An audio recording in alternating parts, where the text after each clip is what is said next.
is it to commission some project of the governor? Is it Dimitri or Dimitrus? Which one? Finitri. I love that name. Don't mind me. Are you getting me now? See the crowd. The city boy is on the throne. I salute you guys. Thank you very much for sharing. Share the live. Kano. Is it in Kano? Or Adamawa? Is it in Kano or Adamo? Kano. The same Kano. Okay, it's Kano, yeah? Thank you very much. But the crowd, now, wow. The city boy. Thank you very much for that confirmation. The city boy in Kano. Oh boy, the crowd was powerful. We saw the crowd that received President Tinubu just to commission some project. The campaign never started. Oh boy, you know it's sporty. Sorry, I'm trying to set my. I think yes, we should be live now on X and YouTube, guys. Confirm if you can hear me very, very well. I salute you wherever you are. Oh, of course, my name is Akbarawan Sima, the first son of Idu. I'm from Akwa Ibom. Akwa Ibom, yeah. Akwa Ibom is in the South. The South, we are the South people. And South is 100% APC. South is 100% for President Tinubu 2027 re-election. You know, we strongly believe that President Tinubu deserves to be there. Even more. Of course, we are aware of the... Oh, have you not seen the motion today? I've said it. Did I not say it? I'm going to do a video about it. I've said it. Yeah, it's Adamawa now. Somebody confused me. Adamawa, not Kanu. Thank you, Shehu. I know I saw it was Adamawa. I know. I salute you. Did you not see it? I've told you already. Somebody have already raised the motion. Very soon, it's possible. I've already seen it already. I've told you already. It's going to be just one term. Presidency is going to be one term. And 16 years. Somebody have already raised the motion for 16 years.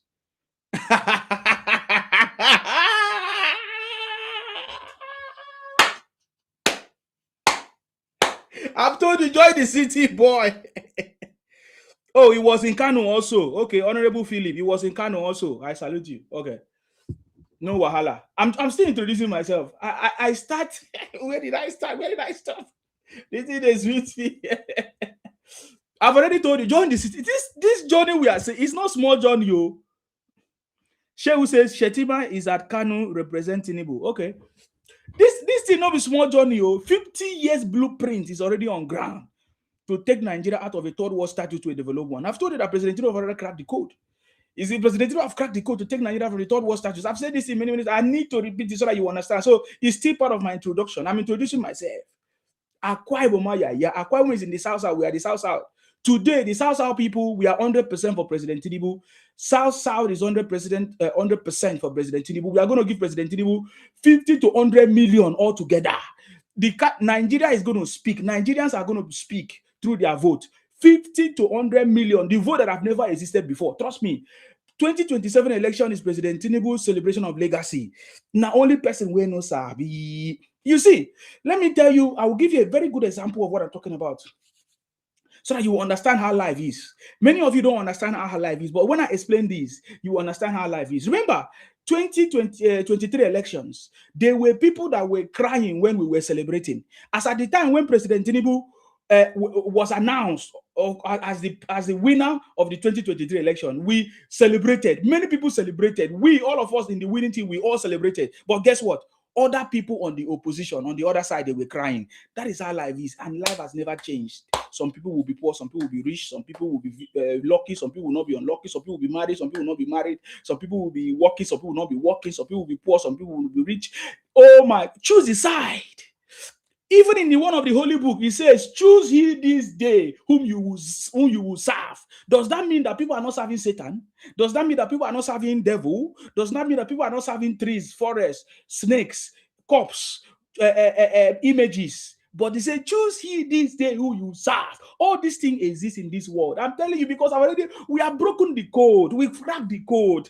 I'm telling you this thing, you don't understand. You'll be there abusing me. This small boy, this Akwa Ibom boy. Hey, what does he know? What does he sabi? I'm telling you now, this thing has never, even the days of Jesus Christ, the days of John the Baptist, this thing existed. Is it not true? Did you not read it? That there were people that were poor and people were rich. Why did Jesus not make all of the poor people rich before he left? He said he loved them. You choose who you serve. I'm telling you, if you're already 40, 50, 30, and you have not understood this principle, you are gonna. You are a gunner. When Fela was singing that there was poverty, people were poor, things were difficult, were there people not enjoying life? Were there rich people not then? I'm asking you, was there no rich people during that time? You guys, you know the reason. Choose where you belong. We have chosen to be part of the winning team. Anywhere the winning team move to, whether it move to anything we follow, we must be part of the winning team.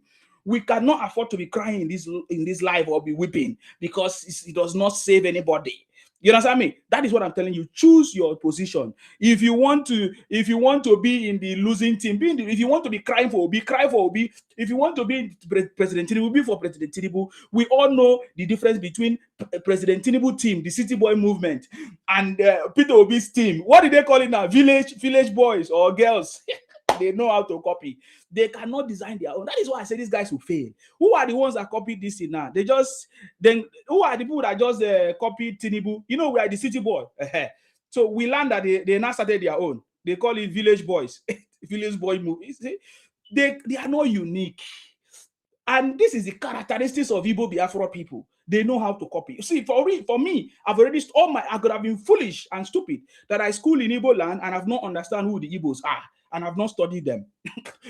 For you to succeed in Nigeria, if you don't understand who the Igbos are, if you don't understand who the Fulanis are, if you don't understand who the Yorubas are, if you don't understand who the Ibom people are, if you don't understand who the South people, the North, you are gonna. You are a gunner. You will be there crying.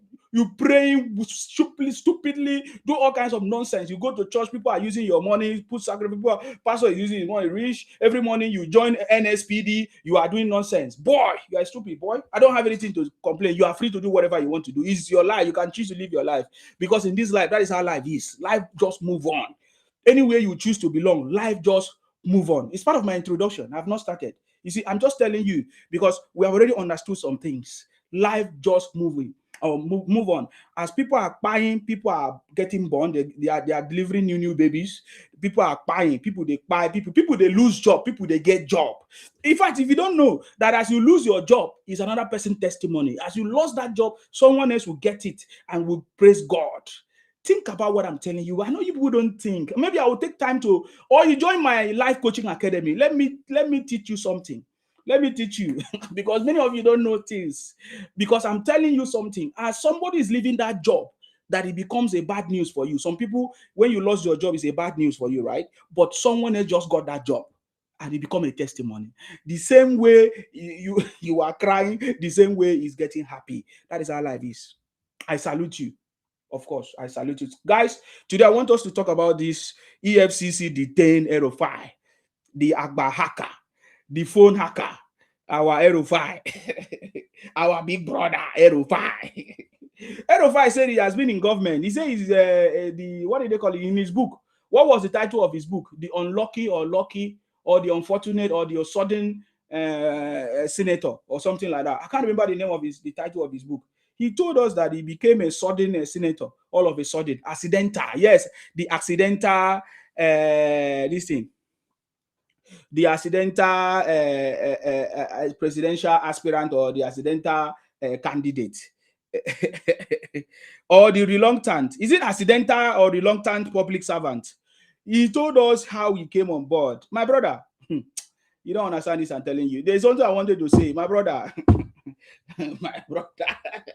You see, El-Rufai has the temerity. Look at the confidence in criminality. Look at the confidence in doing things, in bad things. Look at the confidence he has. He has been tapping the phone. He used his mouth. This one is not allegedly anymore. He said it. Whether it's true or not, we don't know. But he said it with his mouth. Whether you want to come and explain it later and say, oh, I did not, that is not what I meant. I meant this. But you said it and you had opportunity to correct it. He never corrected it as at that time.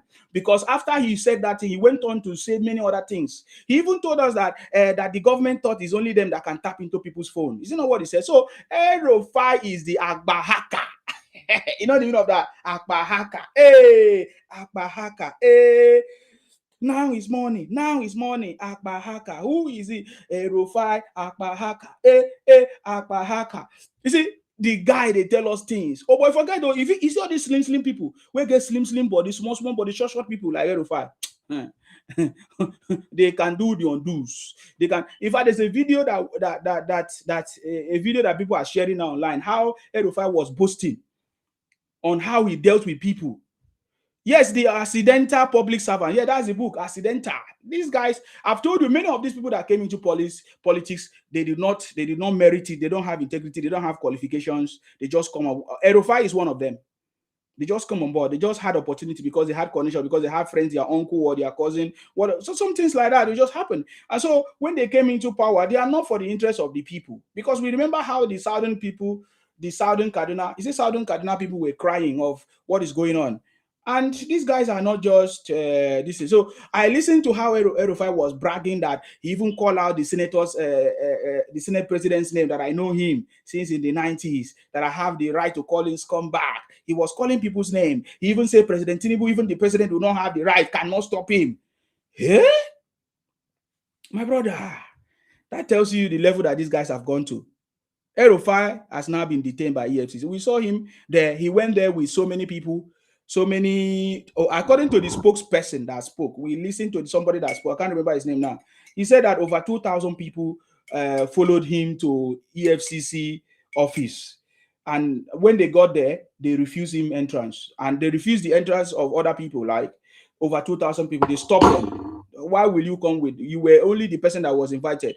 How come you bring your fellow criminals? And that reminds me, do you know that during the Abacha time, people were still supporting Abacha when others were crying? You need to understand this reality when what I'm telling you now. During Abacha period, when people, I think they describe Abacha as one of the worst governments in Nigeria, right? As I'm telling you now, they were Abacha boys as at that time. Just like now we are having city boys. I like this comparison because they are going to use it negatively. Today now we are having the city boy movement. As at that time, of course, we can see that it's not all Nigerians that are complaining that the government of President Tinubu is bad. If they are complaining, they are lying. And we are going to highlight some of the things, because I've seen some people, some British, who are saying, what has President Tinubu done? Well, President Tinubu have not completed 8 years yet. He has not even completed 4 years. So I'm telling you how the Abacha period was one of the period where people say it was the worst government. But guess what? There were still people supporting Abacha. There was Abacha boys. People were still following Abacha. Abacha had followers, plenty. Just like today, El-Rufai had followers. Peter Obi has followers. That is our life. That's why I told you, in this life, things will still move on. You just need to choose where you belong. If you are in Peter Obi's camp, just be happy where you are. Don't complain, don't cry. Play your own card. If you're in El-Rufai's camp or team, even if you're in Atiku's team, remember, upon everything that Atiku told us, they still have followers, they still have friends. It's the same thing that is happening even in the religious sector, religious industry. It's a business, religious business industry. We see how those so-called pastors, imams, all of them are using religion to capture people, to grape people's wives, to destroy families, to commit all kinds of crimes, collect people's money, give them fake miracles, fake teachings. People still follow them, even when they have seen the truth, even when they have known. So this is how life is. This is how life is. Your own is not better than my own. That you're following Obi, you are not better than me. Me, I'm following Tinubu. That's my life that I've chosen. Choose your own life. Choose whom this day you are going to serve. That is how life. Even God himself. If God himself can give us rights to choose who we are going to serve, who are you to come and condemn me for choosing who I'm serving? That's what is going on. Who are you to condemn Obi Kubana for choosing who he will serve? Who are you to condemn El-Rufai for choosing who he's going to serve? That is how life is. I'm telling you, during that time, you that is here today, if they talk about Abacha government, how will you react? You will say it was a bad government, right? But I'm telling you that there were people that were supporting Abacha. Abacha had followers. So what are you talking about? So El-Rufai had followers. El-Rufai had followers today. We saw them, according to the news, 2,000, but we didn't see you. But they say it was 2,000 people that came to see El-Rufai, but there was no proof that 2,000 people actually came to see El-Rufai anyways. We saw people supporting Obi in Akwa Ibom. People came out, they say they see about 41 people they say they wanted to inaugurate. Came out to support Obi. So people will support people, even when they know that Obi buy their people, destroy their economy, stole their money by using it for personal interest and putting it in a bank that he owns large shares.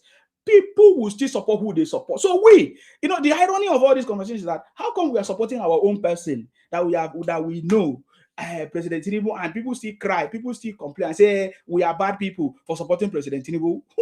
Who told you you are a saint? Who told you you are a good person? You is because of your own idea and knowledge. You choose to support who you are supporting now. It's based on your knowledge, it's based on your ideas, it's based on your vision. You choose to support. You support Obi because you feel he's a good man, because he's using small voice, because he's using method to continue to, will I say, deceive you guys, you know, and all of that. So you do it. It's the same with Atiku. What will Atiku come to do in this world? Why would Atiku wants to be the president of Nigeria? There's no reason. All the coalition, listen now, let me tell you something now. This is what I'm doing, because I want you to honor from today henceforth. Anybody that talk to you anyhow, you tell them you choose who you serve. Is that life is? People are getting poor, people are getting rich, people are losing life, people are gaining life, people are getting married, people are getting divorced. Is that life is? Life is two. It's two sides, on and off. Garbage in, garbage out. Is it? That is how it is. So you have to choose. You have to remain on the side which you want. If you want to remain on the crying side, you remain on the crying side. We have seen how the opposition have been crying. We have seen how the winning team, they are happy. You know, they are celebrating. We are positive. We can see the future. But this is how life is, man. You see. So that is how life is. So choose your side. Choose your side. I get me. Choose your side. People have chosen to support El-Rufai. People have chosen to support Peter Obi. People have chosen to support Tinubu. Allow us, the city boys now. Now, because, see, to prove to you that they are learning, let me tell you, to prove to you that the opposition is learning, you can see now they have adopted the name. They have now coined their name out. They have now produced the fake part. The village boy movement is the fake part of is the fake version of the city boy movement. The village boys movement or girls movement that they are talking about now, because I'm hearing they have given themselves two names: village boys movement or village girls or girls city girls movement. It's a fake. That tells you that they are learning. These guys are learning from President Tinubu. You see, that is the beauty of it. I told you that whatever will be Atiku or any of the opposition will do is for the progress of President Tinubu as it stands now, because President Tinubu have cracked the code to take Nigeria out of the third world status. President Tinubu have cracked the code to make sure that he put an end to insecurity issues. President Tinubu have cracked the code, you know, to take Nigeria to the highest level. President Tinubu have cracked the code for the youth in Nigeria. There are so many programs, as I'm talking to you, forever for the existence of Nigeria, for the first time in the existence of Nigeria, that President Tinubu have done. So many youth programs. There's a youth academy. That youth academy, you train all the youth and give you money after a certain period of program. There is student loans, which is the nail phone loans. Students can now go to school. There is President Tinubu is also encouraging you to go into businesses. So I'm telling you, so you need to choose. You can choose to be blind or you can choose to see. Just like a very dark man. Very dark man said to us that President Tinubu have done nothing. Is that true? It's not true. But that is a life. That is what he chooses to believe. That is what a very dark man chooses to see. You know, that you can't blame him, because what a very dark man is seeing now is blank. He can't see. Besides, very dark man did not go to school. I will give you details. You see, when we say people to go to school, they lack understanding. Very dark man did not go to school. If I thought he went to school, the school he went to is what has given him the level of understanding that he has today. Is it true that President Tinubu have done nothing? No. But people choose to see whatever they see. That is how life is. People can see positive things while others see negative things. People can choose to remain on the positive side while others choose to remain on the negative side. Man, this is how life is. Choose who you will serve. Choose the side you belong. But then, when you choose, focus. Don't come and try to use your choice to come and distract other people. Don't use your choice and say, what you are doing is not good. Why you do this? Okay, I salute you, Calabar white boy. You say, what is your name again? What is your name again? Oga, now I greet you. Well done. I salute you. What is your name, Oga? I want to know your name. You see, I'm for the place. They ask me, maybe you call. Talk and now you talk. You don't feel talk your name. I don't understand. Calm down now. Talk your name now. Call your name. We won't hear you. We won't hear your name. Calabar white boy. See, they ask you be Calabar white boy. 9 days so now. Why you go choose that kind of name, Oga? I don't understand. Why you see that my problem I get you to now be this. You they talk one. No, we want to understand now. We want to understand. Me, I'm not saying he's wrong. Anybody if he choose any what you want support, why you gonna ask me why I go choose my name? No. Give us the reason now. If you make a choice, you give us the reason of your choice. That's our life. Okay. I just asked you why do you choose that name. So are you from Calabar? You now we choose your own what you want support. You see, you are not answering the question. You are not answering the question. If you answer my own, I can answer your own. Why did you choose the name Calabar White Boy? Because I'm the Calabar boy. Okay. You're welcome. Go ahead. Why did you come on board? Thank you. Honestly, say normally, I get your point. Understand? I really get your point. For what you talk so far, in life, the difference must be. People are different. So we need to learn to accept the people's differences. My problem is say, but you still all the thing the advice, no they do one. You know, I'm an APC supporter now. Now you see everybody choose what they want choose, everybody support what they want support. You understand? But you know, even when they in the bid to support what they support now, you they castigate the other people. You call us obedience. You call us this one. You call us. Then why not just stay on your own? So you don't call us names. No. Now you see. No, I'm asking you. Do you not call us names in a situation? So no. You're not understanding the point. We are supposed to make our choices, but in life we are making our choices even as we speak, right? No, because this is No, what you talk. But the problem is that when we make my brother listen now, listen. What is happening right now when we make our choice, but some people choose to now come to abuse us while we make our choice. People say to me, why did I go and choose an old man? They call me all kinds of names. They call us a drug. This generalizing now. No, I'm responding, my brother. I'm responding.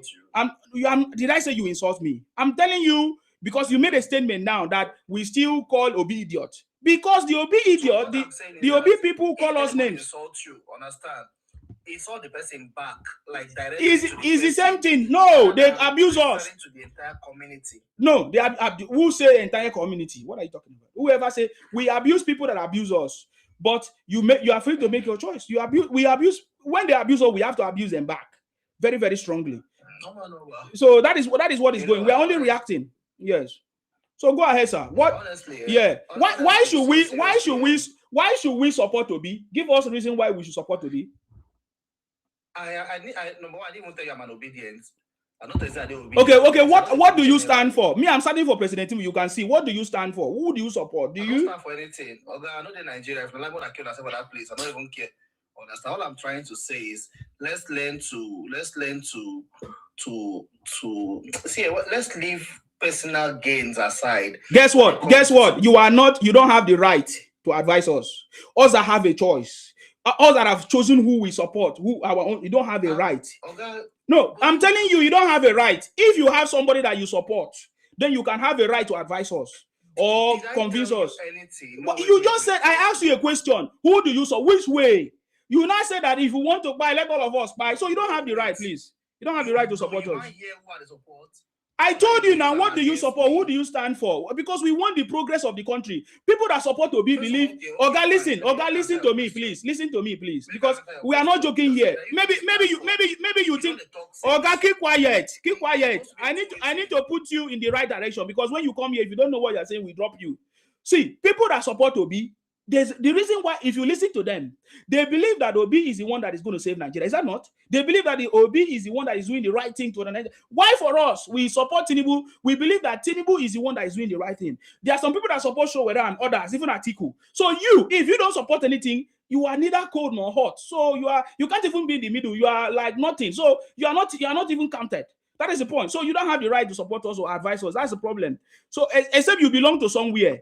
Because you being absent or not belonging to anything cannot save the country. Are you aware? So I don't know what you thought. You even said, if we won't buy, may we buy. That is a very wrong motive, and that is not what we encourage here. Wait, calm down first. Calm down. This is politics now.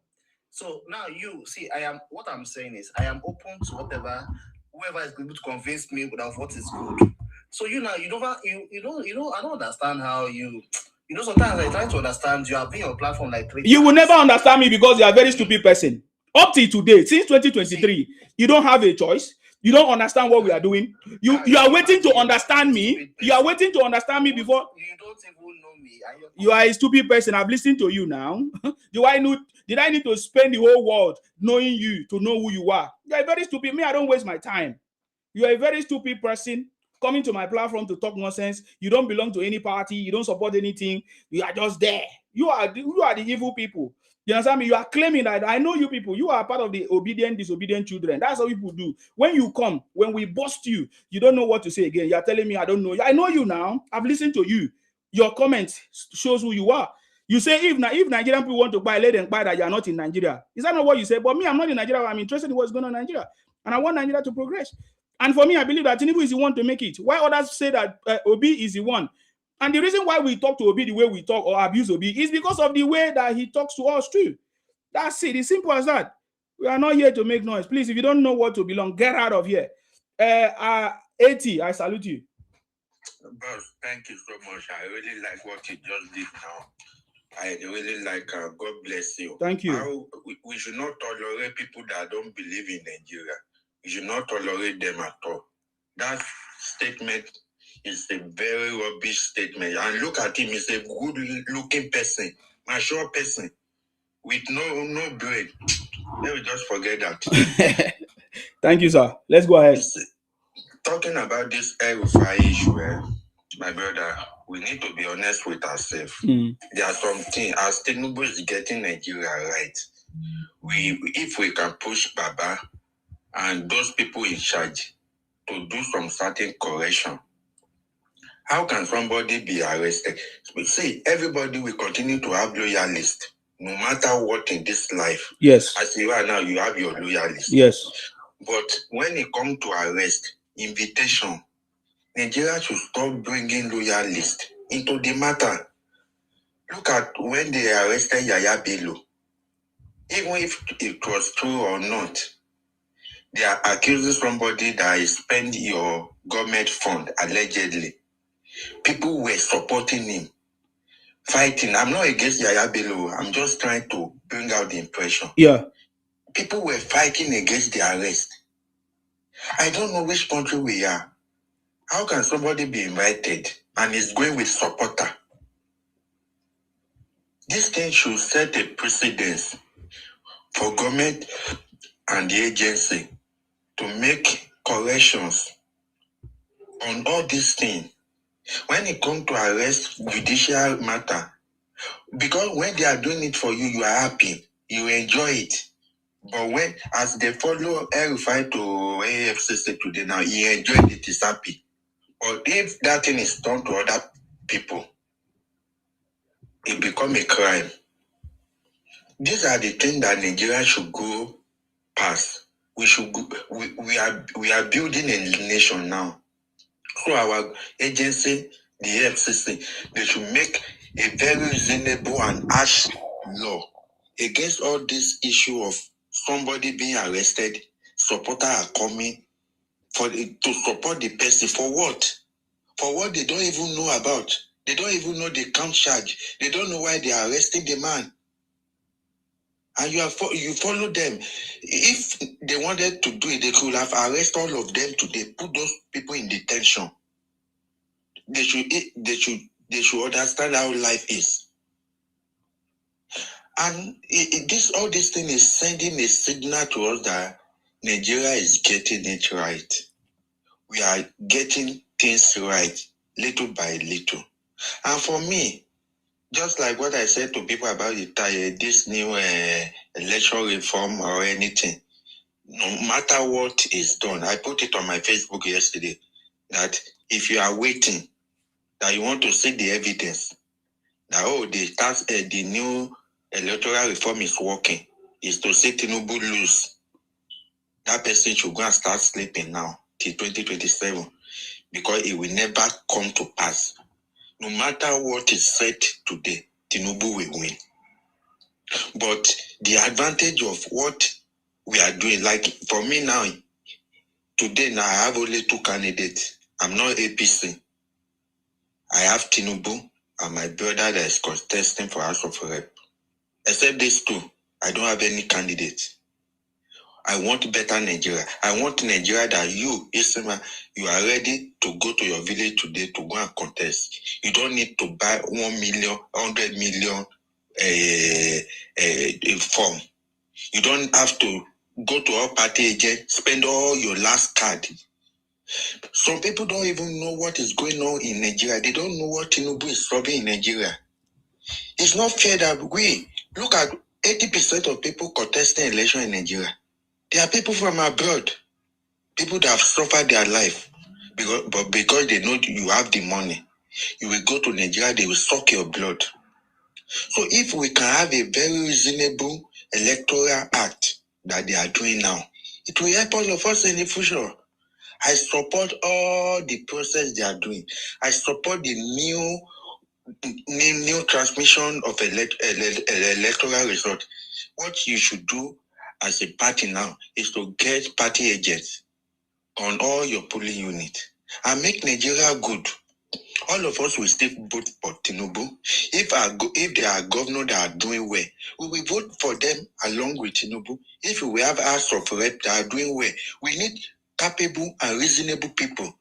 It must not be only APC. Anybody that is good to support Tinubu ambition. That's for me. That's what I support. That's why I like Wike. I love Wike so much. Anybody that will support the New Hope agenda, just to make Nigeria better. So all these things they are doing is for us, we the youth. Because I'm always scared. In as much I love politics, I'm scared that how will I suffer all my life? All the money I will gather, I will get to Nigeria. Before you know, within 2 months, they suck all this money. Because there's no a very reasonable process. Look at it now. Many people don't even know they are fighting about electoral transmission. Some people don't even know that they are trying to reduce campaign period from 200 and something days to 170 days. I don't even know the number. That will close the window of campaign. So it will not give people to campaign for a long time. Because if you are being politics in Nigeria, you see what these people do. They will come to your house to be eating every day, collecting money every day till that election midnight. So these are the things that we need to reform. But one thing I can assure Baba Tinubu is that this reform that he's doing is building our future for us, but we will pay him back by voting him in 2027. The reform he's doing will not affect him. And if not that this obedient, they are very useless and stupid. All those content creators that went to National Assembly. Even if you want somebody to do a law for you, you are cursing them. Those are the Peter. You want Akpabio to make a law that will favor you, you are cursing them. If not that they are senseless. So can you round up with 2 minutes? We'll still be here if you have more time. Yeah. So what am I saying in essence that we are building a nation. Nigeria is coming out of a mess. We are building a nation. Our laws are working now. We have a president that is trying to bring out policy now. So I'm assuring and I'm begging Nigerians that we should pay Tinubu back and vote him 2027 so that it can make all these things rigid and help our future so that common man on the street, today now common man can go to school. Today now common man should be able to take, that you love your community, you should be able to take form, contest for election. But when you are doing all these things, you remember Tinubu, that all these things we are saying today happen in regime of Tinubu. I just checked the rate now. I didn't even know that the rate has went down this way. I think a pound rate now is around 1,008. When I said it the other day, if you remember, were you not on this platform? When I said it and somebody was telling me, oh, it's 19. I say you don't know anything. 18 from 2,200, 2004. So the man is working. This is the person we need for Nigeria. Let him build the economy. After he has built it, he will now leave it for people to continue to develop. God bless you, brother. Thank you very much, sir. I appreciate you. Thank you very much for coming. You're welcome always, sir. That was powerful conversation. We've been saying this for so long. For us, we know the truth. Do you know why we know the truth? Because we see the city boy making sure that everything is for the progress of the country. That is why President Tinubu will win. The coalition, what is their objective? They say they want to remove Tinubu. They don't say they want to progress the country. They don't say they want to work for the progress of it. They say they want to send Tinubu back into Lagos. That is what El-Rufai said. That is what Atiku said. That is what all of them are doing. It's not that they want it for the progress of the country. And because of that, what they are planning, their evil plan, they will fail. They will fail woefully and they can never do anything. Who is the next person there? Mickey, I salute you, Mickey. Unmute yourself and make your point. You're welcome. Okay, Simon. I salute you. Good evening or good morning. You're welcome. Where you are. You're welcome. As they say what goes around comes around. Yes. That was what they did during Jonathan. They even their coffin, they carry gasket. So that Jonathan they inside. I hope you observe it. So if anybody or any group of individuals are doing the same, it's welcomed.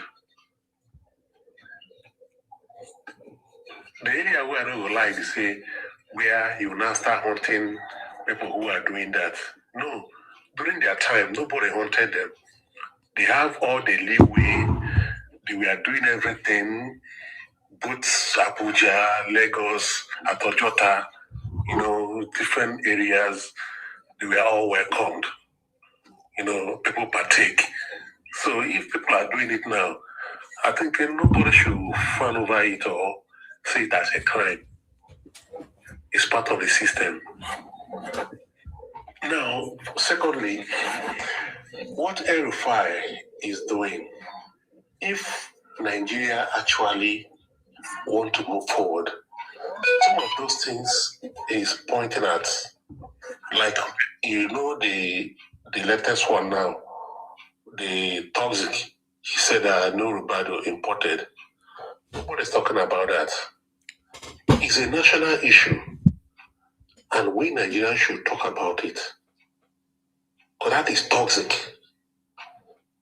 Now, on the other hand, everybody has the liberty to join or follow whosoever he or she wants to follow.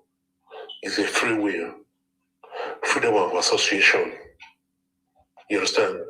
But at the same time, let it not be a kind of witch hunting. Make it free and fair. Even during Yaradua was a PDP man. After he won the election, he openly said that the system that brought him in is very, very fraudulent. That was when he started the electoral reform. Yaradua did it because he admitted and he knew wholeheartedly that the system that brought him is faulty. What he did, he started to amend, do some adjustment, but he didn't do the adjustment at the detriment of others. No, he made it in a way that if you are good, go there and contest. Your work, your deed should speak for Oga, we don't understand what you're saying. You mentioned witch hunting. You mentioned different things. You are talking about Yaradua. We are not in Yaradua. I don't understand. What yes, the topic is EFCC Detained EL-Rufai. So yes. I don't understand. You beat it around the bush now. What is it that you want us to learn from what you're saying? Yes, man. I have a question for him, please. I have a question for him. Okay. Now, like my brother Sima said, you've been everywhere in your submission. Now, the question I want to ask you about El-Rufai, because you say witch hunting. So, is he witch hunting when he went on Arise TV News and open his mouth to confess what he's doing? Is that what you call witch hunting? Why not investigate him? Answer that question now. Investigate what? When somebody open his mouth to confess a crime that he committed, you are saying investigating what? He made mention of names too. Oh, answer me. Wait, a personal confession. He confessed to a crime on national TV. Mr. Ken, I know if you ask him, he will deny that. Are you out of your mind or something? When he mentioned New Ribadu, but you accepted, did you say they should investigate? Yes, they have to be investigated. You did say it. You did say that when you No, I started. said my so. brother, wait, sir. I said so. Who alleged to come with evidence? El-Rufai said, Nilubado asked so. You should go there with evidence that he has in his possession. So don't call that witch hunting. Okay, sir. Thank you very much, Kenny. Thank you. Thank you, Let me just say something, but that's why I stop him, because I always give people up. I don't want to interrupt him, but he keep on rolling, beating around the bush. It's not straightforward. It's just like Obi. It's not straightforward with Connie. See, the conversation is very, very clear. There is a case before El-Rufai. I mean, the EFCC or ICPC has a case already before he started panicking, going to different houses. Understanding? So the investigation, they already wanted to investigate him. So now they have served him paper. You're talking about investigation. Are they not doing it now? They are following the right procedure. They serve him paper and everything. But he already knew that this thing is happening because he already tapped into the NSA's phone. He understood that there's already an investigation going on against him. So he has to stage a drama, which he staged at the airport. He has to go to the media houses to brag or to state or to say things or to confuse people, because he is very good in this game. He has been in this game. He said he did it to Goodluck Jonathan. He did it to Yar'Adua. So he thought that he's very, very proud. He's strong now to go about doing that under President Tinubu administration. That's what. Okay, what do you think is the purpose of El-Rufai going to media houses? It's because he already know he wants to go and say something that will be contrary. He wants to go and say something that people will not. He has already been fighting this government, so he needs to say something. If you're a criminal, they catch you. You have to try to put stories together. So, but before this story, before he even revealed that he has been tapping NSA's phone, there was an investigation already brewing against him. So that he came and exposed himself. This one now is another additional crime that he has committed by telling us that he has been tapping NSA's phone. And when they press him, he went further to say that there's somebody that did it, which means he will need to produce that person too. I get me. So, my brother, that is what we are talking about. Now, you said that he mentioned about substance and everything. What are you talking about? You can say anything in order to paint you whatever black, because they know that they are coming after it. But by the way, even Ribado have responded. He should provide evidence when and how they did all this. That is what the government is doing. So I don't understand. That's why I say, when you say witch hunting, are you saying that the government is witch hunting El-Rufai or what? That's why I stopped to ask you that question. Ever since Obi has been running helter-skelter, talking nonsense, demarketing the country, nobody witch hunt him. Nobody, even the federal government have been ignoring him. And plus every other people. Look at, did you see what Amechi said yesterday? Amechi lied to the people because he was looking for votes. Amechi lied to the people that President Tinubu will force the tax reform on people when he win election second term. All those things are lies. But have you seen the government go after him? There are so many people that have said all kinds of things against this government. Didn't see the government go after them? No, because the government is not interested in that. The government is focused on making sure that Nigerians' lives are improved. And that is what President Tinubu is after. So I don't understand where you are. Why do you always play the victim game? I know that you are Igbo man. Why does Igbo people have the victim mindset? Why? Can you handle? Because I know that is where this problem comes from. Because I saw Obi, he went to Akwa Ibom. He did the same. He's always trying to play the victim game that, oh, it is people that don't allow him to progress. It is the government that is trying to stop him. Hey, the government don't want him to be in a party. It's a victim mindset, because that is nonsense talk. So please, why do Igbo people, because I've been asking these questions for since I started this broadcast now, I discovered a trend and I'm trying to find out. It's a study that I'm doing. Very soon I'm going to publish the book. Why does Igbos always have a victim mindset? Please, can you answer that question? Thank you very much. Sima, how many times I call you? 3 good times. You see, nobody is playing a victim card. I am not playing a victim card. I'm trying to put the issue straight. This very government, if they can, this present government, if they can have if they can do half of what Yar'Adua did, you understand? What did Yar'Adua do? Yar'Adua didn't do anything. Yar'Adua didn't do anything, please. Yar'Adua didn't do anything. Yeah, if Yar'Adua caused all these problems too. So excuse me, what did Yar'Adua? Please, can you tell us what you mean? Because don't just make a statement, sir. Milky. The problem I have with you, you're just making just statement. What did Yaradua do that you want this government to do? Remember, Yaradua is part of the people that brought this amnesty program, even to the south, to the south that is causing all these problems. So I don't understand. He didn't solve any problem because the problem is still there today. He started to take your topic. Don't allow him. He started to take us where you don't want to go. Yeah, don't worry. I know. I'm getting there. I know them now. He knows I know him. He was calling me Sim because he knows the question I asked him. He didn't answer. So, Oga, 2 minutes to round up. 2 minutes. Yes. Okay. Hold on. I'll give you time. 2 minutes. Let him finish 2 minutes. My biggest joy, listen, my biggest joy would be if Tinubu government administration can openly tell Nigeria the system that brought me in is faulty. Therefore, I want to work on this electoral reform where it will be very fair and fair. Who wins, who loses. I'll be so glad. In fact, if they do it, I'm telling you, I'll vote him. Okay. Thank you very much, brother. Thank you. I can't allow you to keep making statement that does not make sense on my platform, because my platform is not a joke. My platform is for United Nigeria and for the progress of the country.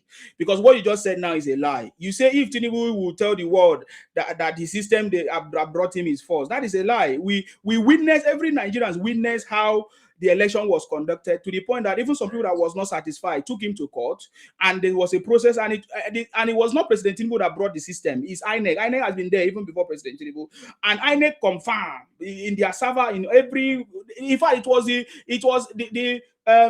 power lies on the INEC to actually provide proof to Nigerians how they conducted the election, and they did, and they provide evidence that President Tinubu won and President Tinubu emerged. So I don't understand how we want to say President Tinubu come and say the system that brought him. No, and then you say free and fair. Is there anybody that has been stopped from contesting election? Obi contested free and fair. In fact, he even moved transactionally from PDP to the Labour Party without following the process, and nobody disqualified him. They just allow him to run because we don't want you people to cry victim as you normally cry. You came here to cry victim. So my brother, all these things you are saying does not make sense. I've not seen President Tinubu release any statement or any policy that stop other parties from joining or from contesting election. Even as I'm talking to you, that many parties are registering. Just some 2 weeks ago, 2 more parties were registered. So I don't know. All these things are just unfounded lies and propaganda, because I know where you come from. You come from a place where propaganda is the heartbeat of your thinking and your mindset. I get it now. So that is why you are still displaying this propaganda. My brother, there's nothing like that. President Tinubu cannot step down for Obi to win. President Tinubu cannot, will I say, mellow down because he wants an opportunity to win him. It's not possible. In fact, this 2027, you will see what is going to happen. We will stop anybody that want to stop the progress of the country. Anybody that is demarketing the country, we will stop it. So don't worry yourself. We get everything because we are powerful. That's it. That's what it is. Let me hear from Neil Lake. Please go ahead. Yeah, Esima, thank you very much. I salute you. It's my first time. You're welcome. Requested to talk here. Welcome. I've been following and I've always listened to people. Sometimes become very dramatic and chaotic, but at the same time very structured. Yeah. So thank you for allowing me to talk. You're welcome. You see, if we want to go into the how Tinubu came to power, there are some certain people in Nigeria that there's no way you explain it to them. Their mind is already made up. I don't know, maybe from hatred of the man Tinubu, or I mean, they don't just want to hear anything. Yeah. So no matter what you explain, they will still tell you, oh, Tinubu, did not win that election. So let them have that belief. But what I'm trying to say here is, I wasn't a supporter of Tinubu in 2023, but after he became president, I said, okay, let me give this man a chance. Let me follow what he's going to do. Okay. And I can tell you here today that, the reforms that guy has done in Nigeria, just, a few days ago or last week, some global, think tank, they brought out a report about economies that grew last year and the ones that are projecting to also grow in 2026. Nigeria ranked among, those countries. And the reason for that is for the reforms that Tinubu brought. Before Tinubu, we were living in a country where almost everything was subsidized, from the oil sector to the currency. So there was no way any foreign investment could come and thrive in Nigeria. So this guy was not willing to come, but with the reforms that Tinubu has done, you are seeing some big These are not people that you go and bribe and do it, and they come and tell you lies that okay, or Tinubu. No, these are real investors. Even the guy that the guy they call Mr. Gatwick, the guy that owns Gatwick, but he sold it now. I think he also bought BlackRock. He has so many other investment. These guys are saying to you that Nigeria is it has a level playing field where we can invest. But yet people still don't see that. I don't get it. I mean, this man Tinubu. You might not like him, but just remove sentiment, remove bias, follow his program, see what he's doing. It's very clear that the man is on the right. He's on the right, path. And given another 4 years, I believe, things will be better. And also this issue of insecurity in Nigeria, whether they from the insurgency in the north, we're seeing real fight. We're seeing the Nigerian military confronting, these, terrorists, fighting them day and night. This is what we've been praying for, that we need an administration that will come and fight, just fight. Not a situation where these bandits will come out and take over local government, come out and kill with impunity. But for the first time, we're seeing our military becoming stronger and stronger. And we are seeing powerful nations cooperating with Nigeria, trusting the government enough to even supply them weapons, to even say to them, tough, military hardware, giving them fighter jets, doing, trainings together. And yet you are saying this man is not doing well. I don't get it. So I don't want to talk too much here. What I'm saying in essence is that Nigerians should remove hate, remove personal interest, whether you like Tinubu or not, it's not my business. I might not like Tinubu, but you go and follow the economic, index, whether from World Bank or from other places. Look at what he is doing, and even look at the way Nigerians are trooping back. Last year, the economy of Nigeria grew. Lagos, even I'm from Benin. The way people trooped into Benin last December, even now, people are still trooping in.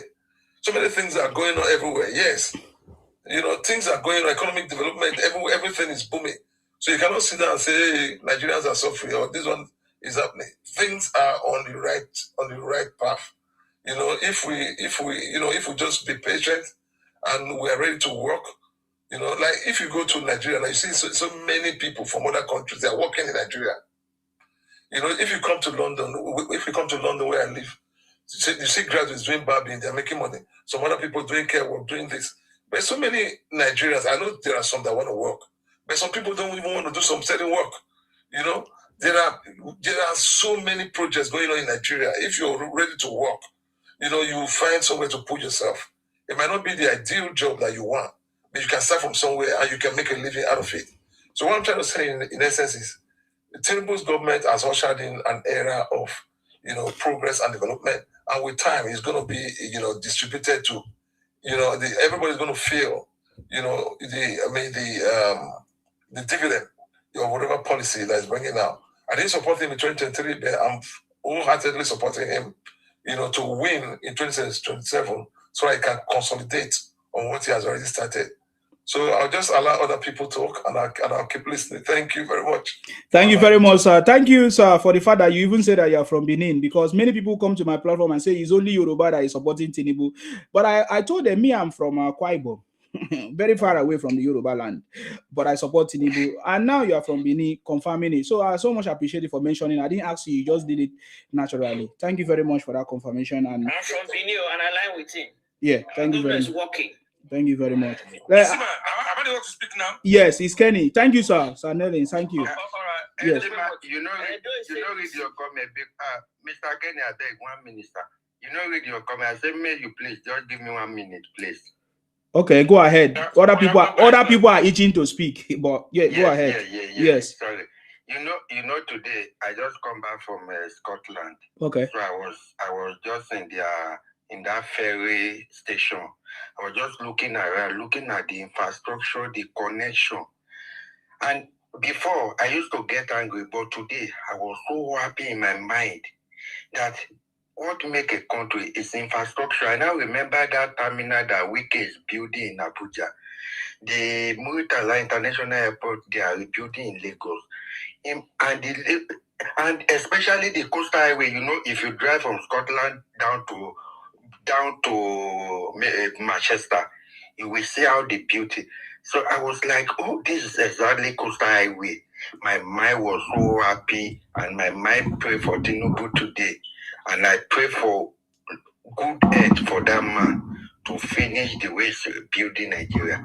And concerning the economy, I have a friend, a female friend. All of them are getting up now to buy Nigeria stock. If you continue to hate Nigeria, and you are losing opportunity. Now you sabi. Ordinary women, they are downloading app now to buy Nigeria stock, because all indications are pointing to Naira now.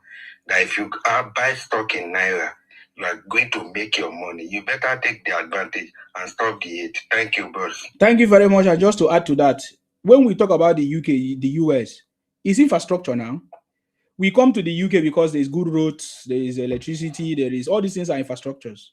So when I hear people say building road, is it something that we need now? I wonder, what is it that they need? Is it that they want the government to transfer money into their account? So it's infrastructure, and President Tinubu knows there's nothing else. Road network, very important. The hospitals, infrastructure, all those things, places to go, shopping malls, all those things that, factories, those are infrastructures that we need. And nothing of this can work if we don't have good road network. And if you come to the UK, the best thing about the UK, of course, that everyone talk about is a good road network that give access to anything that you want to do. You can even live your life even without having a car. It's because of infrastructure. So we know that they don't know what they are doing. That's why we cannot allow this country to slip into their hands anymore. Thank you very much. Kenny, I salute you. Insima. I salute you. Before I say it, let me just first of all congratulate you on something. But a lot of people they are not paying attention. We have City Boy movement now. Yes. They didn't know that you are this foundation, you are the founder of City Boy movement. Forget about that one. They didn't know that City Boy movement start from this platform. You know what I mean? Yeah. So I salute you, my brother. Don't worry. I like your energy. Thank you. And continue. And don't worry, the world is coming your way. I know now. That one is small thing. And when that reward come, don't forget me too. Go ahead, sir. Okay, back to business. Thank you. Listen here. That guy that was talking before, he just wants to gaslight us, but we will refuse to be gaslighted. You know what I mean? El-Rufai, he has shown more than what he can hit. And he's going to face the law. Because in this life, sometimes when you are angry, don't be hurt. When you're angry, it's better to control your temper, control your mouth, because you can misyan. That's what happened to him. He's been misyanning for some time. Government are looking for him. And today, I tell someone, when Asiwaju refused to add him to the cabinet, they were telling me, oh, you're a wicked man, and he worked for you, this and that. What kind of security details do you have against him? This. They say a lot of things. But now, every Nigerians, both home and abroad, can see clearly the reason why he was refused to be part of that cabinet, because of security details. Now, how can someone go on live television? You do your open confession, and people don't want it to be prosecuted. You are saying it's witch hunting. You know what I mean? This is one I don't like about Nigerian people. Some of them, they are too emotional, and they play politics with everything, and they are just deceiving themselves. We cannot continue like that. El-Rufai will face his own consequence of his own action, and I don't see the way out for him. Today or yesterday, he said 3 things. He implicated himself for 3 good crimes that he will not come out of it. Number 1, there's a man that was missing in Kano State for more than 6 years now. He said, how that man vanished. He said it's Dangote that make the man vanish or something like that. So now they're asking him, he needs to provide the evidence, how he know that Dangote is the one that let the man vanish. Now he said, Nuribadu he imported chemical to buy people. He needs to explain that as well, together with what he says. So that the man, he has a loose mouth, but people shouldn't believe in them. Look at the other guy too that was lying about the tax reform. See, they know that they don't have anything to lose against Asiwaju. They know that they've reached dead end. They have nothing to compare with. Because every area you want to touch, Ashwaji is working on it. Education, economy, infrastructure, agriculture, health center. You know what I mean? Even in defense, even if what's it called, this crime that committed, we are Ashwaji is working on each and every one of them. You know what I mean? So we are winning. I'm on the winning side. See, my thing against them is if anybody wants to come here, you want to come and say Ashwaji is not doing anything, come, let's debate policy to policy. What is your people's going to do? And if I don't have anything, the other guy too, what's it called? What's his name from Wike State? Where's your mother? This guy. Oh, they don't have anything to say. Amechi, look at Amechi. He's lying. He's lying to people. They don't know that all these lies they lie to people. When the campaign start fully, these are the things they're going to use against them. They don't know that Nigerian now they already are working. They know they are following policy back to back. You cannot go online and start lying to people. People will check you start. Oh, this guy is lying. You know what I mean? Policy that is already started. It's already in place. It's working. You say when they start in March or whatever, they start doing this. You are lying to people, and people know they're lying. So me, as far as I'm concerned, I swear do 2027 is assured. But we will not sleep.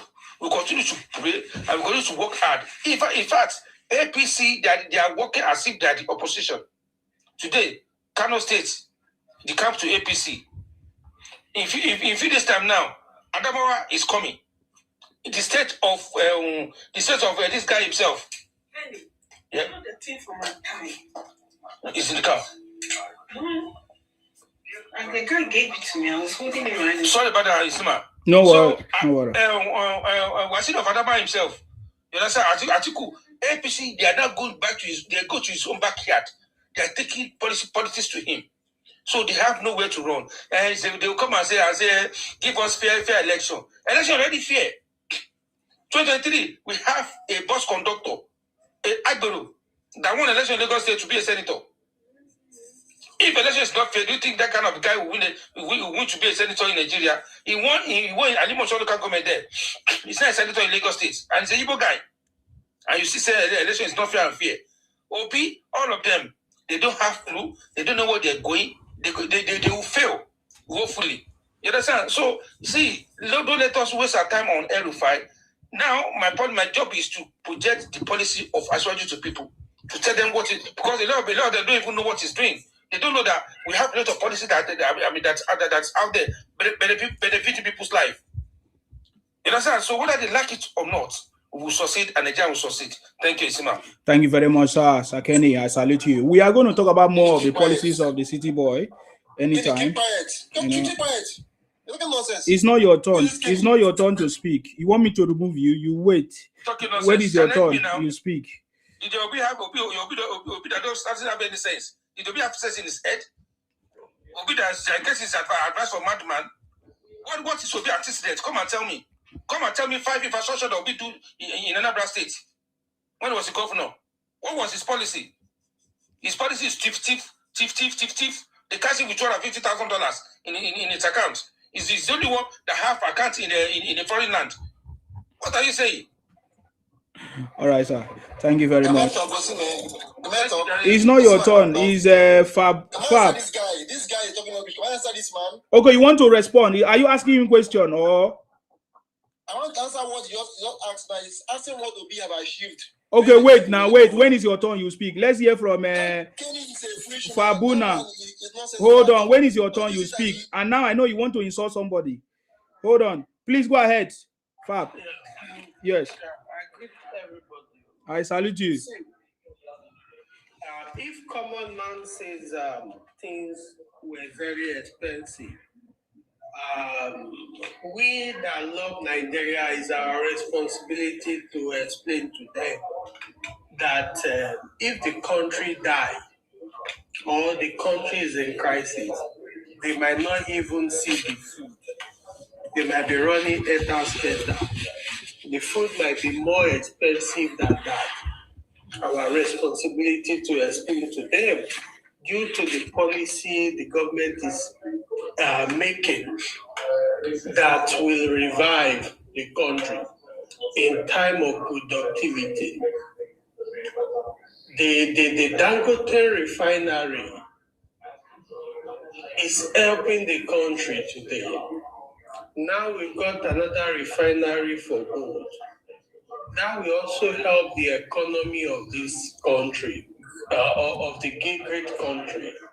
We can see that now, even without the fact that the government is padding the dollar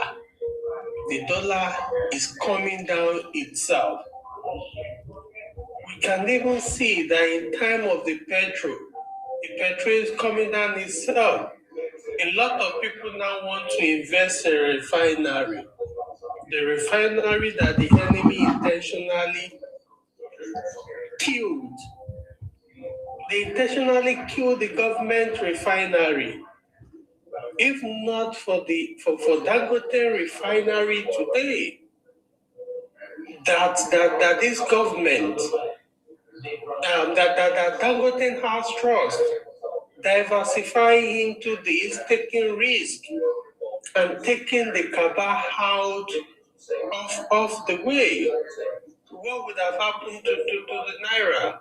We still need to keep investing a lot of money to import petrol at a very expensive price. And people are not looking at that.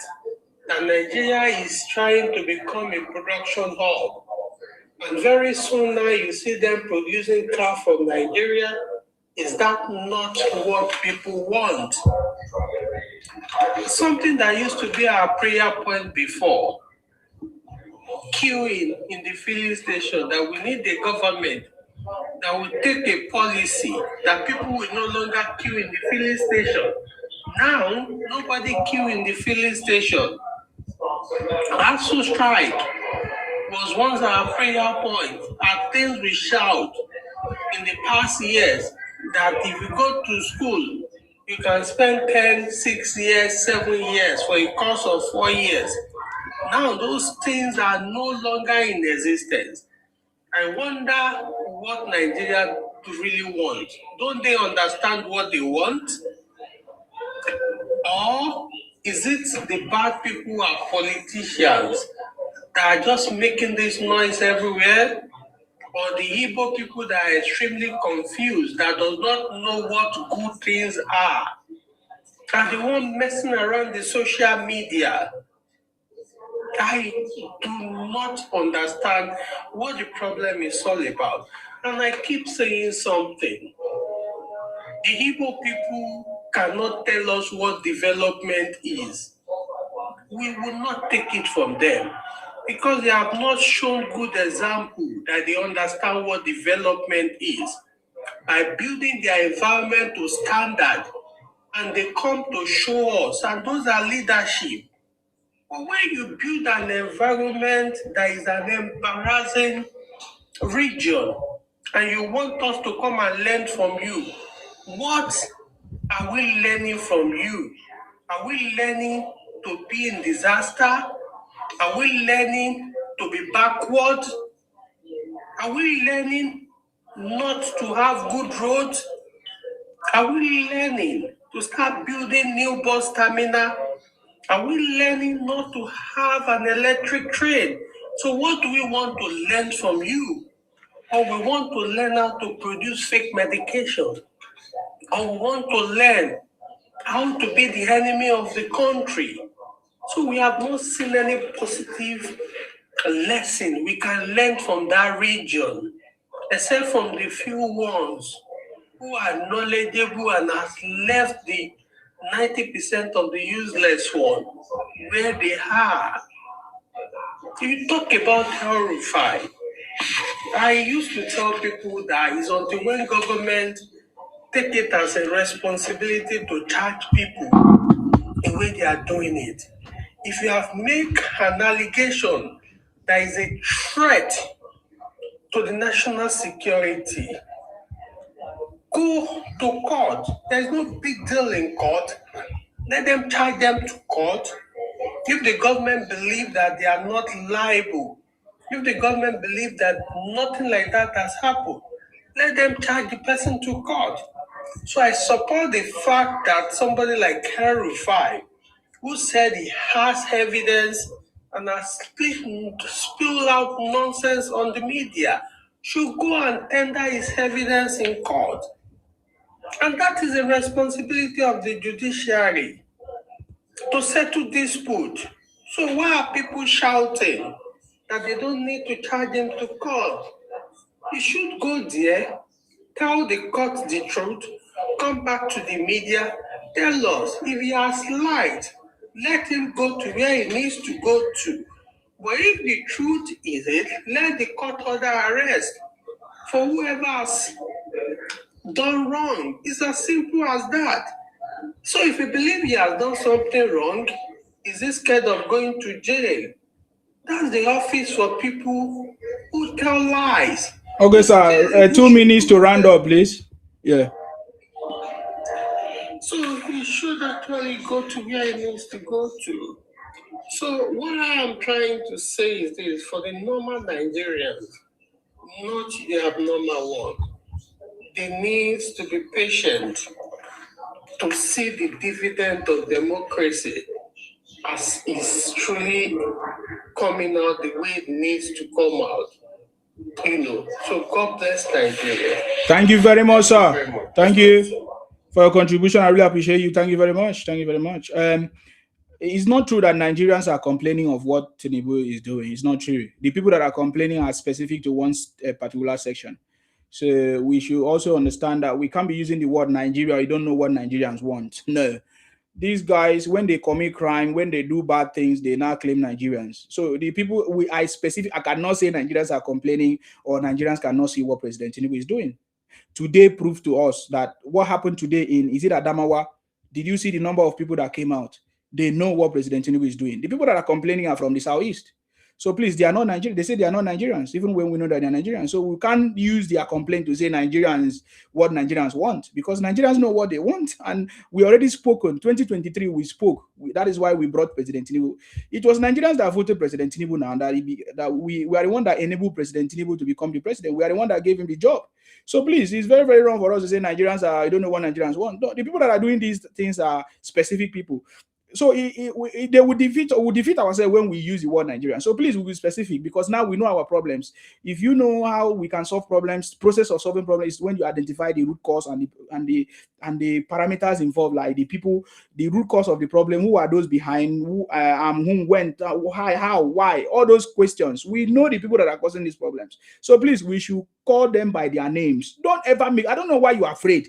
Sometimes I feel that the Yorubas are not ready when you are not calling out the people, because you are covering them up. You continue to empower them, energize them by saying Nigerians. It's not Nigerians. When you say Nigerians, you include me. Am I part of the people talking nonsense against President Tinubu? So please, be specific.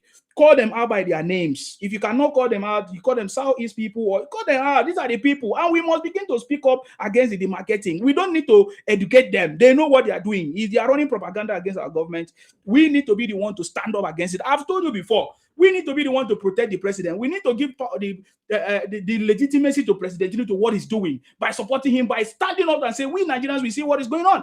These are the people that say that they're not Nigerians. They want Biafra, they want this, they want different things. So please, it's not Nigerians. Nigerians I've never seen Nigerians complaining. Show me anybody that complains, even if on social media you find out that they have a link to Igbo, or they are Igbos, or they are Southeast people. Those are their character. And it's not new today. It's been 60 years. They have been doing this job. It is you and I that don't know their job. And that's why you talk the way you talk, because you want to be soft, you want to be nice. I'm not nice. When it comes to Nigeria and the progress, it's been 60 years. We need to move on. We cannot allow the country to slip into the hands of the people that continue to talk down on this country. So that is why we are doing what we are doing. And I know that if this government did not take action today, are for the best. In fact, I didn't say it. I was keeping quiet because yesterday I was like, I spoke in a platform. I said, we need to support the president. If today President Tinubu did not take this action, or his security, whatever, EFCC, or did not, I would have been so mad. But I'm so much happy that this is a proof. There's something that we are not even talking about. Nigerians are not recognizing that President Tinubu is not paying anybody, whether you are his friend or not his friends. The issue of fighting corruption, he's doing it head to head. We saw Malami, we saw nobody's exempted. Is tell me people that are exempted under this government from corruption cases or any issues that is affecting us. He's dealing with it. Even the North that people are saying is the North that will give President Tinubu, he's not exempting them. He's making sure he's fighting the insecurity. So I don't understand. So that is what is important. Please, it's not Nigerians that are complaining about President Tinubu. It is the Igbo people. I'm not afraid of them to call it out. Thank you very much. Let's move to Don Ray. I salute you. Nsima. I salute you. Please go ahead. Good evening, everybody. Thank you for your wonderful efforts. I salute you. The progress of Nigeria, not just for yourself, for our unborn babies. Yes, sir. God will bless your family. Bless God you, sir. will bless you. Thank you very much.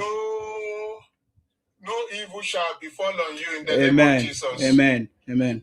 Anybody that plot or plan evil against you, that evil shall befall on them. Amen. Amen. Because what you are doing is to educate people about good governance. Yes. In Nigeria.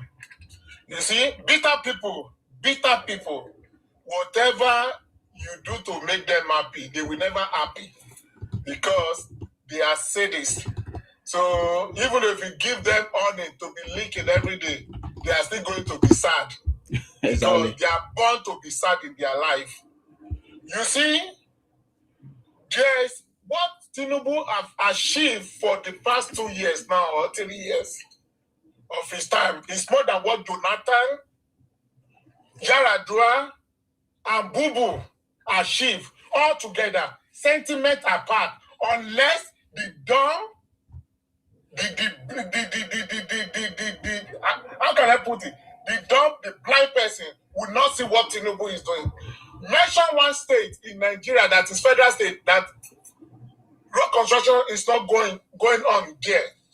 They should mention one.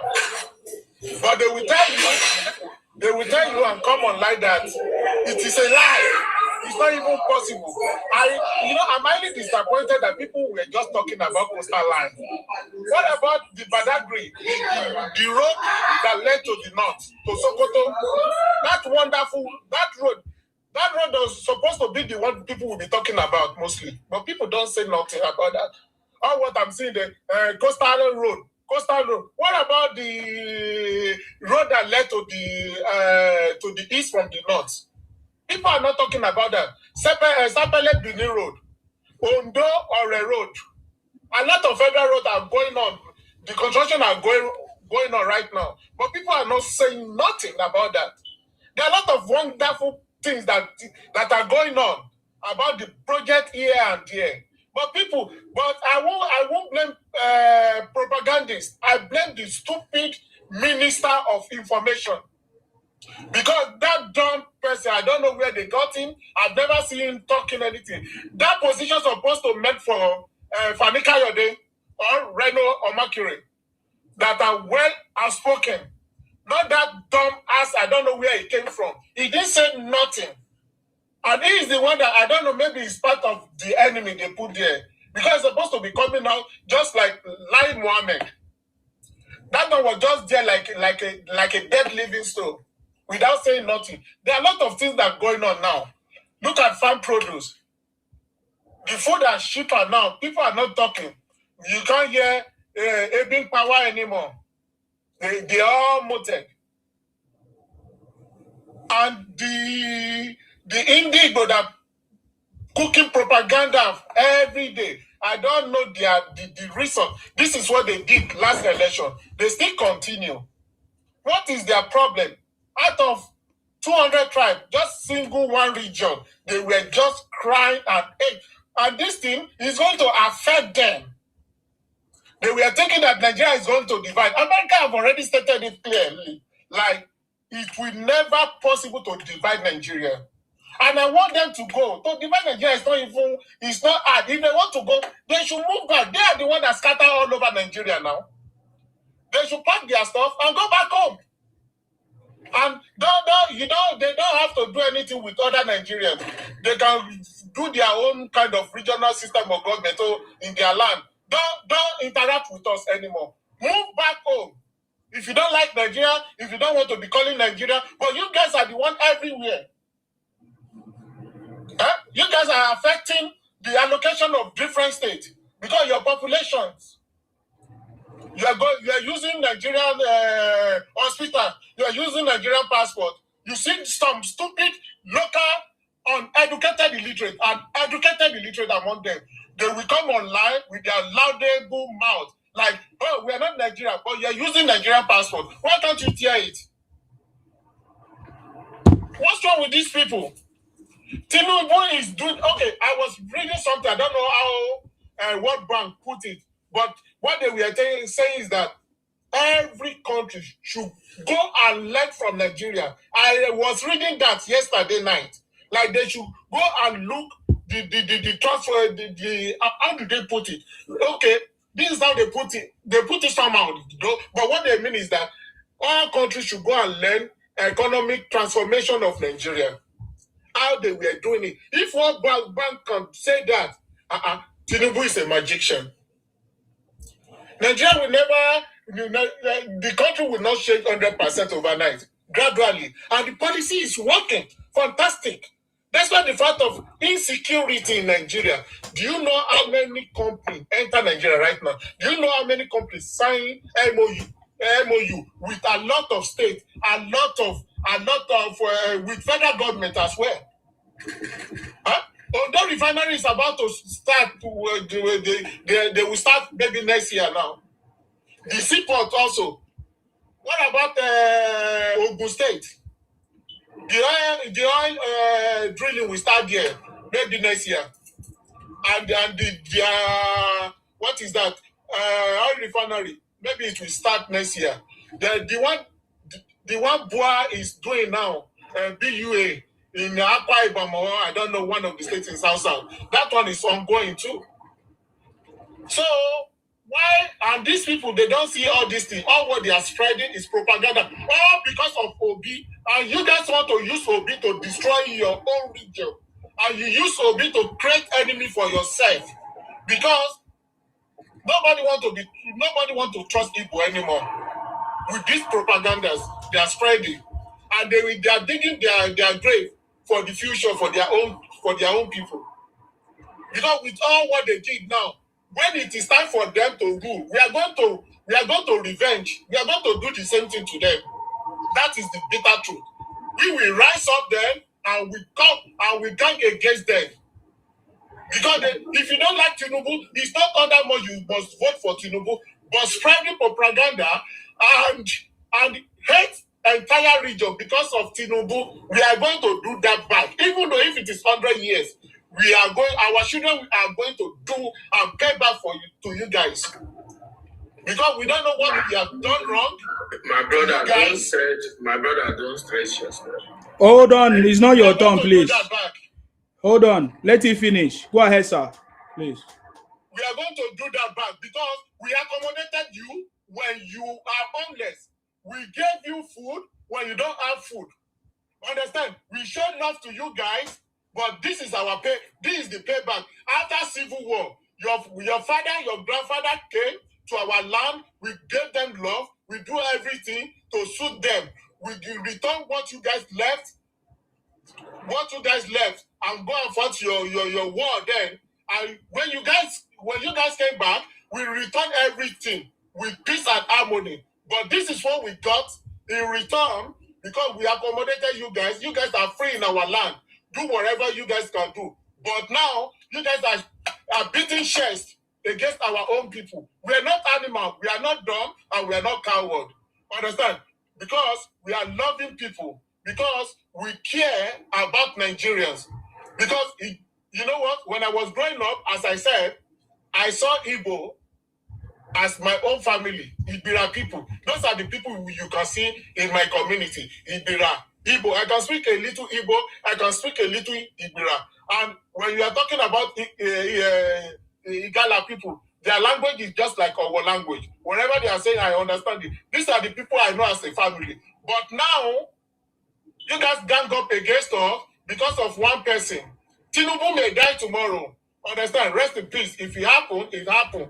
But Yoruba race will still remain as a tribe. You can't hate the whole region because of one more, because you don't like them. You guys cannot even pretend but you guys show it out clearly, like loud and clear, like you guys hate Yoruba because of Tinubu. We shall see. And you guys will see us that we are not coward when it is time. Because you all believe that, oh, yeah, you guys can't do nothing, but we can do 1,000. Because we love visitors. Every tribe in Nigeria lives in Yoruba land. We both live together as family and no problem. Even though people from other regions, they contest, they run for election, they won, and we don't run any propaganda. We have person from what is that? Is it Kogi State or Edo? The guy that won Etiosa, House of Rep then. He wasn't born in Lagos now, but he won. He ran for election. He won. We don't do anything. We still love him, despite the fact that he went to House of Rep and started using propaganda against the Lagosian. Every good thing that's supposed to come there, he voted against it. But we still love him. We don't do nothing, and this is not making sense for the Igbo to hate Yoruba. Why millions of you are living in Yoruba kingdom? If you guys try this one with Ashanti people, like, okay, let's say Igbo tribe are from Ghana, and you try it with Ashanti, head will be rolling on ground. Even though if you guys do this to Zulu people in South Africa, head will be rolling on ground. But we don't do that. Enough of all this rubbish. If you guys don't want to vote for Tinubu, don't vote. But stop painting Yoruba people, the great Yoruba people, painting us as coward, calling us names. Enough is enough. We are tired of hearing all such things. Don't push us to the wall. God bless Nigeria. God bless Yoruba race. Thank you. Thank you very much, sir. I appreciate you. 8 p.m. Yeah, my brother. I'm just trying to tell my brother, Mr. Kenny Ekalesa. I'm just trying to tell my brother not to stress himself. For me, I don't want the hate to stop. The Southeasterner can continue hating on the Yorubas. No problem. We are ready for that. The fact remains, if you don't know how to play politics, you can learn it. You can ask. If you study the Nigerian political space, you will understand that by God's willing, after 2031 of Tinubu, there will be a Northerner. After 8 years of that Northerner, that's 2030, may God keep us alive more than that. It will have to come to the South. The support of the Yorubas is needed for the Southeastern or South person to become the president. That's the payback time, a serious payback time. So if an able man stood up today after all the amenities they've enjoyed in Southwest, and Yoruba man becomes their permanent enemy, no problem. It's a welcome development. It's a welcome development. The hate should not stop. They should continue the hate. If they stop the hate, we won't be able to pay back in full force. They should continue the hate. We have a serious problem in the Southwest. Fake drugs are rampaging our town. Fake drugs. I have it on my page. I wrote about it. I posted about it. Fake drug is rampaging in our town. People are taking the drugs, getting killed. Sickness getting increased. Even they don't even have humanity to the extent to think of their own people that might even took part of those drugs. That is how bad they see crime. That is how bad they enjoy making money from unaliving fellow human beings, either direct or indirect. Now they hate on Tinubu and they hate on the Yorubas. Why? Because of it, they don't want the election. Could anybody in the real sense give such a fragile country to run? Somebody that is pricing groundnut. At the end of the day, if you're going to the court saying that they cheat us, and coming up with evidence that has no valid ground.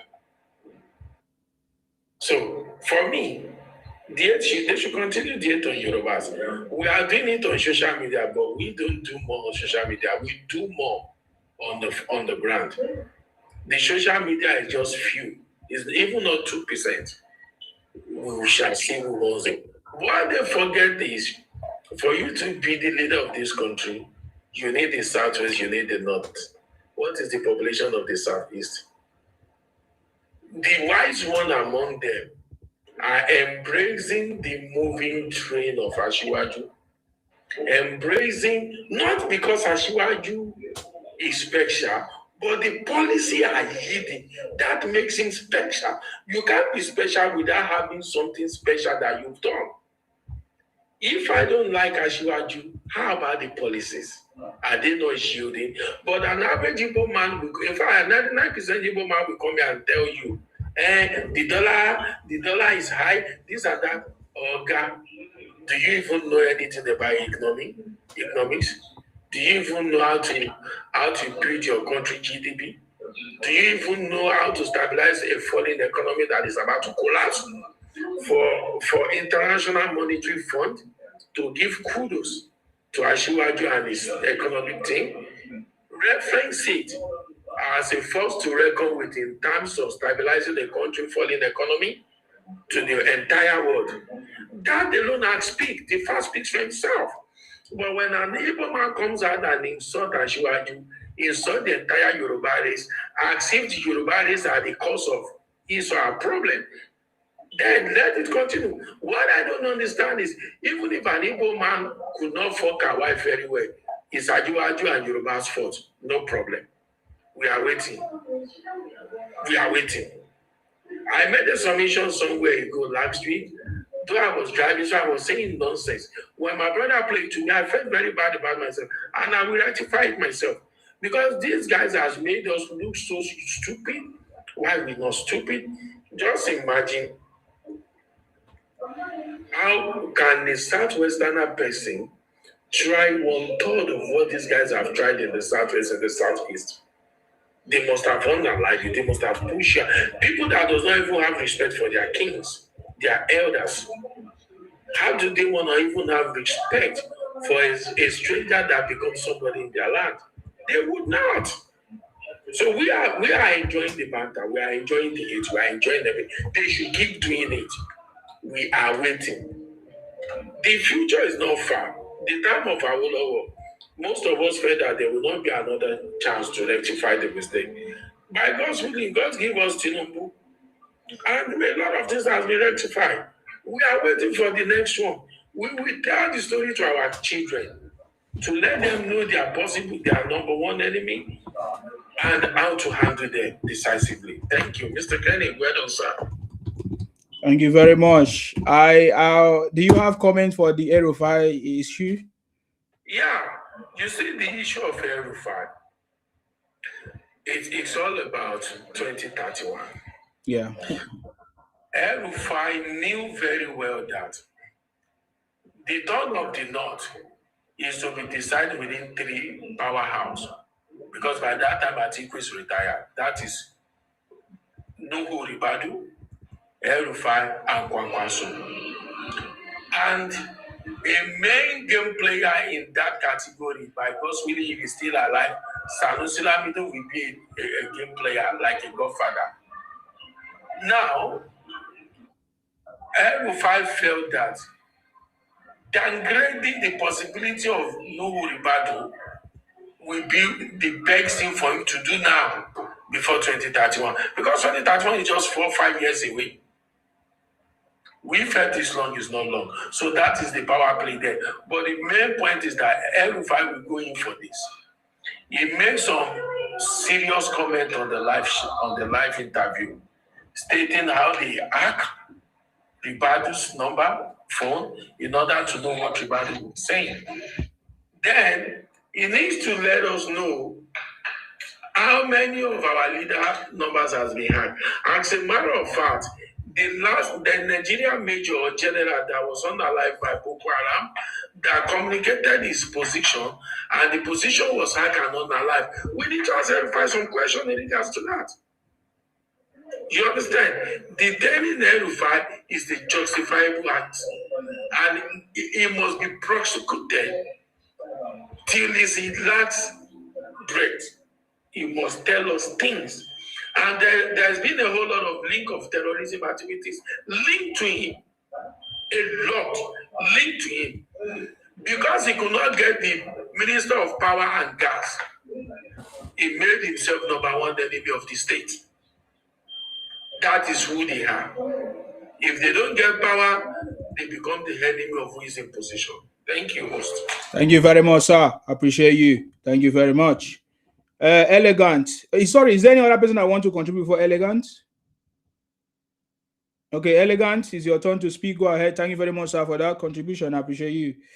Elegant, are you there? Or mute yourself. Yes. Can you hear me? Yes. Are you Elegant? Yes, I'm Elegant.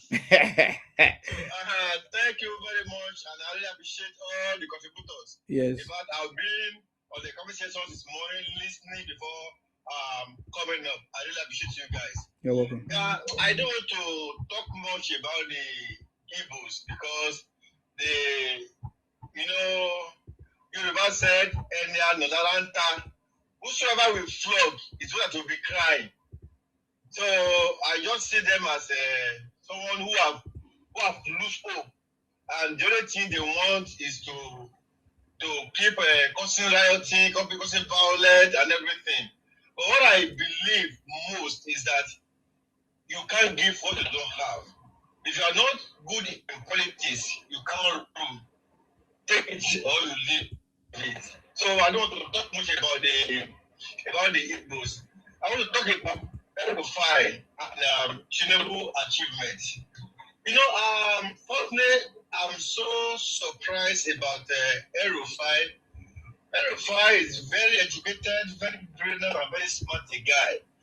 Is someone who has been a minister of FCT, is someone who has been a governor for 8 years. I believe he should be able to know how to manage informations.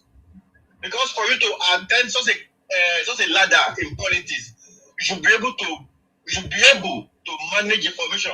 For him to go to media and pour and spit out such a mighty, dangerous word that we act. That word is very, very powerful. That was very, very powerful. No politics involved, because by the time probably the northern elders now gather up, they meet the Yoruba elders, the southern elders, they join together, they can plead. But what are the younger ones going to learn from him? That is the question I want to know. What are they going to learn? EL-Rufai is a leader, because for you to be a governor of a place for 8 years, you are a leader. You are a stakeholders in the country. So what do you expect your followers to learn from you as a politician who speaks anyhow? I believe it needs to be cautioned. If God save him, our God is a merciful God. If God save him, he needs to be cautioned. He needs to learn how to manage informations. So you shouldn't be angry. You shouldn't be talk when you are angry. My brother, I mean, is monitoring this issue. He can't skate through at all. They are monitoring. I'm in America too, so I'm here. And I'm talking to you now. I just let off his number home. So I don't know why. I'm just saying it because politics can be played of the day. Are you getting me now? But what I'm saying is, as a leader, and at the age of 65 years, what do you expect your grandson to learn from you? That my daddy talks anyhow, my grandma talks anyhow. Even as young as I am, I'm careful of talking some things. So to me, it's very shameful to him as Adakeda. That is number one. Number two, we are having issue with Ribado, and your issue based on politics. Because already during the Buhari regime, Tinubu nominated Ribado. Fine, and they not quiet and they can't mute. And when he came, fine, this is a game, this is a draft, we are not playing it. Good luck to the winner. So when you fail to have it this time around, I expect you to come and wait. You decamp, it's your choice. You decamp, you campaign with policy, not by propaganda. Campaign with policy, campaign with what you want to table on the table. That if my party is in the government, we're going to do this, we're going to do that, we're going to do that. That's what we want. Not about shouting and we try to go to Lagos. In what base? So I believe EL-Rufai needs to go and learn how to manage information. Manage information is necessary. Now about Asiwaju achievement. In fact, tonight, even before now, I am the most happiest man on earth when I started looking at his achievement. What? From Obasanjo regime, Obasanjo is a Yoruba man, from Obasanjo regime to Buhari regime, what they could not do. The first day they able to take the mantle, he declared that is the drain our coffer. That will make us make our economy to look shower in the global level. People just cancel it with the tip of an eyes. Somebody. Look at how we had the forest. What other leaders cannot do for years. When they were scared of Kaaba. When they were scared of Kaaba, but they said, man, who makes sure the local government has autonomy? That no, we cannot continue with governors like this for them to be handling local government money. They never have autonomy. What I expect our brothers from the southeast to do is to hold their governors accountable. The president have increased allocation by 3 times. What are you doing with the money? To all the local government chairmen, our president has increased allocation. What are you doing with our money? But instead of them to hold them responsible, they'll be abusing the president. As if the president will be the one to come and tie their streets. As if the president will be the one to come and provide them security in their bedroom. We need to wake up. We need to be out of the sentiment. That is what I expect all those insiders to do. I am a Yoruba man from Ondo State. Sometimes from here, I talk to people there. Call our governor. What is he doing with the allocation? Stop dancing. It's my governor. I can say, stop dancing. We are tired of dancing. Show your work. That's how a good citizen should do. But for Igbos, they'll be using the blanket to cover their nakedness. So they have to say it out so people can address it and everything will go smoothly. And instead of you to act to the governor, to the chairman, Abadibe has been a senator for years. Abadibe has been a senator for years. 20 years. What has he done to his constituency? The senators in Anambra was sharing, was not a wheelbarrow, was sharing last time. A senator. Whereas this guy from Ogun State, Yayi, sharing photos. So what are you telling me? So you know what? Yayi product. Understand? No government can try that. No government can try that. So my brother, I wanted to call their wives together, to call their senators, to call their governor, to call their chairman of the local government. What are you doing with this allocation, my brother? At least out of assembly as a role to play. What have they been doing with the money they're collecting from them? They can't. I've been to this. That was years back. I'm talking about 2011, 2010. When I went to East last, that's his time. I've not been to East. But the question is that even to today, we thought I said documentary. What have they achieved? Since we have democracy, since 1999. Other than just developing. Look at Southwest. If Southwest is not pleased, will they be able to come to Southwest? When they are coming, they come with London bag. When they are going, they come with cars. Yet they don't praise the region. They are an great human being. I'm trying to use the word language. I'm sorry, I don't know how to put it in English. I'm very good student. So, my brother, we should just put them aside. Let's continue to advertise what Tinubu has done and again the way forward. Baba, you've tried. This is what we need more. Elegant. This is what we need more. That's what I want now. Baba, you have tried. You've proved. We just leveled out. Let me pick. But this is what we need more. And God bless you all. Thank you very much for giving me the time. Thank you. You're welcome. God bless you too. See my word on my brother. You know, we've been together since the whole issue is really in the hot soup. Since they've been threatening you from the day of IPOP. In fact, you are indeed a good man. Well done, my brother. Thank you. Elegant, you said God will save, may God save El-Rufai. God will not save El-Rufai. God will not save him. The God that we are serving is not a God of fake. Now God send them. Do you know how many lives have been lost because of El-Rufai? Do you know how many atrocities have been committed by all these extremists in the northern part of Nigeria because of El-Rufai? God will not save him. Even if he died today, God will not let him rest well. See, I thank God that God is exposing all Nigerian government. I mean, the Nigerian's enemies. El-Rufai is one of them. It's one of the biggest enemies that Nigeria is having today. Nobody forced him to say what he said on the what do you call it, on the live TV. Nobody forced him. It's Almighty God that pushed him to speak out. You're saying that you have NSA number, NSA chief number. Who are you? The moment you left that office as a governor of your state, you become an ordinary Nigeria. It's we that we are carrying them as someone important. It's we that we are looking at them as someone that is very, very important. The moment that power get out of your hand, somebody attend that office at the state governor of that particular state. Believe you me, my dear brother, you are just like you and every other citizen of that country. So what effrontery does El-Rufai have to be claiming on national TV that they tap on somebody else? Earlier, you said something earlier that the general that they buy when he give out his location. Yeah. Who knows? Who knows exactly? Who knows? And there's this issue of this guy, the die or something, that this guy that will disappear.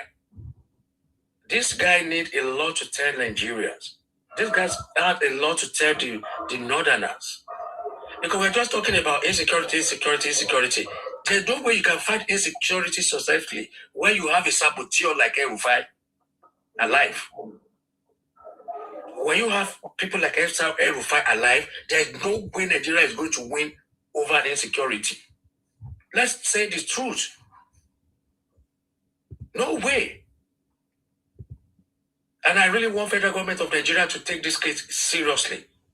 And I want Baba Tinubu, that's my father, my president, and my kid future great-grandfather, to save this nation from this minute, from this carnage that we find ourselves today. Enough of this nonsense. Let me tell you something, nobody has monopoly of violence. Everyone is violence in nature. We are just hiding our problem. We are just hiding our dark side. Because if they think that they have power over this insurgency that is happening over here, we'll rise up and bring up our own insurgents as well. Let's scatter everything. My president must do something about this El-Rufai case. It's a national threat, and it must be dealt with national threat. It's more or less like coup d'etat. What they've been doing. Who know what they've been doing all this while? Okay, So how about the coup? They are all Northerners. Do you think about I'm coming there. I'm coming there 8 p.m. I'm coming there. You understand what I'm saying? I'm coming there. We've been fighting this issue of insecurity for how many years? How do we want to fight insecurity with a man like El-Rufai still alive? How? Because whenever they are making a decision at the secret room, some useless, stupid, and criminals people, they are listening to the conversation as well. And they are feeding back the culprit that they are putting this country in a bad image throughout the world. Now let's go back to the Yamiris, the Jawe Jura, the refugees in other states. You know, there was this one particular program that was contributed to I said, see, if happen that your governors are doing what the governors from the southwest of Nigeria are doing, you people will not be shouting like a toddler that take away his feeder. Because you look into others people's problem while you ignore your own home. You have your own governor, you have your own representative in the government. But how many times have you challenged them? But you'll be pointing finger to somebody else's problem. Yes, we have our own problem in the old western part of Nigeria, which is there's this governor that always dance. Nothing you know more than dancing. He does not know anything more than dancing. We've heard a lot of information about him, how his elder sister is making, decision in the state. We want a man of the government.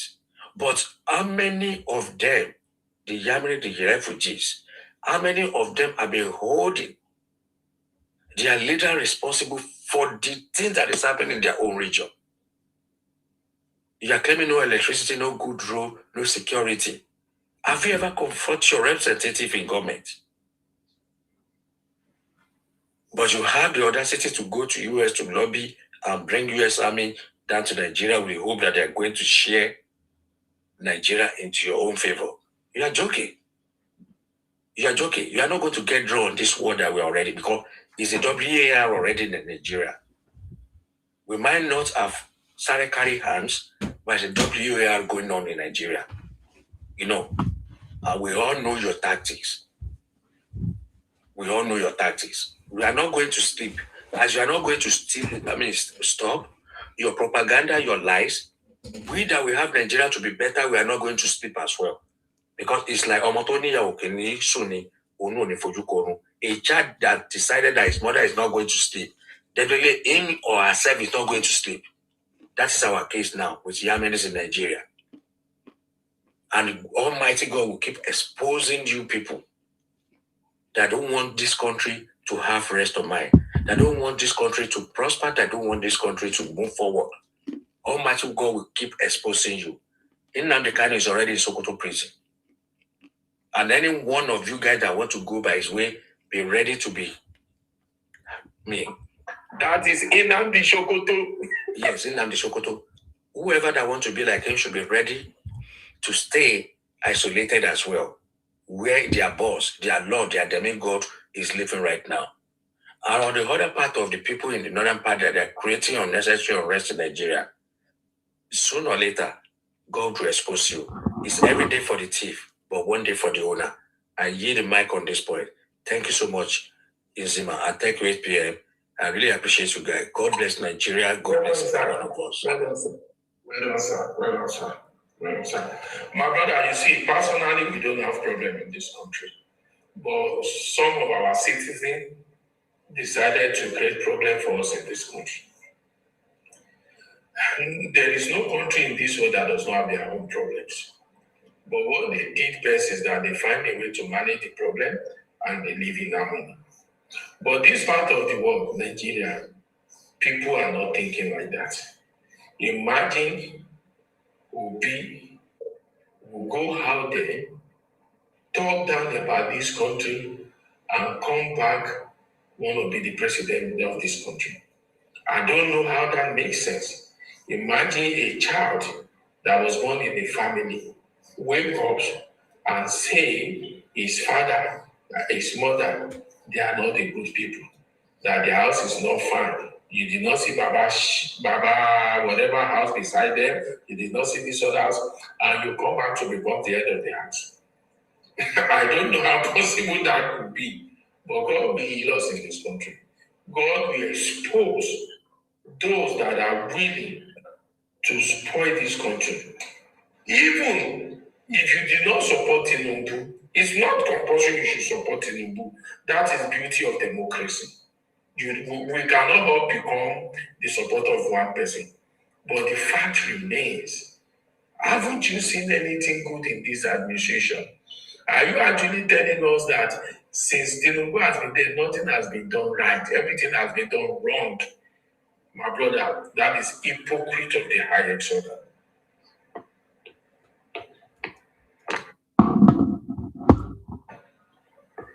Okay. I don't know what is happening with your network. We can't hear you anymore, sir. 8 p.m. We can't hear you. Thank you, Mr. Bayu, that spoke earlier. Thank you very much. I appreciate you. God bless you.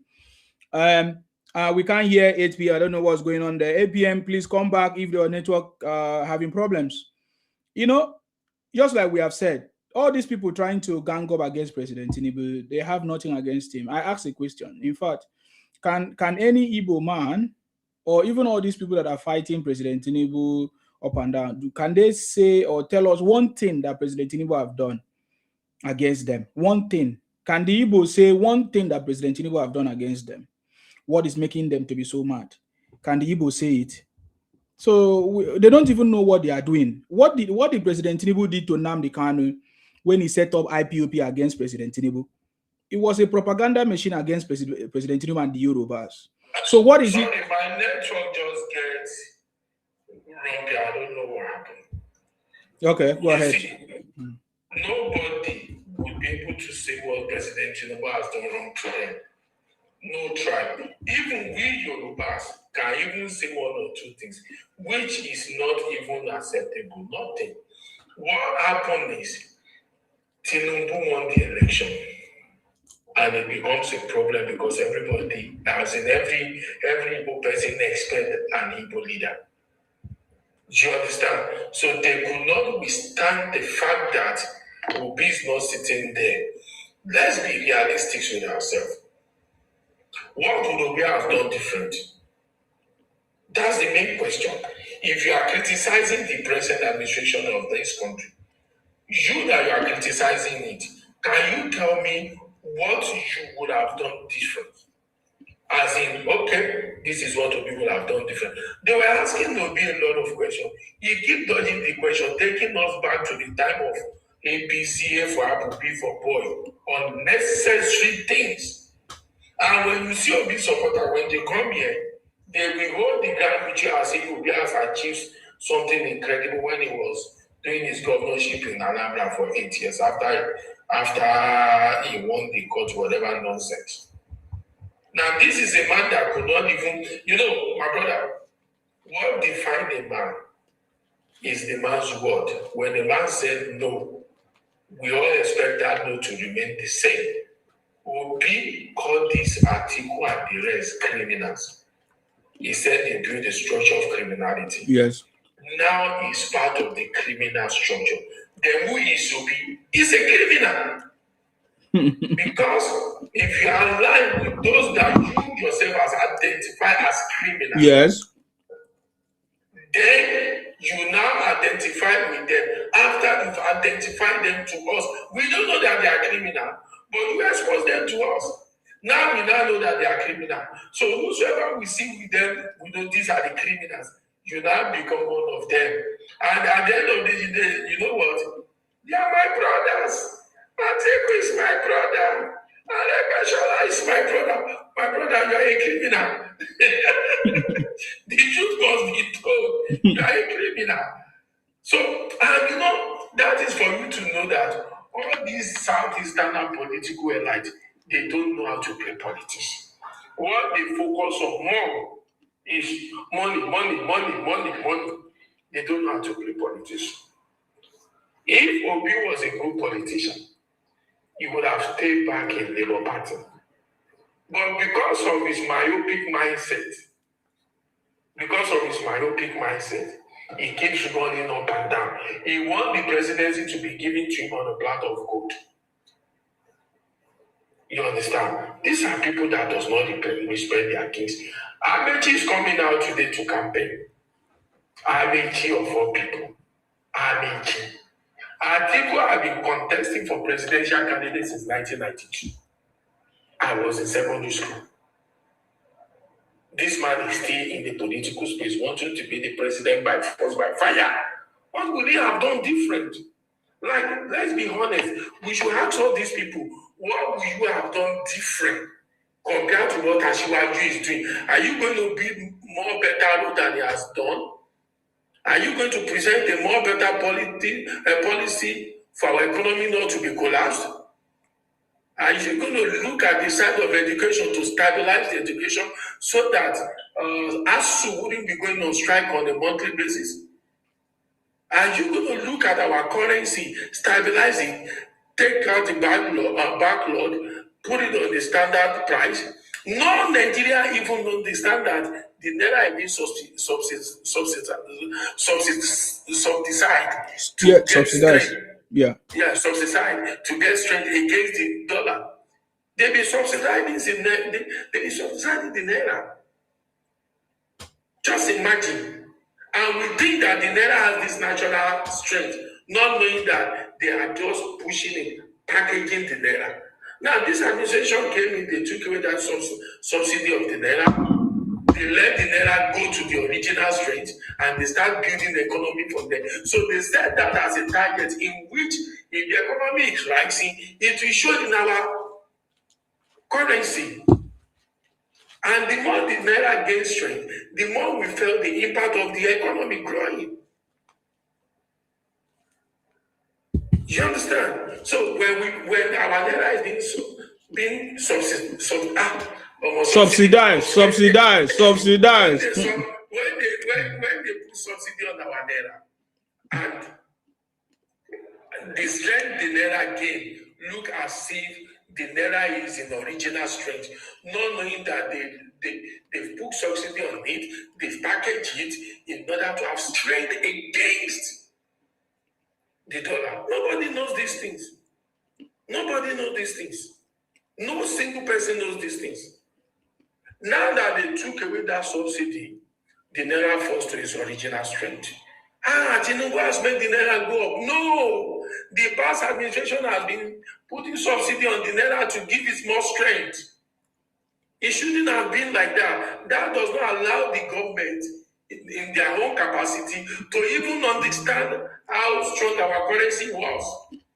Now we know the strength of the currency. Now we know it. Now, the more the naira gains strength, it gives even us citizens to know that our economy is moving ahead. But a lot of people do not know all these things. The only thing I personally see as wrong move at the initial stage, and I now see it as a smart move later, was that I felt that when you are taking away the subsidy of the naira. Okay, sir, can you round up in 2 minutes so that Oga will speak? Sorry, you shouldn't have taken out the subsidy of the fuel because I felt it was two serious things that you handle at the same time. It will actually become a problem for the citizen. But now we've passed through it. Everything is working fine. Why are people not seeing all these things? Why are they only seeing the negative things? The positive things should be pushed away. Thank you. Thank you very much. 8 p.m. Oga Alex. Oh yeah. It's your turn to speak. Can you speak up, please? Yeah, can you hear me? Yeah, go ahead. Yeah, I greet everyone. Good evening, everybody. You're welcome. Okay. Everybody has been saying their own opinion concerning Nigeria and the government. And what I want to say basically is I'm a Nigerian. I'm from the eastern part of Nigeria. But one thing about me, I did not have this mindset of having this what I call it. Thank you very much, Joko24. Tribalistic mindset. Mm-hmm. I don't. The thing is, I'm in Nigeria. I want a good leader to lead Nigeria. Be you Yoruba, Igbo, Hausa, Calabar, Delta, Ebonyi, any state, any. But so far, you're a good leader. How will you know a good leader? Is it not only when they lead? Thank you very much. So I don't like where people come and started talking about because you are Yoruba, you are attacking the Eastern candidate. Or it doesn't make sense anyways. But I'm not after that. What I'm saying is, if you're a leader, when you lead, the people will testify. It is the citizens that will tell you when you lead. You don't even need to tell people what you did. It is the people, the citizens, that will come and I enjoy this man regime. This man is a good man. This president, his leadership is nice. It's okay. Oh, but you now, I'm telling you, I'm putting it to you. You and MPM, 8 p.m. tomorrow or any day. Just go to the street of any street in Nigeria. Like, I'm not in Nigeria, but go to any street and just interview 10 people. Just ask them, what do you think about this current this current presidential leadership? Just tell them if they are okay with it or not. 7 out of 10. Oh, is that your way of judging it? Is that your way of judging it? No, wait. I'm just saying. No, it doesn't make sense. Now I'm asking you. No, okay. No, they say wait now. Okay, so what do you want to? What is the parameter? What do you want to achieve from what you are saying? The people that you are asking questions, do they have political education? And what are they talking about? So these are factors that can affect anybody's response, and you can't use those persons' response. You can't use people on the street response to judge this present government as it stands now. If that's what you're saying, who would you now use? Who would you now like? You will use the certain parameter that is used for just like every other government anywhere in the world. For example, your GDP. Oga, listen now. These are the things you can't use individual personal experience, because there are so many factors that can affect what they how they are benefiting or what is reflecting on them. There are so many factors, but what you can use are things like employment rate, things like GDP, things like what do you call it, education, things like hospitals. These are things that we can see. These are things that we can use. These are parameters that we understand is with facts. Then any other thing you hear from people, these are people's opinion. Other things will be people's opinion, and it depends the people that you ask. Some people that love this man will not say, and will say things that are good to the man. That the people that don't love him will say different things. That is how it is. People's opinion can just be people's opinion. We can have a people's opinion pool. That is okay. And it depends on the region, the space, and everything. So we can't use it to judge this government, because remember, this is a government that is rescuing Nigeria. If you are sincere to yourself, if you understand what we are talking about, this government is a government that rescues Nigeria.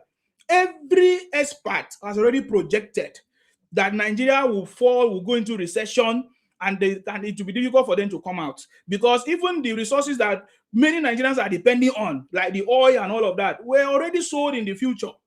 So this government came to salvage it. Even when Buhari was there, is it not the reason why they did not want Tinubu to be there? Because Buhari already destroyed the government through people like.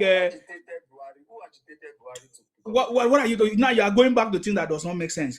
It's like it's a simple question. No, who agitated what means what? We are talking about what happened during Buhari government. You understand me? We're talking about what happened during Buhari government.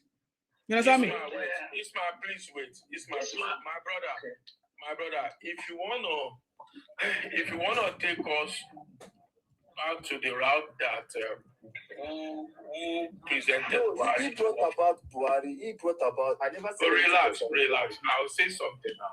If you wanna take us to who brought Buhari, boldly, that is politics. Politics. You have people that sell their idea of their candidate to others. In the Southwest, we have leaders. And you keep your mics mute, because there's a lot of noise coming. I don't know where it's coming from. Mr. Yotele, please mute your mic. I do or something. Okay, go ahead.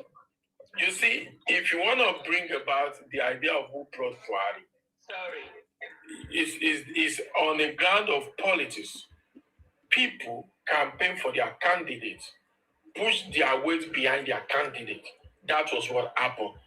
Putting their weight behind Buhari does not mean they are part and parcel of Buhari administration or Buhari policies. But if you want to go to that route, fine, let's go to it, and let's checkmate whatever happens then with whatever happened now. What did you see different? That is it. So please, sir, let's move on so that we can go away from we can give him time to finish his talk. Okay, Alex. So where I come in what you were saying is that you want to use people's judgment to judge this government. No, I am saying. So that is where I interfere in your conversation. I have not landed. You just cut me short. No, I didn't cut you. I didn't cut you. What I'm saying is that you cannot use people's opinion on the street to judge this government completely. There are other parameters. That is what I just said, and that has to be corrected. Yeah, go ahead. Okay. I've heard you. I've listened to you. Yeah. No problem.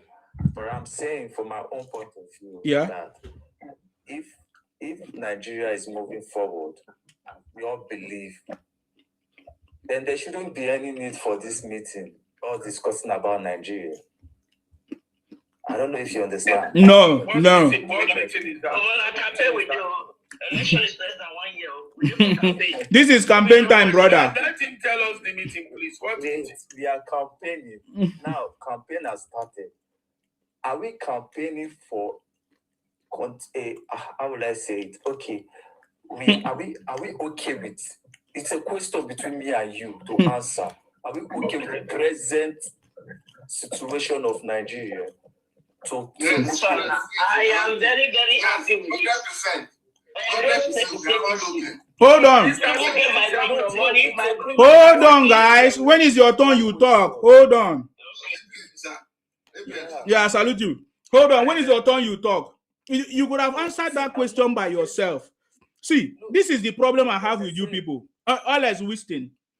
This is the problem I have with you people. We don't know you. We don't know who you are. As I'm talking now, you are using fake name. So when you come here, tell us what you believe and what you stand for. You can't answer that question when we don't know what you mean, what is your status, who you support. Because that will now make us to understand who you are, where you are coming from, your foundation. Like, we are not stupid here. Tell us that you are not satisfied with whatever is happening in Nigeria. You tell us the areas that you are not satisfied with. Because for us, I've already made a statement, the foundation. President Tinubu, as he said, came to rescue Nigeria. And he is still on the rescue mission. It's not even up to 4 years yet.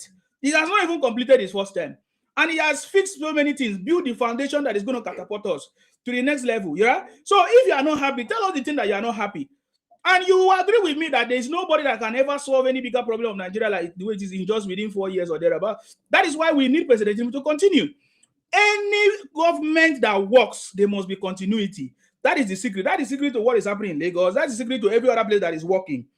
And that is why one of the senators, I think his name is Senator Kenneth Eze, has already proposed a 16-year term, single-year term for presidency. Yes, I see. So I've already said it before. I said it. This is happening. It's going to happen. I don't need to talk too much. I already said that we are going to be having one term in this country, and President Tinubu is already fixing it and putting the foundation in place that is going to move the country forward.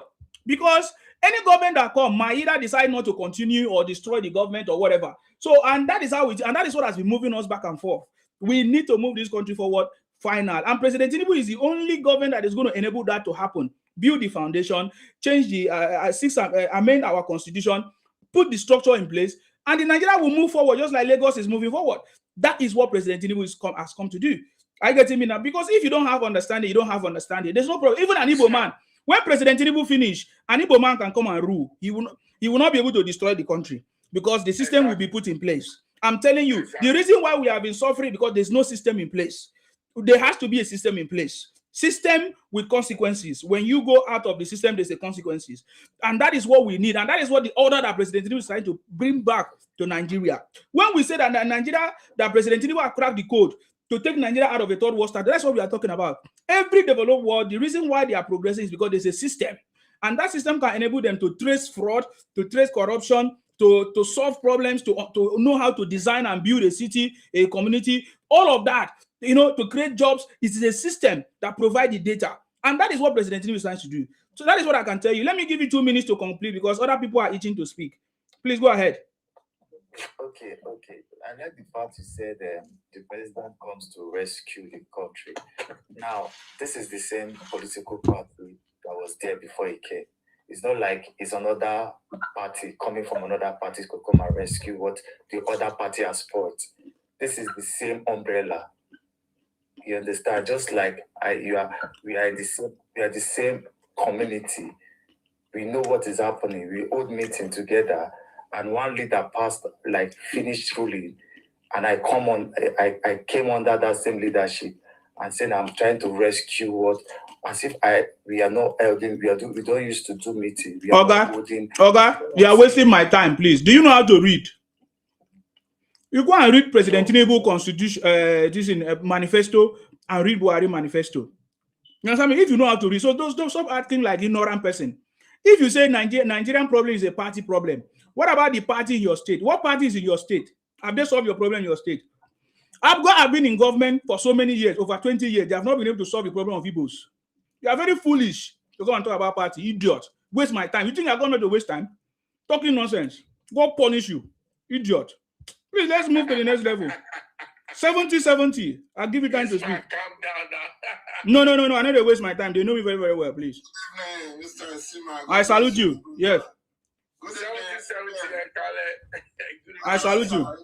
Yes. I was speaking yesterday. You are making submission on Zala's platform. Thank you, sir. The submission will pay up. Man, I'm so happy. Thank you. God bless you, my brother. Thank you, sir. To enrich you and thank you. Amen. In the mighty name of Jesus. Amen. So I quickly want to hear myself. This man, sorry, 70. Brother, Baba. Please, you don't need to interrupt me. Let me leave. You can go. Get out. Go to a stupid platform and share your stupid idea. Drop me down, but tell it to yourself. Next time you go to school, I say people go to school without reading. You just came out like the back. 70. Ismail, I'm sorry, I just spoke to my brother. Yes. Do you know that I was on a platform 2 weeks ago, and they are talking about the Igbo coup? And believe me, sir, I did not know about that story. I didn't even bother about it. And I was saying nonsense. For the first time. I heard when Sasa was telling you, yeah. I was saying, do you know that day, I felt very bad that I privately sent message to everybody that I didn't know that I was saying nonsense. So no problem. You know, sometimes when you say something you don't understand. Yeah, that's and okay. Now the problem is, since that day, do you know that I took 2 days to research, and I nearly beat myself. Now, in fact, I'm actually using this medium to apologize to you as well. Thank you. We are all understand this. Thank you. God bless you, sir. So, Isima, thank you, sir. I want to quickly air my view on El-Rufai.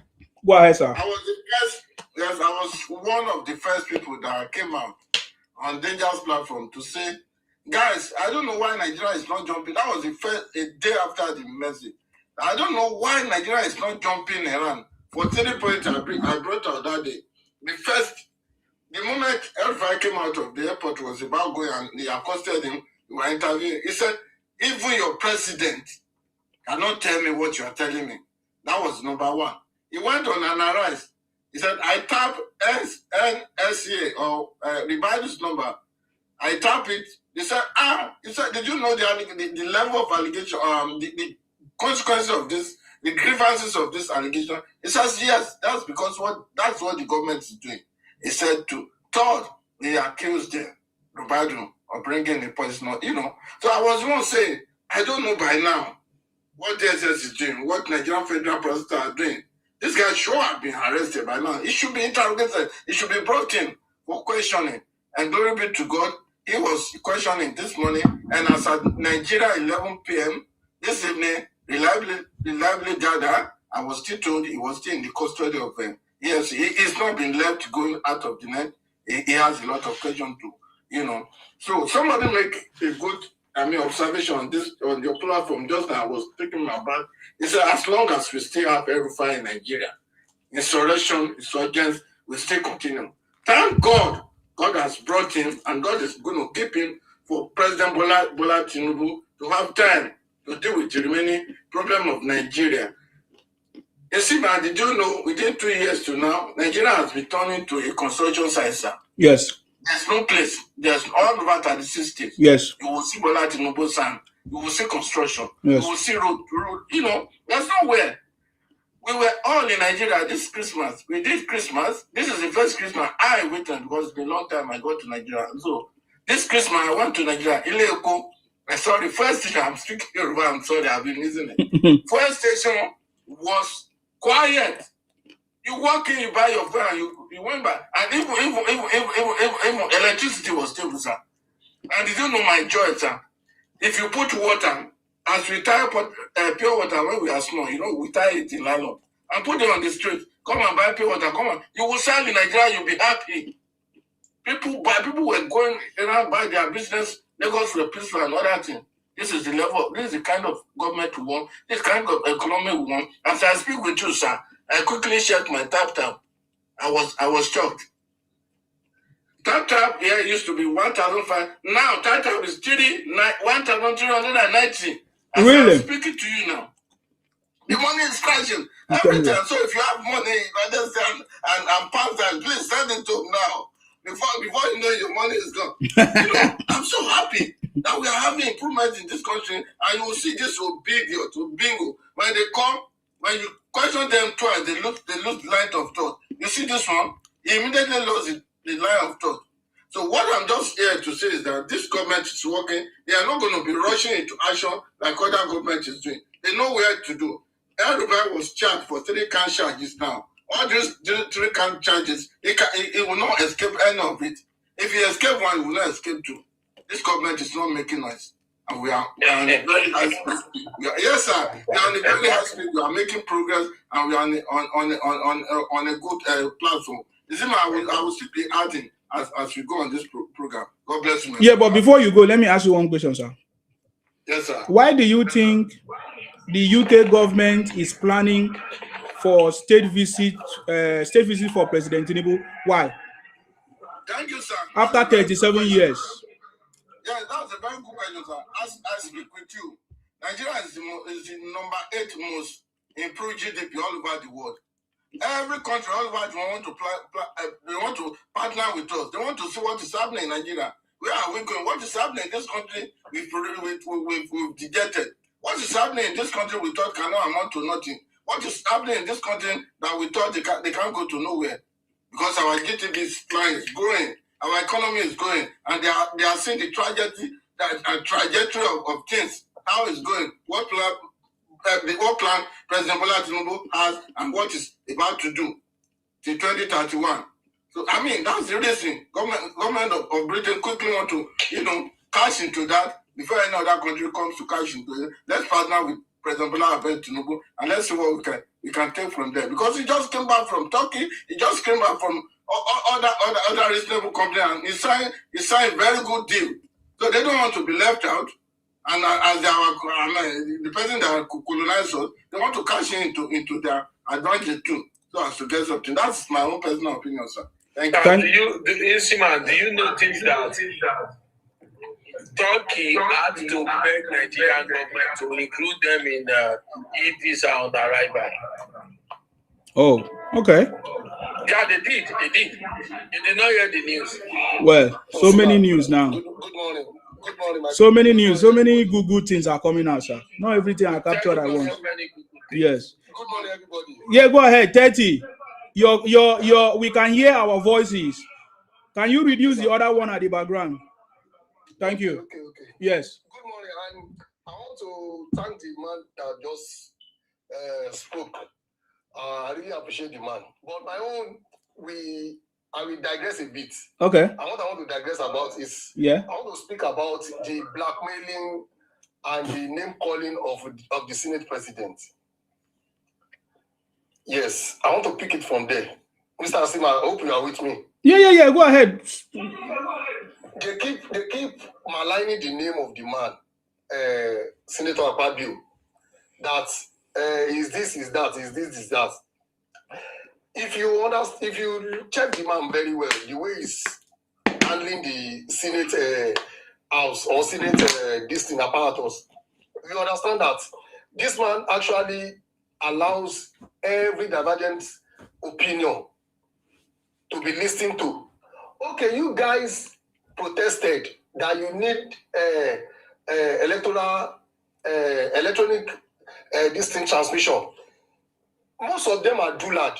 Electronic transmission has been in our law, passed by Buhari, signed by Buhari, passed by the past Senate under what's it called? This man from Yola, from Yobe, was signed by Buhari. The electronic transmission of results should be made available in 2023, which they did. But they now put a clause because they know sometimes we always have this internet infraction, and so many villages are there that don't have internet this thing available. So you guys, these people, this dullard, they now went ahead to go and protest that Akpabio is shielding the fact that he's not ready to sign law, the electronic transmission of results, what has already been into our law already. This guy from Abga State, without any meaningful project to show himself Abaribe came all out the other time, blackmailing the Senate House, that they don't allow him to. Yeah, you need to wait. There are other people on the call, sir. Yeah, that's what I'm saying. I'll wait.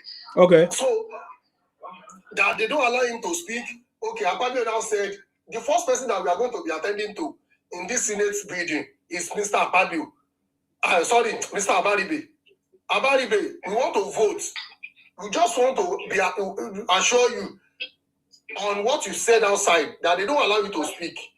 Okay, you have already raised a motion that people should vote, that this electoral law, they should handle a particular section of that law like this. Okay, we are going to vote to House. Let us be in order. Want to vote. He said no, he doesn't want to vote because he already knows that he's lying to his people. This government is very open. Not the government that deceived. It's not a government of deceit. Though they may have their own SSTs. You understand? But the fact that this government, when they want to come into power, they have already told us. I've never seen one of their promises that they made before they came into power that they have not acted upon. Like they may not have. Like fuel subsidy is not someone. You know what the problem of Nigeria is? They don't really read the manifesto of the present government. When we want to do the election last time, they were busy abusing the president. They don't read his manifesto. Nobody knows what he's coming to do. They will say, he poo for body, he know where clothes wear, he know waka wear, he like the penal, in the back the penal. At the end of the day, they are lacking focus. The first subsidy promised us, he did it. Net fund, he did it. In fact, Abga make sure that the net fund law was quickly passed into law because of the vulnerable students who are into university that may be struggling to pay their school fees. How else do you want a man governing a Senate House to rule us?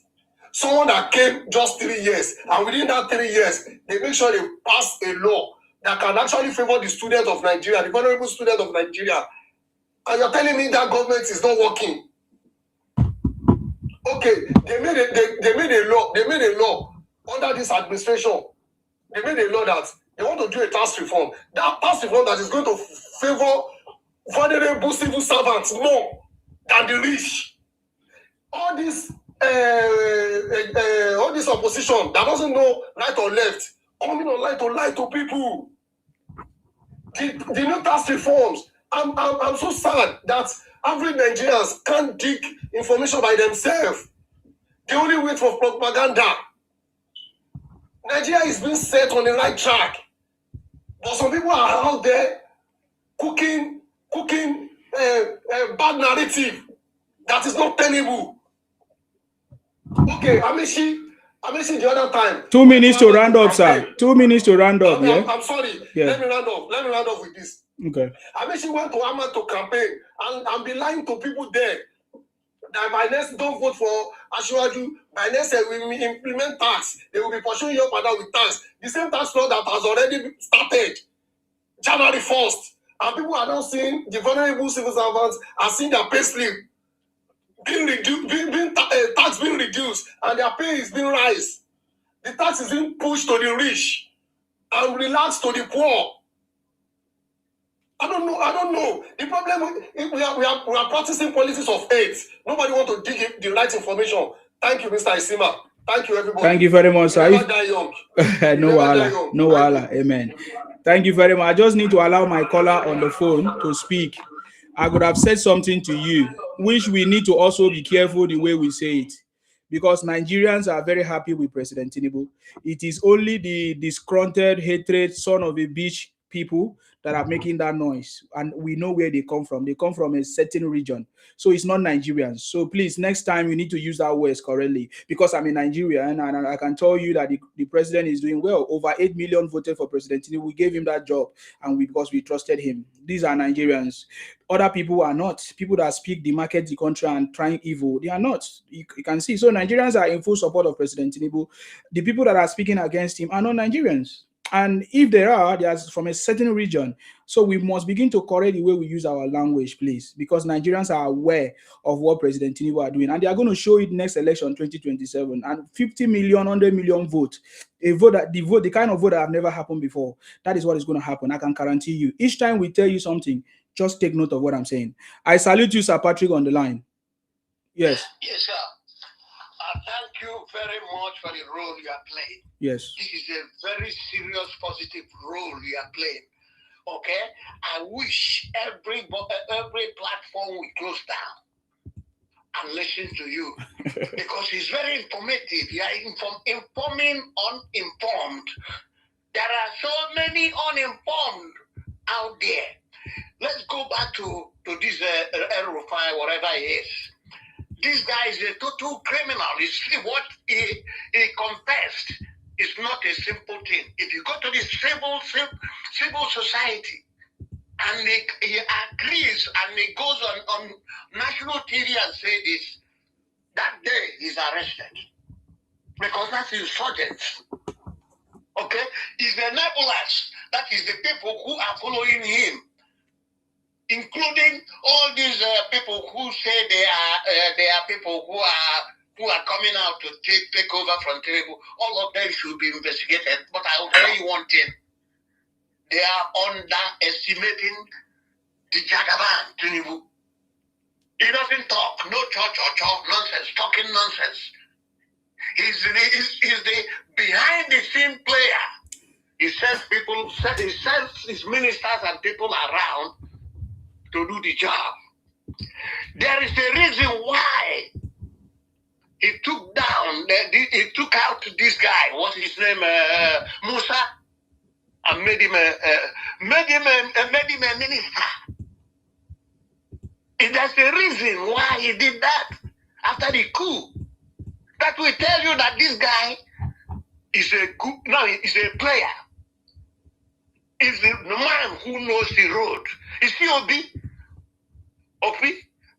if he doesn't be careful, right? If he doesn't be careful and keep on following all these guys, Atiku and all of them, okay, he'll be lumped into these criminal, cyber criminal and terrorist actors. You see what this El-Rufai did? He tapped information from Ruvalo, which means he can also listen to our president talking to dignitaries, talking to fellow countrymen, to other country presidents. He can be listening. What does he do with this information? He passes it to all these saboteurs. Let me tell you one thing: they should torture him. Arresting him is not enough. Torture him until he gives us information of all the other enablers. But I know Tinubu is slowly catching up to them. You see, Tinubu, 2027, I'm going to tell you straight up, my brother, it's over. He has won it. Heavily handedly has won it. All these things we are talking now, we should be planning on how to deal with these insurgents. All these saboteurs, they are. You see, El-Rufai, Sani was talking on one of the on Arise. He says that they will investigate him on what he did in Kaduna when he was a governor. It didn't start today, man. It's not a surprise. He's a criminal. That little punk is a criminal, man. It should be tortured properly so that he can give us more information because it's like the guy who talks a lot. So if you torture him, he'll give you more information about all the rest of them. Thank you very much, Usama. And God will always continue to be on your side because you are speaking the truth. Thank you very much, sir. Don't forget to get my book. Go be patriotic to your country. No, there's another copy. There's another one. Be patriotic to your country, Nigeria. Stop the marketing Nigeria with lies, misinformation, and propaganda. building a positive digital footprint for national progress. Is a yeah. Go ahead, sir. I got you because you don't have to tell me all this. I know. You see, this is equated stuff, right? I know what to. I was a soldier in Port Harcourt sector. The Burma soldier, I repeatedly joined the army without knowing that I was doing the most stupidest thing on earth. I know what happened in Port Harcourt and Ikwere, Ndoni, Owakre. I know all those areas, man. I will buy the book. Don't keep reminding me, please. I will do that because I respect what you are doing here. Thank you, sir. Anytime I don't join live, I don't feel good. Mm-hmm. I don't feel good because that's where I get my information. That's where I can be able to voice my opinion, interject. So, join with other smart people who call you. Let me ask you a question, sir. I know that you are from Onitsha. Onitsha is in Anambra State and Southeast. That's right. So do you? Yeah. Go ahead. I wanted to ask you: do you classify yourself? What do you classify yourself as now? Because I know that they say Onitsha people partly, of course, migrated from Benin or whatever. I just want to understand that position right now because you speak. Every time you speak completely different from the people from the Southeast that are causing problems in Nigeria. Please go ahead. Let me tell you, my friend, majority of the Onitsha people don't want to be associated with Igbo criminality. I will tell you that now. We wish when they created the Delta State, that Onitsha people could have been included, but because of the geographical location we are in, unfortunately, our grandfathers made a mistake. We couldn't have positioned ourselves there because of the mistake that our grandfathers made. We are paying a price. I'll tell you, the Onitsha people, well-enlightened people, they don't want we don't want nobody like all these guys in our community. But what can we do?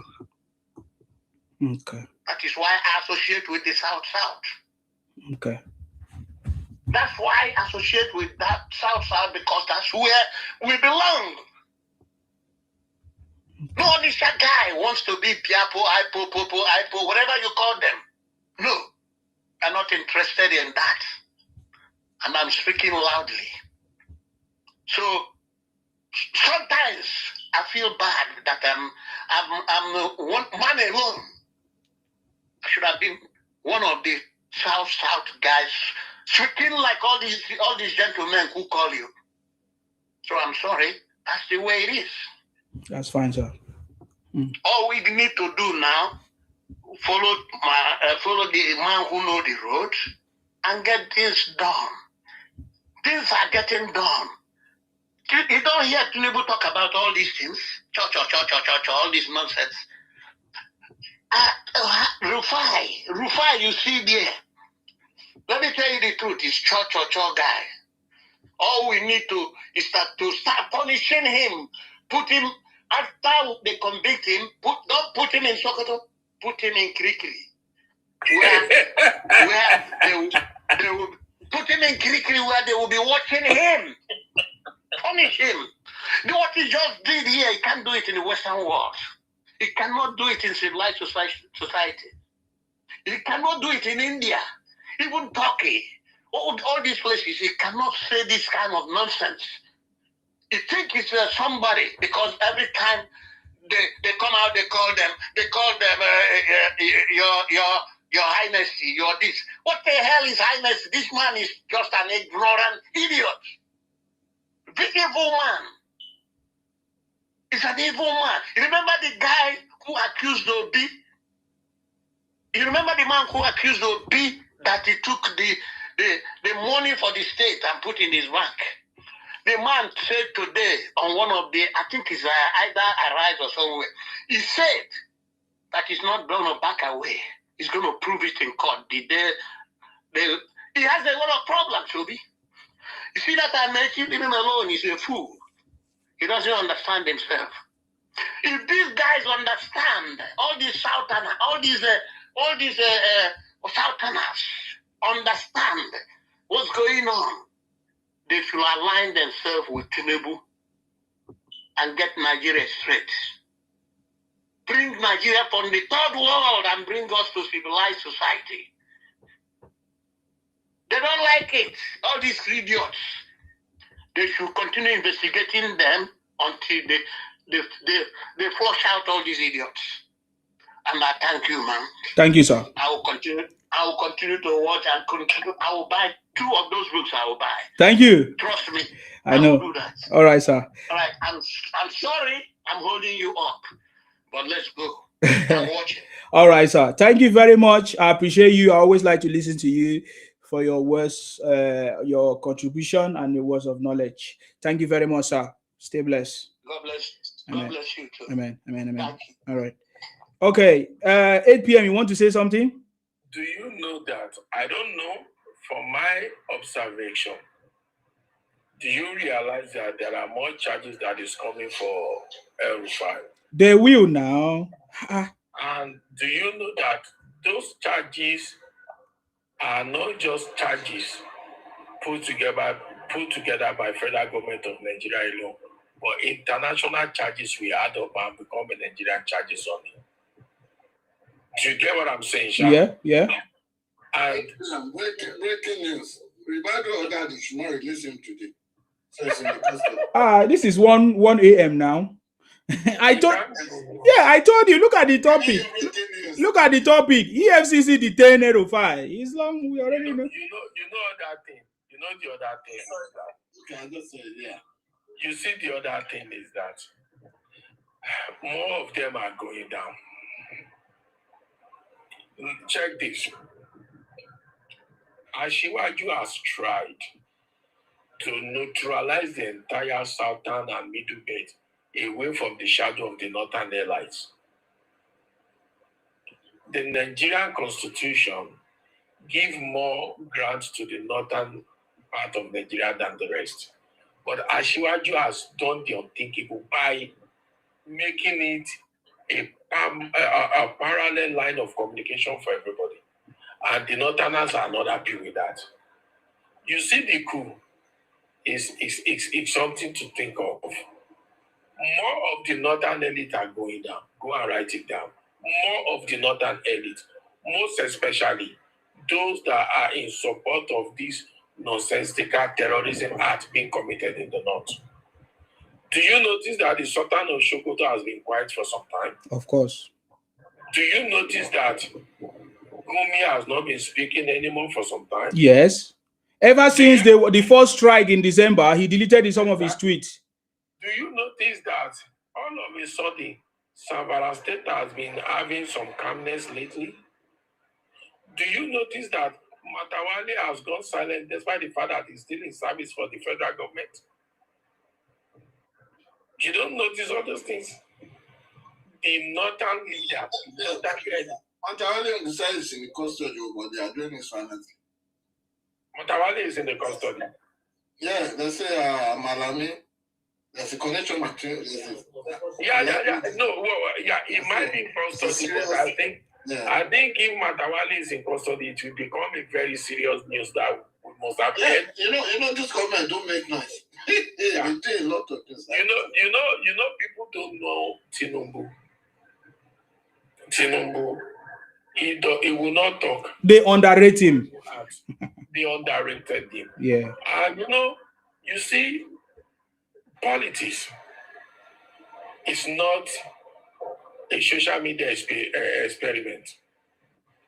Politics, politics is like when you study geography in school. And in school, theoretically, you will be told that in the desert, the trees are short, the trees are long. So you will decide to use that route to anywhere, but you won't survive it. But you see those desert warriors, they will be there 10 years, they will survive it. So Tinubu is a desert warrior. Somebody that now read the manual of how to survive in desert, now think he can survive ahead of him. It's not possible. Let's forget about hyping Tinubu. It's not possible for you in Nigeria of today. Nigerian politics is not a joke. More complex than American politics. A politics where you can buy people, you can decide not to buy people. It's not an easy political ground.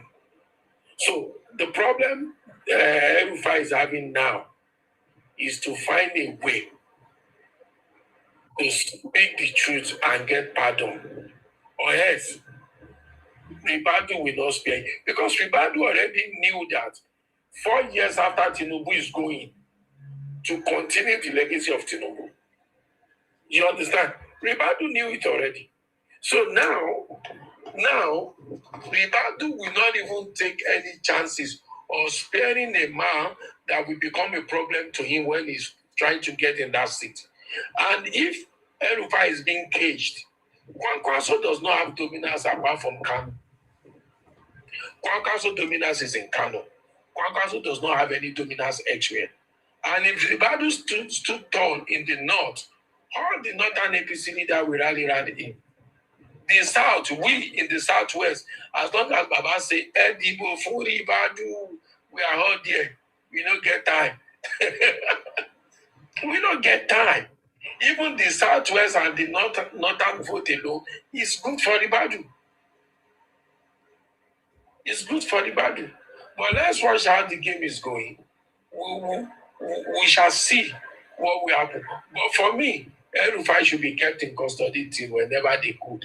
Though, if whatever charges leveled against him is a bailable offense at the end of the day, if he gets bail, but they will stretch the matter to the extent that they will shrink him ahead of next year election. They will shrink him. The likes of Rotimi Amechi, I swear to God, his leg is shaking. What was it called? Aregbesola knew he's in trouble. Tinubu is waiting for the election. You will see what he will do to all of them. Immediately Tinubu get re-elected, most of them will leave Nigeria for 4 years before they come back. Just watch. Thank you. Thank you very much, sir, for that contribution. You are very, very correct. The city boy is on the throne.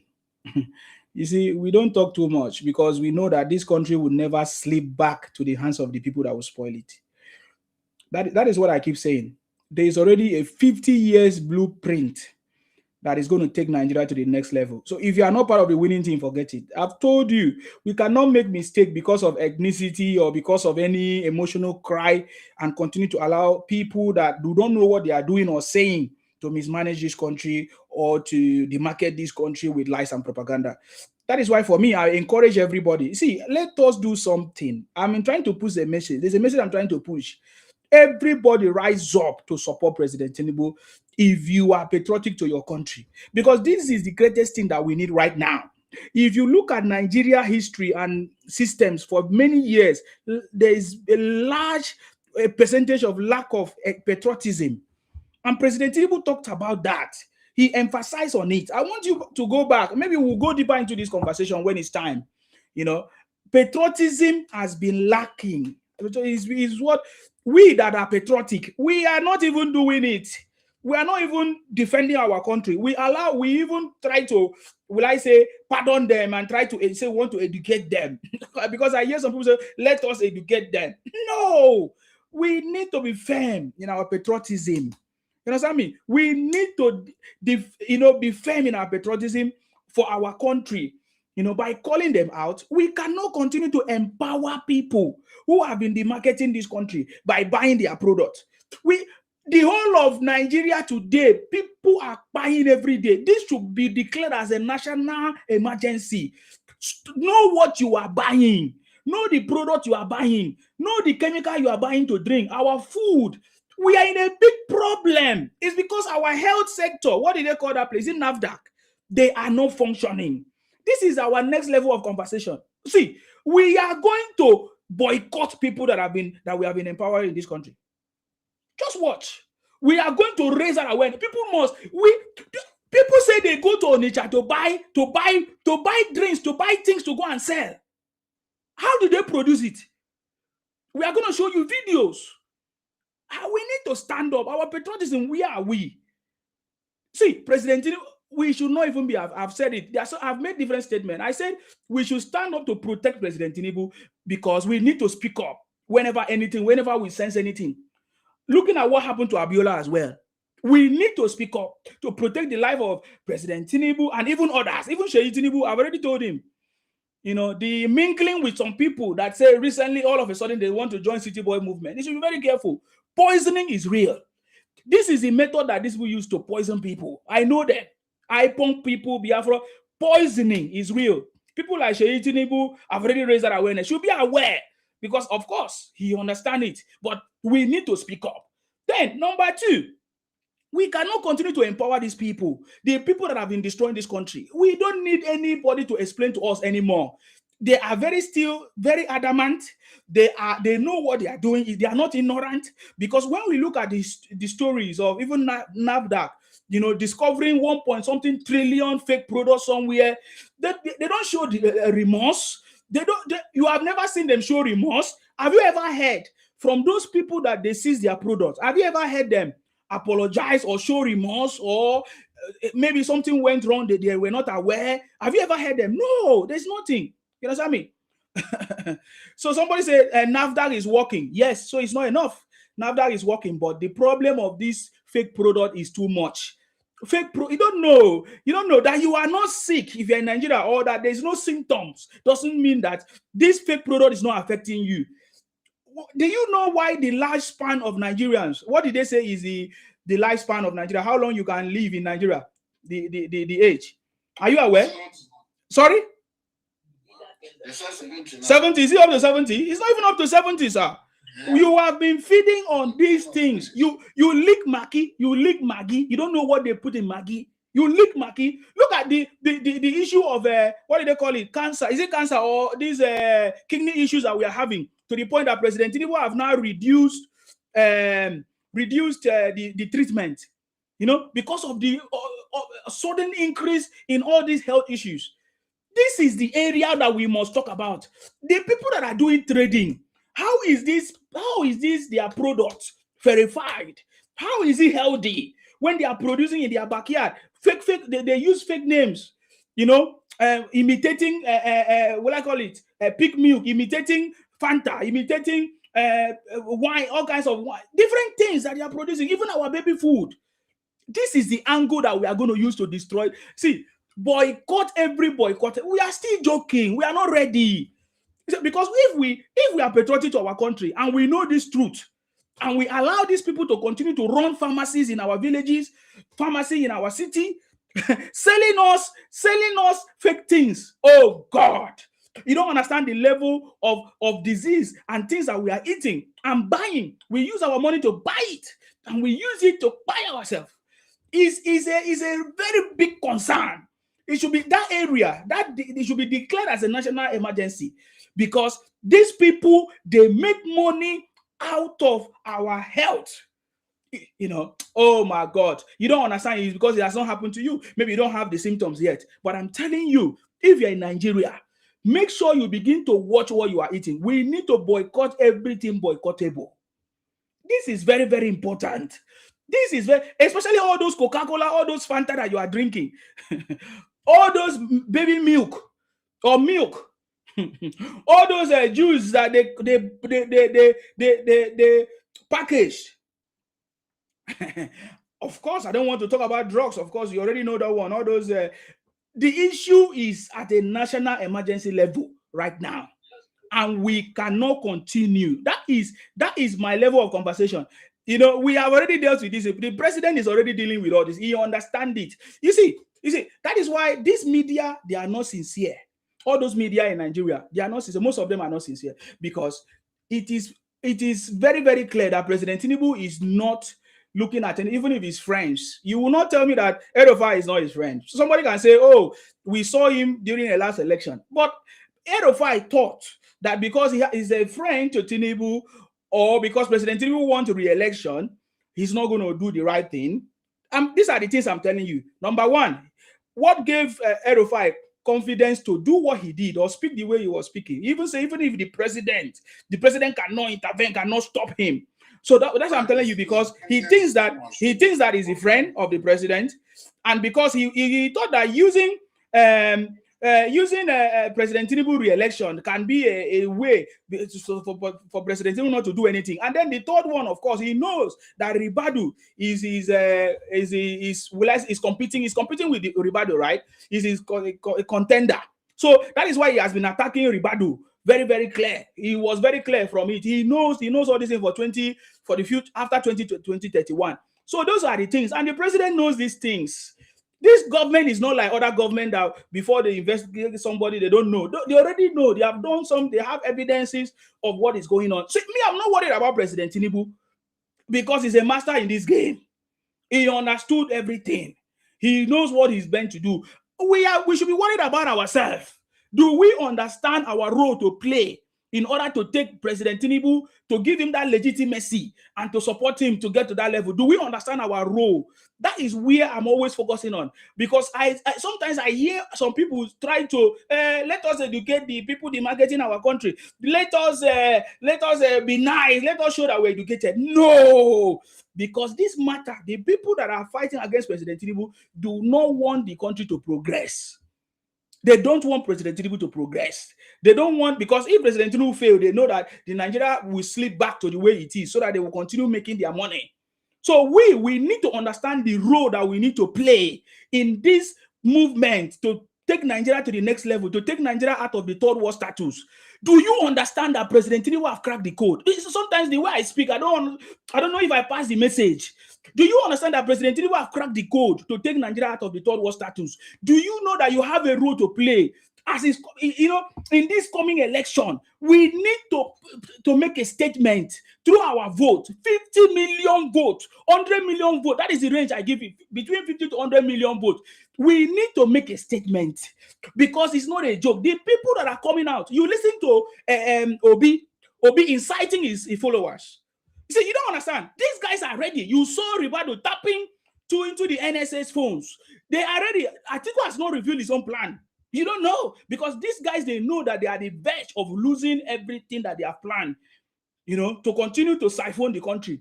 But President Tinubu have come to rescue us. They know that President Tinubu have the political will to resolve the insecurity issues in the north. How do you expect the north to keep quiet without a fight to stop the insecurity, the business of kidnapping that they have been kidnapping, the business of using their brothers, Fulanis, Boko Haram people, they say is bandit, which we know is not bandit. They are the one that coined the name. It's not bandit anything. It's Fulani Boko Haram criminals. They are the one doing it. And El-Rufai revealed that they use their brothers. They pay them. How did they know people to pay? How did they, even when the interviewer was asking him, is that the only method you can use? He said, that's the only method we can use. He brought people to pay people, to buy people in different ways. The stories are there. So these guys, how do you expect these people that are committing this crime in the north to keep quiet without a fight? And then what do you think that you can do to support this president? We can do it. All of us, let us start making live program. Whether you can start doing live, you do live on TikTok, on everywhere. Whether you want to support, go on people's live that are talking patriotic, support them, or you can do your live. We want to see all Nigerians on board. We cannot allow these people to be the one to dominate the social media. You don't understand, because we're in a digital world, we're in a digital age. I keep asking you to go and get this book. I think one of the days I'm going to do a book review so that I will explain to you why I'm so, very vocal about this. We must be the one to take over the social media. We cannot allow the negative narrative to continue. We must turn the tide against the people that are demarcating our country. That means that all of us must be on social media, every platform. Start doing live. If you don't know how to do it, I will teach you. Even if you have 0 followers, you will come live on TikTok. I'm serious. Let us begin to speak. Write articles, spread our message to everywhere to show the whole world that we're in support of our president who have brought us back. We have brought Nigeria back on track. The economy of Nigeria is bounced back. I've used that language. There's a reason why I use is bounced back. The economy of Nigeria is bounced back. President Tinubu have cracked the code to take us out of the third world status to a developed one. That is what is happening. We must demonstrate knowledge. We must demonstrate that we have political knowledge of what President Tinubu is doing. It is normal when a new system comes to remove or eradicate what has been existing before. And you know, people that have been existing before, they have been benefiting from this. And they know the threat. They know what it means that this government has come to phase out that system. That is why the digitalization system of President Tinubu must come in place. As he's fighting this corruption, if there's no system in place, the corruption will continue. Other people will continue to do what they do. So Nigerian government need to have a system that works, that they use in government. If you go to the UK, they have a system that they use in civil service.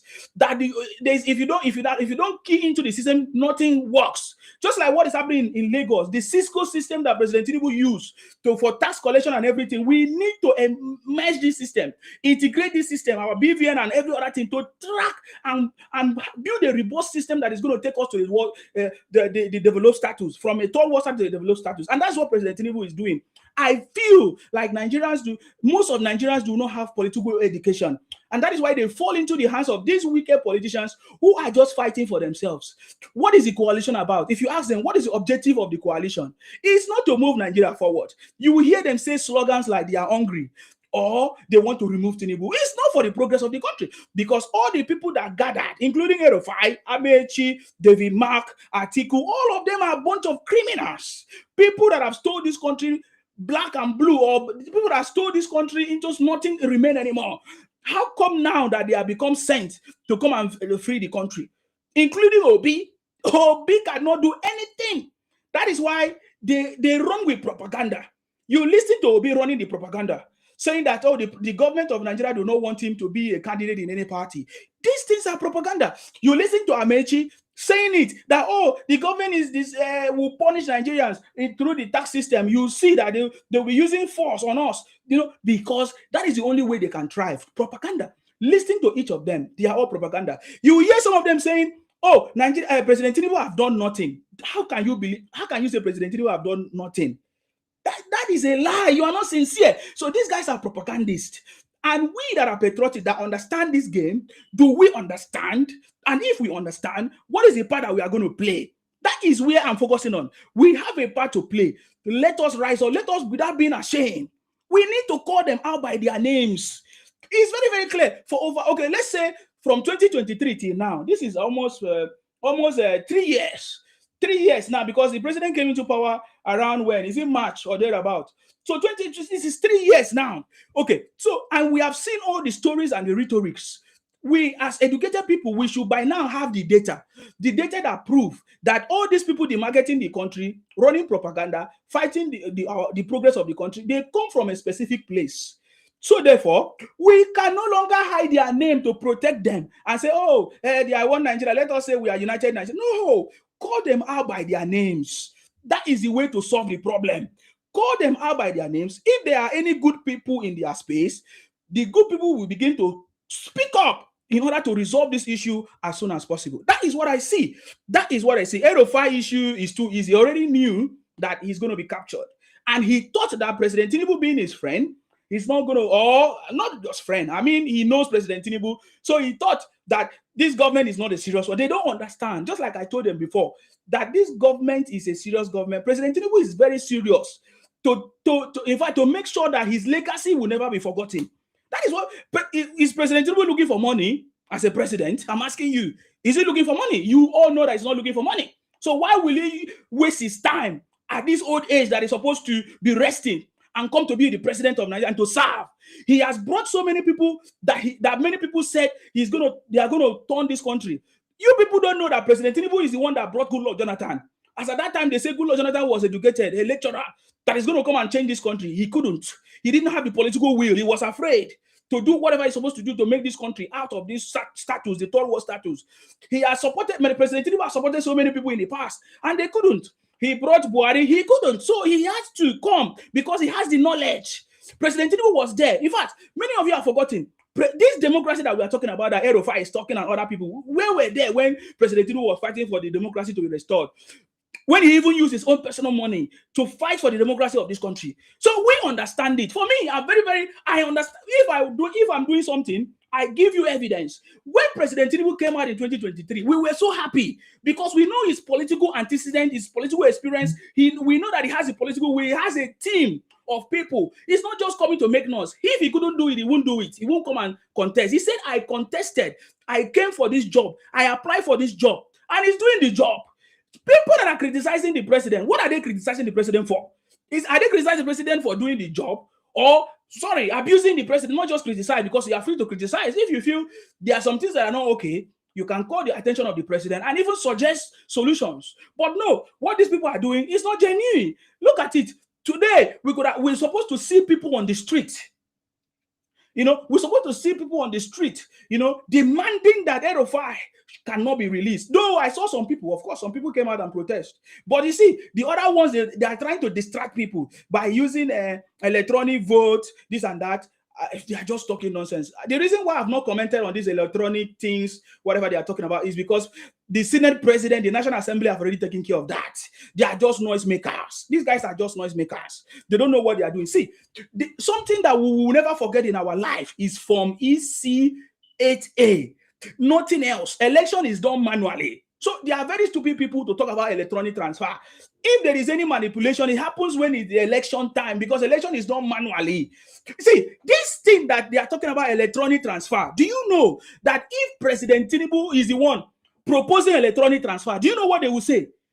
If it was this administration that is proposing electronic transfer, do you know what they will say? They will say, oh, they want to rig election. They want to rig election because who told them that electronic transfer will favor them?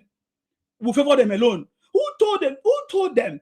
So because they don't understand, because anything is just, they are just looking for things to use against this government as propaganda. That is why I want Nigerians to be very, very, careful when they use the term that, oh, Nigerians don't understand what is going on. Why is Nigeria? No, it's not Nigerians. These are specific people that are targeting the government. They are targeting. Do you know? You don't understand. I'm trying to combine all this conversation because right now I just need to speak. I can see many people send requests, but let me tell you something. Do you know the depth of how these people have planned ahead for so many years? Do you know when IPOP Nnamdi Kanu version started?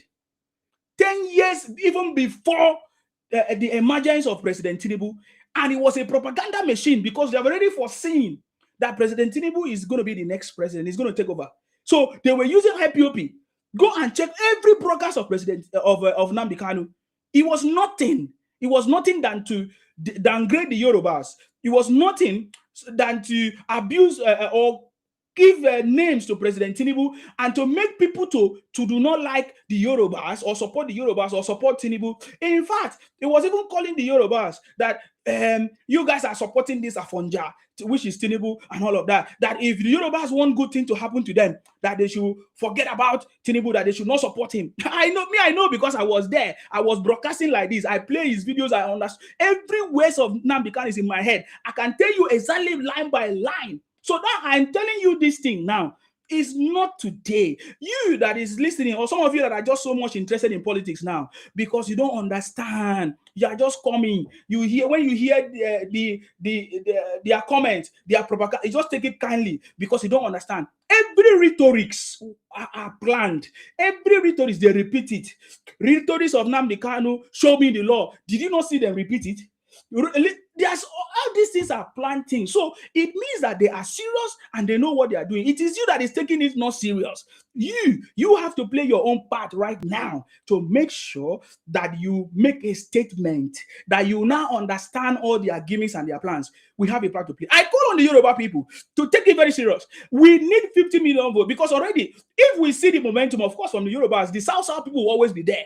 I'm telling you, see all this thing that they are doing. Obi went to Akwa Ibom to go and inaugurate 41 people and some of these things.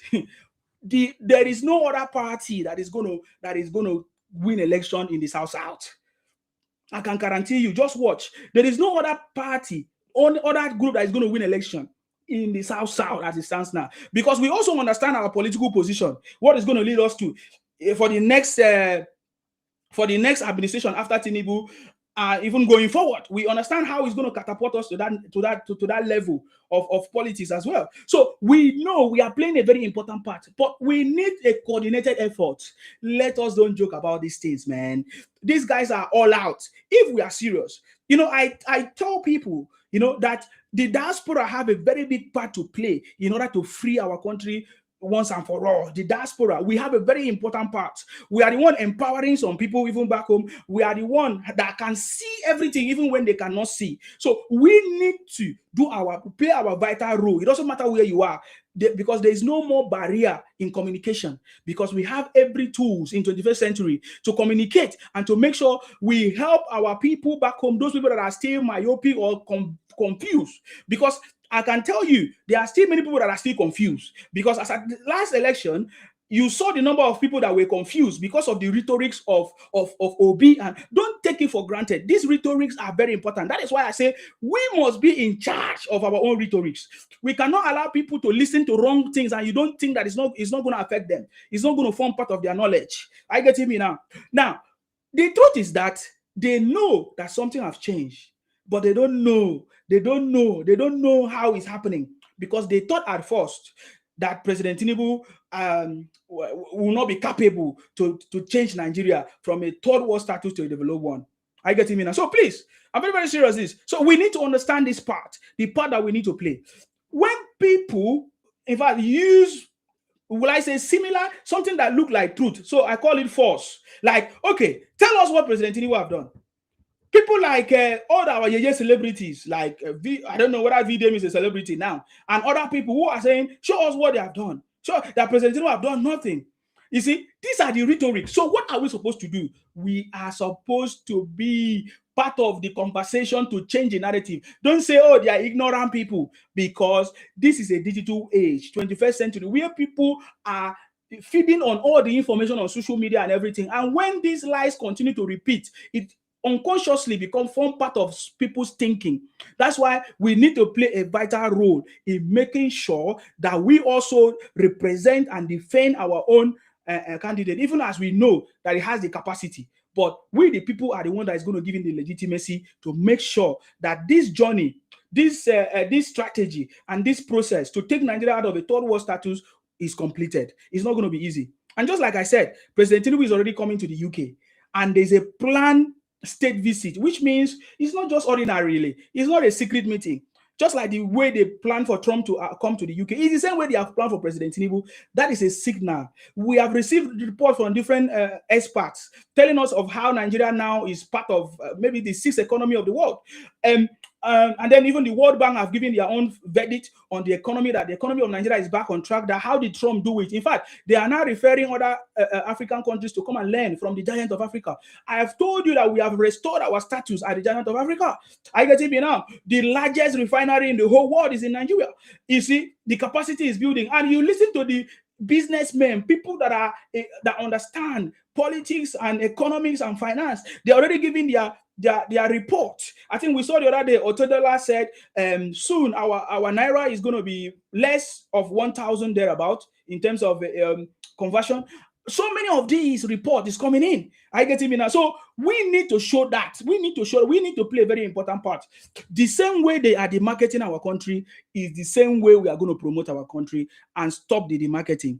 I'm sorry for taking much of your time to explain this, but I feel it's very, very needed for me to come in there. Is there anybody that want to say something here, AY, before we move? I salute you. Okay, we have Efeko. Okay, Efeko is not there. Efeko, are you there? Go ahead. I'm here. Okay, go ahead. What do you have to say? You are laughing.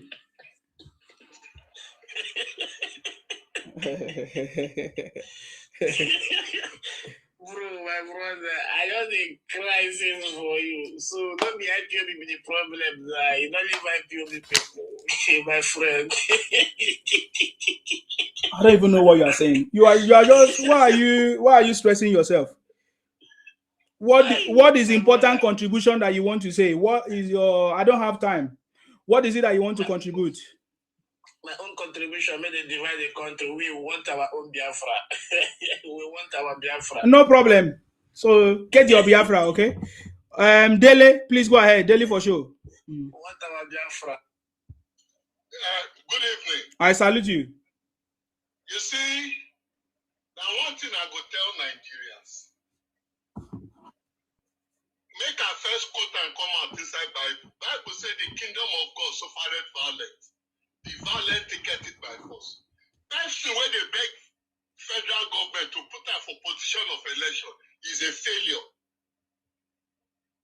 No people who don't stand for the whole world, they talk, say their country, the government not allow them contest for election. That one alone, if I be this thing, what thing that they call obedient, I go come on. We don't need weaklings to rule a nation. We don't need more people. Trump no weak. Now US no weak. Now person where they beg them people. Now they want to. So this is the time for Nigerians to stand up on their feet. The opportunities are there. Let them stand up and vote for. They have created enough opportunity for people to strive. Nobody go come give anybody money. Opportunity they stand up and grab your own copy. Simple. Now my point be that. Thank you very much. Thank you very much, sir. I appreciate you. Thank you very much for coming. Thank you very much so much for coming. I appreciate you. If I go, let me give you another opportunity if you have any important thing to say. No, I don't have much to say. We don't need any vote. We don't need any vote for our own southeast. For Igbo land, we don't need them. Anything Biafra threat, we don't need them. We are going for our Biafra. Our motto for or be a motto show. You have to show us the law. Show us the law. Nigeria, show us the law. That's it. Where are you now? Where are you now? I'm in Nigeria and I'll be Abba boy now. Sure. So where are you? Where are you? Where are you? I did Abba. Okay, you do Abba now. Yes. You know that is a lie because all Igbos they can't make it in Abba. They make it in Lagos. They make it in Akwa Ibom. Igbos make it in Akwa. They make it in Kaduna. They make it in Rivers State. They can't make. There is no Igbo man that was made in Igbo land. Can you show me anyone?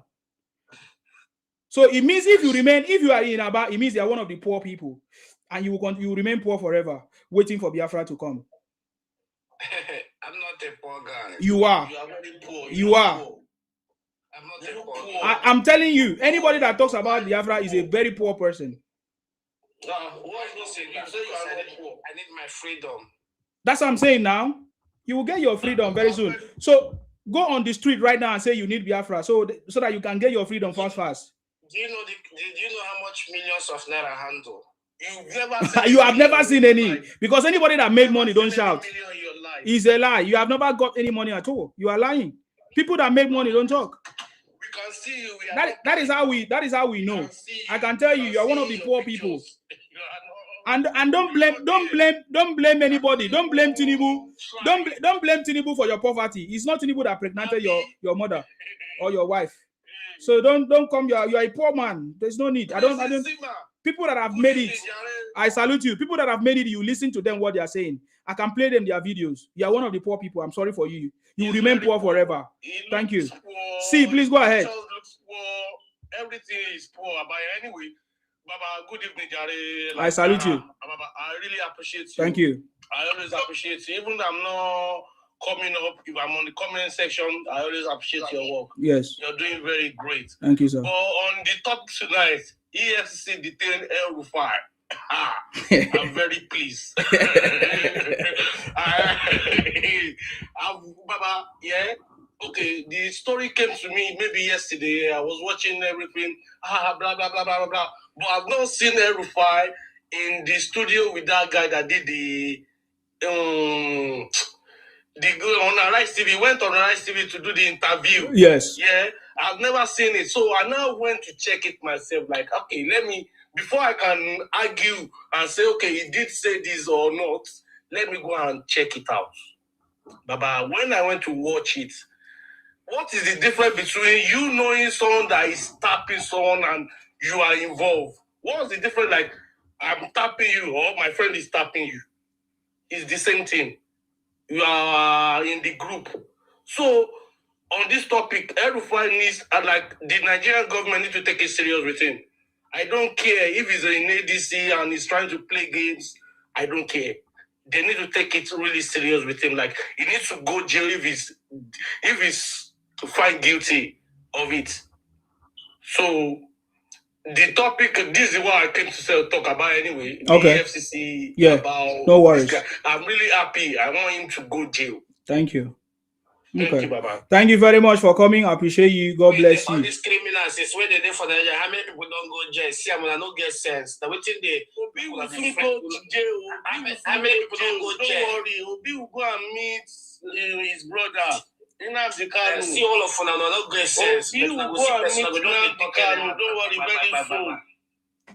Good evening, Mr. And you can go and join them. Yes. Fuck you, join them. Get Please wait for your turn. Your turn is over. If I go, allow other people to speak, please. Yoruba greatness. I welcome you. Yes.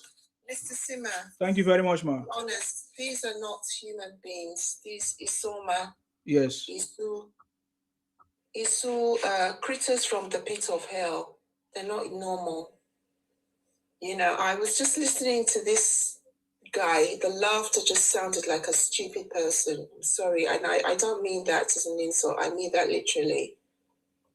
But I want to also address your topic, EFCC detained EL-Rufai. What's that about? What happened there? Can I ask? So, of course, he's under investigation. He knew that he's going to be investigated, invited by EFCC, ICPC, and others. So he went on the national television, EL-Rufai, to confess that he has been tapping into the phone of the NSS, of course, NSS communication. So he's been listening to all the conversation of the NSA and others. He has a link to tapping to all these communication channels and listening. He boasted that he's not only the government that can tap into people's phone, that he has done it already, that he's been doing it. And then when he was pressed by the journalist said, do you know that what you just said now is a treasonable offense and all of that? He now tried to withdraw and say, hey, it's not him, it's somebody else, so that he knows. So in either way, he's still, it's a confession, and we should not take it lightly. Nobody should say it was a mistake or it's a slip of tongue. So that is what we are saying. So, and now today, of course, EFCC invited him and he's been there. He went there with some supporters, but they didn't allow them. Only him was invited. So he's now being detained for questioning. In fact, the EFCC want EL-Rufai to teach them how to hack people's phone, because EL-Rufai now has become Abga hacker. Thank you very much, ma'am. Yes. Very good, very good. We'll do away with all these evil people, all these critters from the pit of hell. Now I want to invite you, Mr. Nisima, our good friend. Yes. Can you please help us join our campaign against the crime of fake drugs, fake drinks, and fake products being sold in Nigeria? We are the father of campaigning against that. Yes. Yeah. Now we're running this full campaign. Okay. We want all this removed, not only in Yoruba land, everywhere. We want it removed from all Nigeria. Anywhere where they're selling fake drugs. No come in Boland, Biafra and Biafra don't divide. The Mona go Abuja. Those kinds of things. You kindly shut your mouth. You see that where can they stay? Where can they fake account go? You see how he's going mad? You see how he's going mad? Selling the fake dollar on the road. Yeah. So please, every Nigerian, please help us. Help us to help you. Let us all start this campaign against fake drugs, fake drinks, and fake products across the whole of Nigeria. Nobody should buy, nobody should sell, and nobody should buy from these people. Let us all join hands and come against this crime. This is unaliving us. The fake drinks, fake drugs, fake products. There was a lady that went to buy, so you know these chargers. She's buying these chargers every single day. None of them are working and she can never get her money back. So let us all join together and say we do not want any fake drugs, fake drinks. We will not buy from anybody that is selling fake drugs, fake drinks, and fake products. If you go to the shop and the person is selling a fake TV, report the person immediately. Make a citizen's arrest. We must come against all these things that is demarketing Nigeria. We must come against it. We do not want cheap products in Nigeria. We do not want to be wearing second-hand clothes. Imagine Nigerians wearing second-hand clothes. Where did they get that from? Come against it. Do not buy from them.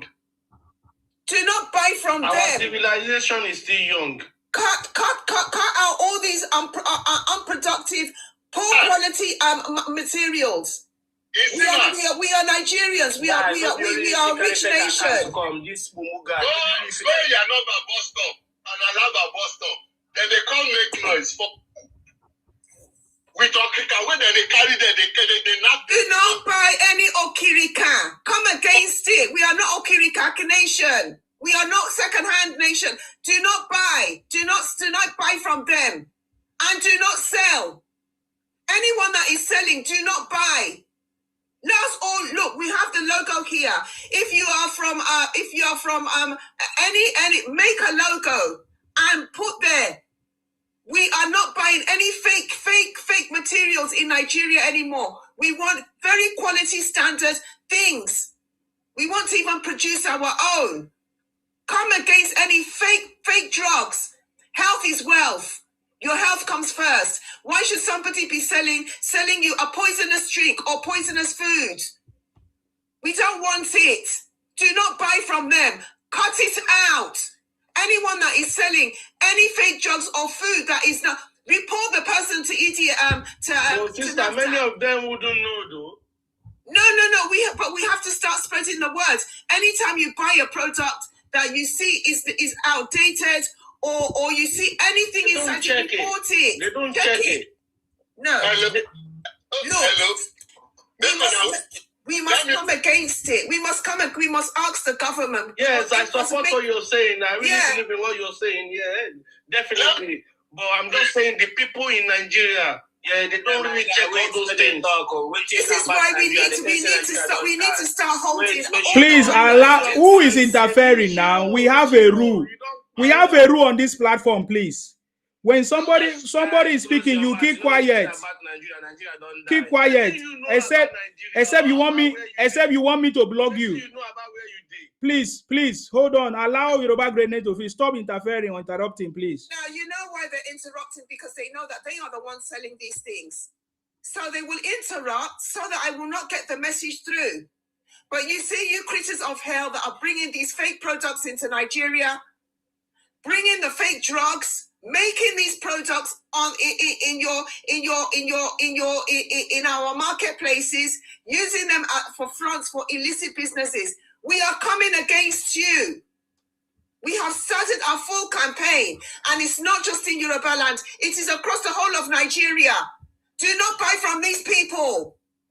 They are deliberately reducing our population. Do not buy from them.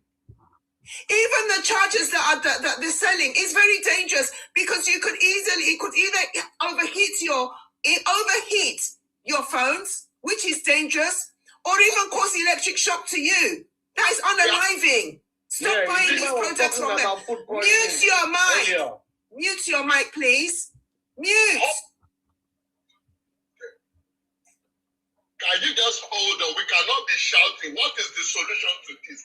That is what we should be. We should not be complaining all the time. What is the solution to? Please allow her to finish. Don't interrupt her. And report. Yeah. Hold our leaders accountable. There should be an emergency number to NAFDAC. Report any fake goods. Put it online. Expose the person that is Dele, please, can you wait for your turn? Allow her to finish, because you are making her to forget what she's saying. Please go ahead, ma. 2 minutes to round up. Okay. Any fake drugs, be it television, be it any electrical goods that you're buying from a market, any charger, any food products that you see that looks weird, any kind of drugs that you see is that you're taking that is making you unwell, report it. Report it and report the person. And then we need to start demanding that NAFDAC should work harder. All of these, all our representatives, they need to start making laws against these products. They need to put laws that these things should not be sold in our constituencies, in our states, in anywhere in our markets. They should ban the sale of these things immediately. Anything that is not meeting quality standards, report. Call against your representatives. Make them make the laws to ban these products in your region. That is the solution. So we started our campaign and we are encouraging that everybody should join hands with us. Everyone across Nigeria should join hands with Yorubas against fake drugs, fake drinks, fake products. Join hands against it. We want laws to ban these products in Nigeria. Thank you. Thank you very much, Yoruba Greatness. Thank you very much. Dele for sure. Do you wanted to say something? Yeah, you see, this is my point, right? My point is that all these products, our people need it. We need a better product. You understand what I'm saying? What I'm saying is that we cannot be complaining for something without looking for solutions to it, to meet the need of the people. When the preferable is not available, people make use of the one that is available. Mama, the original are there, but people are not going to find it. You've got original medicine. You've got original medications.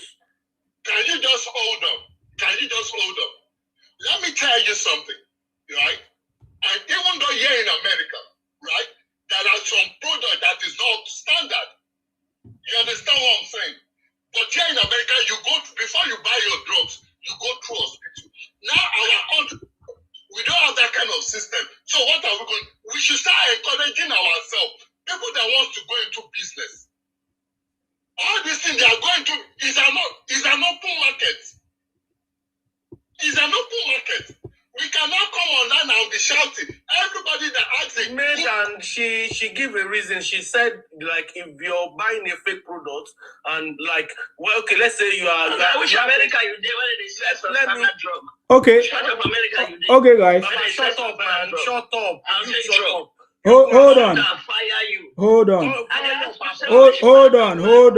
Hold on, guys. Hold on, please. Please hold on now. Hold on, please. Let's control the house so that others will hear. When we say something, somebody will hear. Sir, Delish for sure. Okay. Let me tell you a little bit of what Yoruba Greatness said. She has passed a message. To solve every problem, you need education first. And that is education. Educating people of what is going on. And I think that is the greatest awareness that she's doing, and that is the greatest solution. If I know that what I'm going to buy is infected, I won't buy it. That is everybody should know it by themselves. And then she's already calling for the boycotting. That is solution. Boycotting of these products. That is what she's saying. Boycotting of these products. And then the next phase, our people will now be encouraged to go into maybe buying and selling or going to doing the genuine business. That is okay, but the first step is what she's doing. Let us call for the boycotting. Let us educate people. And by so doing, talking about it, we'll call the attention of NAFDAC. We will now become responsible people. Like in the UK, they say when you see something, you report it and it will be sorted. That is one of the strategies. That is what she's saying. When you see something, when you go to a shop and you find out that they are selling fake products, do your proper we are educating people on how to spot fake products and all these things. And when you find it out, you report it to the government. And if the government is not doing something, you do something. You start from your local authority. You know, these are the steps. So it will start from somewhere. And this is the first step. And this is the campaign. If you listen to her, she said it's a campaign. And we are starting this campaign right now to raise awareness of what is going on. So, yeah, I mean, if you have other contribution or knowledge, you can add to it. We are not shouting here, sir. If we are online, we are not shouting. We are passing our message, and it's very important to us. For me, I've been here for like more than 4 hours. It's time that I'm using to educate people, and people are listening. Even the government is also taking note. Please go ahead. I'm not arguing that what she's saying is not right. But at the same time, we still need to encourage our people. There are people that are good, that want the country to develop. As I am now. There was a time I told you something, if you remember, that I want to start something. When I start it, I will call your attention to it. That look at what I've started. Because of what? I understand everything that is going on.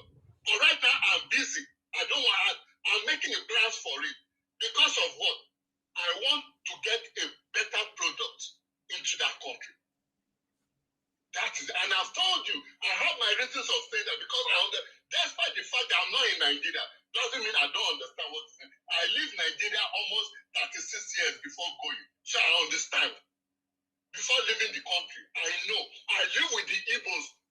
80% of my life, I live with Igbos, so I understand them. I know what I'm talking about. I'm not just a new person. Despite the fact that I'm not in the country, doesn't mean I don't know. This place that I have learned new stuff that I can't learn in my country, which is okay. All right, sir. But we still have to encourage our people that look at anything you want to do, encourage them. Okay, this is how we lay a plan. The guy that said I should tell him where they sell fake drugs. I didn't tell you they sell fake drugs. I said there's some standard Tigers too here in America that was brought from Chinese. We have $1 store in America. There are some things that you buy there that you can't compare to what you buy $10. That it doesn't last. It's also here. Depend on what you can afford. Which is okay. Nobody is forcing you, but everybody knows. There's some product you go and buy. We have $1 store. You cannot expect what you buy $1 compared to what you buy $10. So it's different. So for that guy to come and open his dirty mouth, where did they sell fake drugs? I'm not telling you about drugs because I don't even. All right. All right, sir. Thank you very much. I appreciate you for coming. And just like I said, there are people that are going to do the education. There are people that are going to do the business. There are people that are going to continue to spread the message, create awareness. Above all, education is the best. Educating people to understand what is going on and what they are doing and what they should do, and gradually everybody will educate everybody. Before you know it, we are going to successfully boycott these people and stop empowering them. And I think the most important thing is that we have started. So the awareness must go everywhere.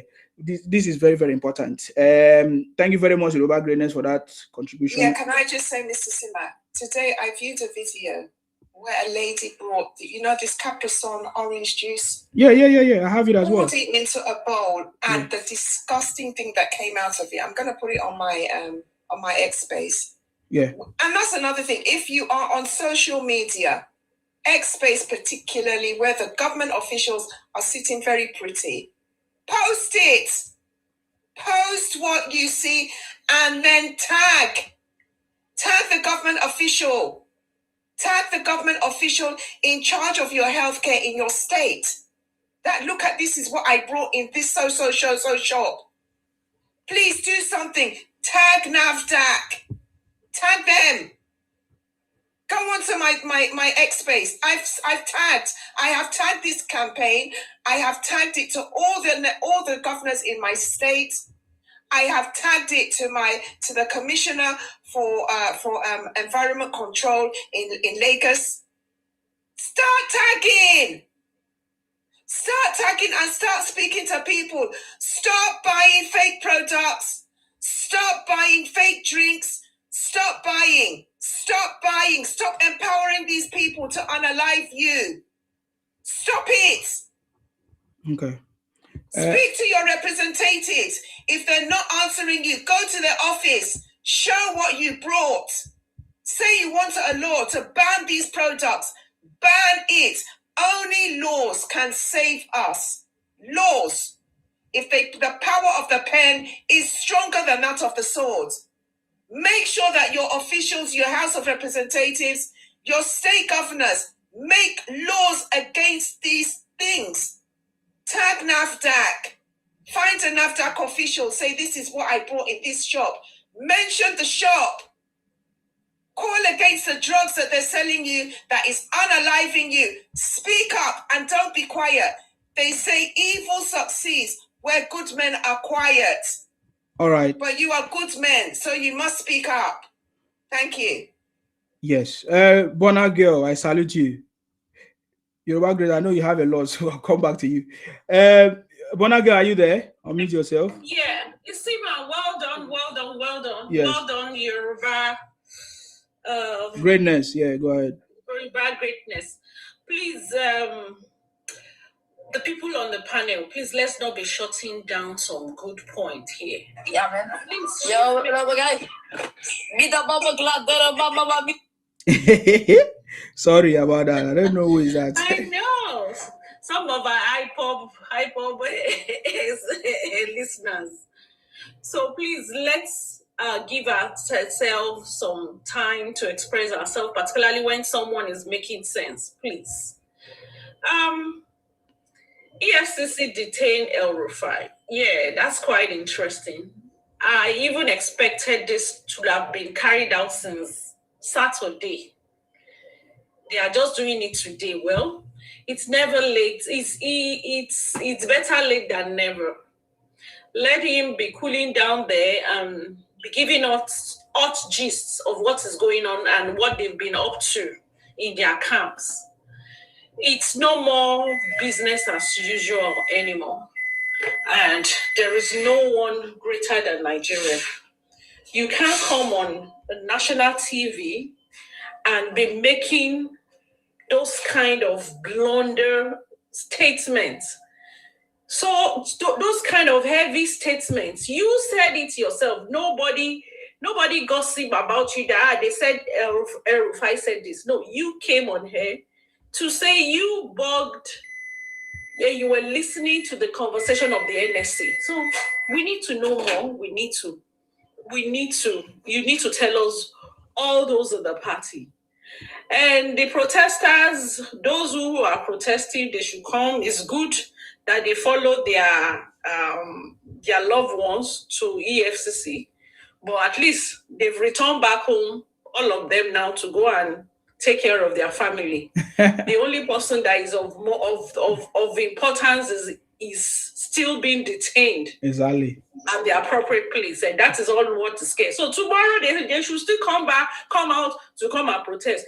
Freedom of expression.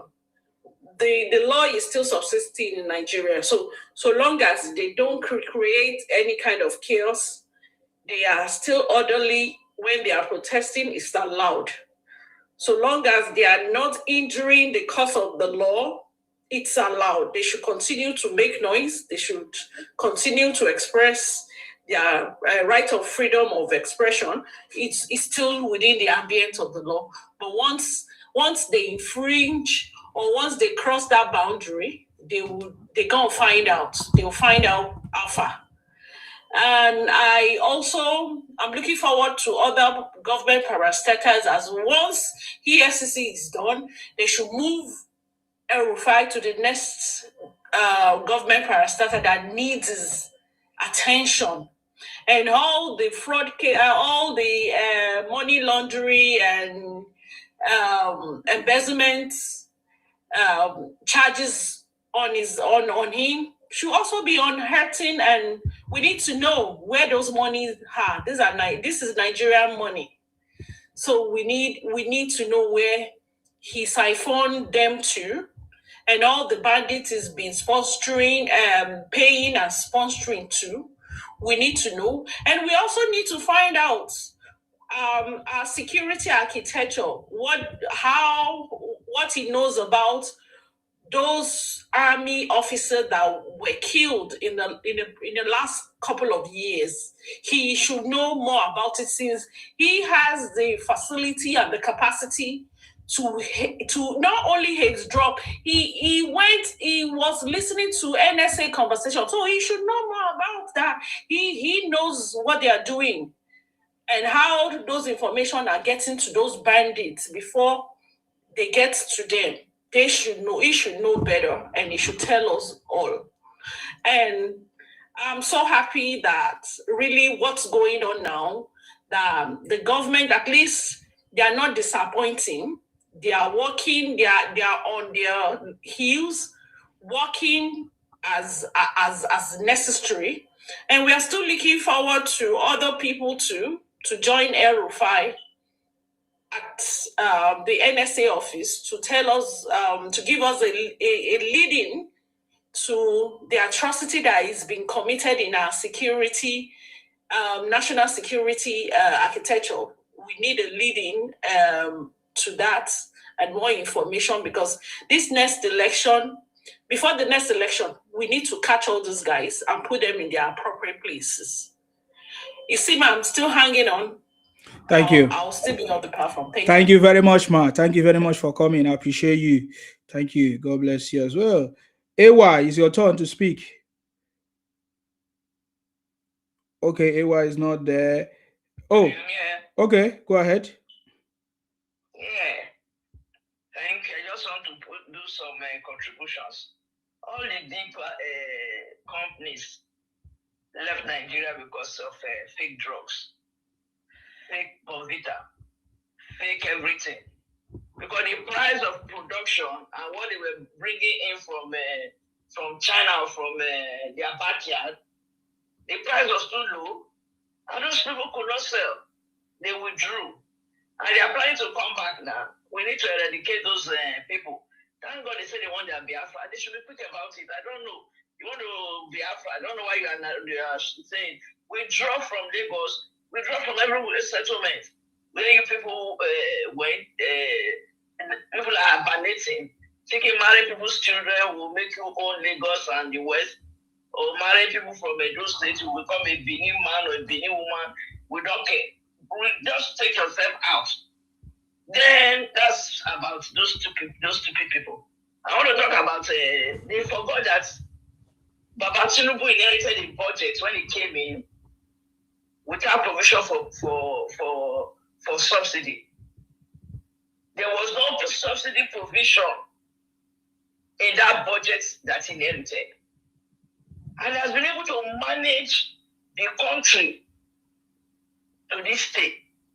You see the road to Sokoto, I don't know why he constructed the road to Sokoto, would have left them. Where they did for their darkness. But I don't mind. Construction is going. I watched somebody who went there showing the road to Sokoto from Lagos. The one from Lagos to Calabar, all those places. And I'm very happy that those states wasn't inclusive. They now added us.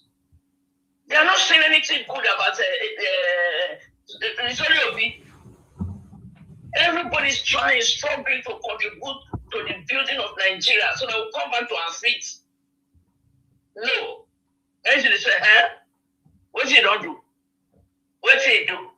You like Nigeria like this? I don't know whether they expected the president to ask them for their various bank accounts and share money to them. I don't know. They say Yaradua, somebody was saying that Yaradua said the government had brought him in. Why did he accept? May so rest in peace. When he knew that the government had been paid for this thing that brought him into government was fake, was this. Why did he accept the presidency? I beg. These all need to be educated because education has the problem. They have a problem with education. They're not going to go to school. Or some go to school, they are adamant on bending. They cannot force us to be one Nigeria.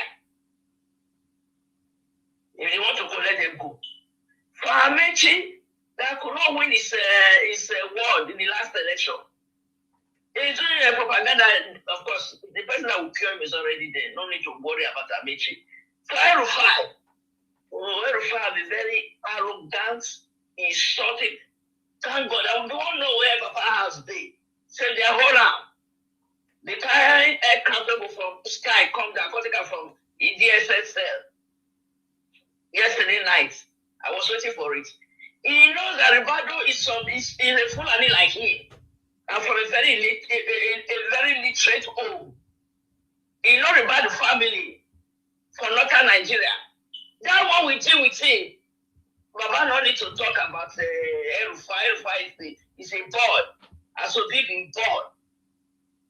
He lost the last election, couldn't deliver APC in Kaduna State if he was popular, if they liked him. The stupid man that said Baba Tinubu should drop the Christian wife if he wants to be president and marry a Muslim woman. And he wanted that Senate. Then the woman was for 3 years, which is currently seated. And the petitions from your state, from Kaduna, say they don't want you to be minister. You want to blame it on the president. When you're not good for half. Three Christians for Kaduna, South Kaduna. And he has one to talk. Since he knows how to tap people's phone, he knows how to tap everything about the security of the country. He brought Boko Haram to Nigeria because they wanted to drive away Jonathan. They brought them in. They should gather themselves and take themselves out. He's from Nigeria. I don't know where he came from. He should go back to his country. I don't know why they're not sugar buying them. When people were giving us trouble in the early 70s, we should have had them. We look for the country they come from, they originate from, we send them back. That was what was happening. If you don't know anything about sugar, we should have had them. Someone that's supposed to go back to Cameroon, that's where it comes from. It's Cameroon full and he should go back to Cameroon. Send them packing. Some of the family will pack in now. Say no one there for yet. If they want small things, so yeah, your country, go back to your country. Somebody like Atiku should be back to his brother is holding position in Cameroon. He should go back to his country. They're giving us trouble. Everybody should go back to the country. They are disturbing the country. They don't have to have peace. I don't know those 2 to 5 states. I mean 5 streets for East. They don't let us here, but they are troubling the country. The worst peaceful Nigeria, where you can go anywhere, you can't anymore. They should leave Nigeria alone, and our president is coming back. The money that Tinubu gave to my governor, Senator Mondo Paulo, is working. And we are taking the decision that 2027, everybody in those states is voting. Because Paulo can employ 5,000 teachers. 5,000 teachers. The hospital that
expectation, you see, to the territory where they don't expect, or maybe they are not getting, or they cannot control the way they always feel, or the way they always want to control things.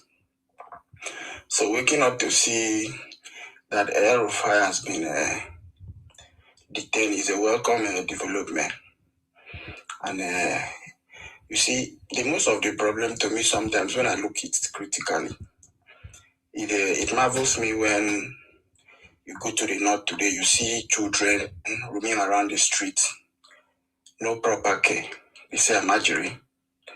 How can you leave power to people who actually don't know how to take care of their home to start with? How can people who actually don't know how to coordinate their home feel dominant in power? They believe the country they own, they can do anything they like. They bring their cow to your territory, they release them into your farmland, eat your crops. They say it is our country, you don't have what to say. It is crazy and it's very, very terrible. You see, you travel everywhere in Nigeria. When you go to the north, the things you are going to see is something. If you've never been there, you never believe things like that exist. It's 100% crazy. So when we are talking of today power, I'm not even saying power should return to the north in the next 16 years. The north should understand that power, they don't own this power. Other people are also in this country. Other tribes are there who also wants to be in power. They should relax. They should stop bonding the Christians' houses, stop unaliving Christians.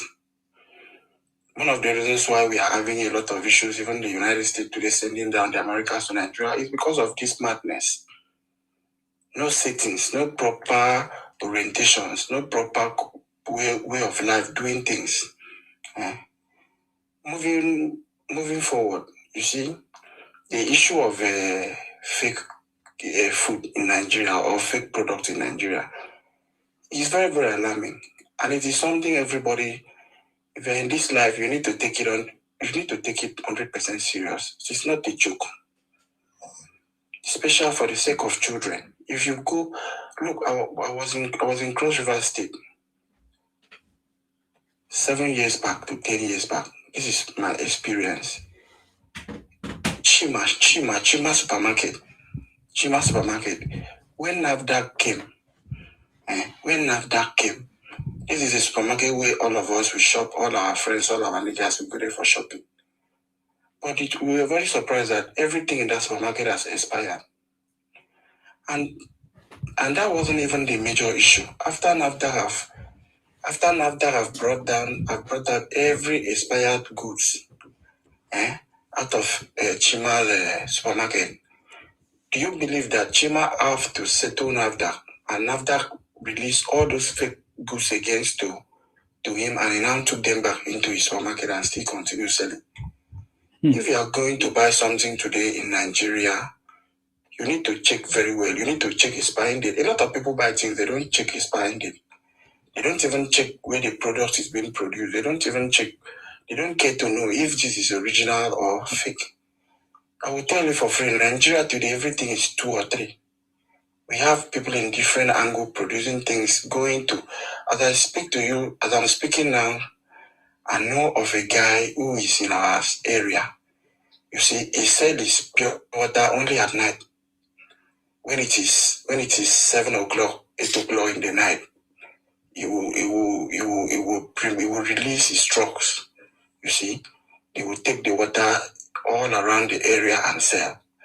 From my finding, this pure water has no proper treatment. You see, you sell these things and the moment you buy it, you sick typhoid, you sick malaria, different types of sickness. This water is not treated.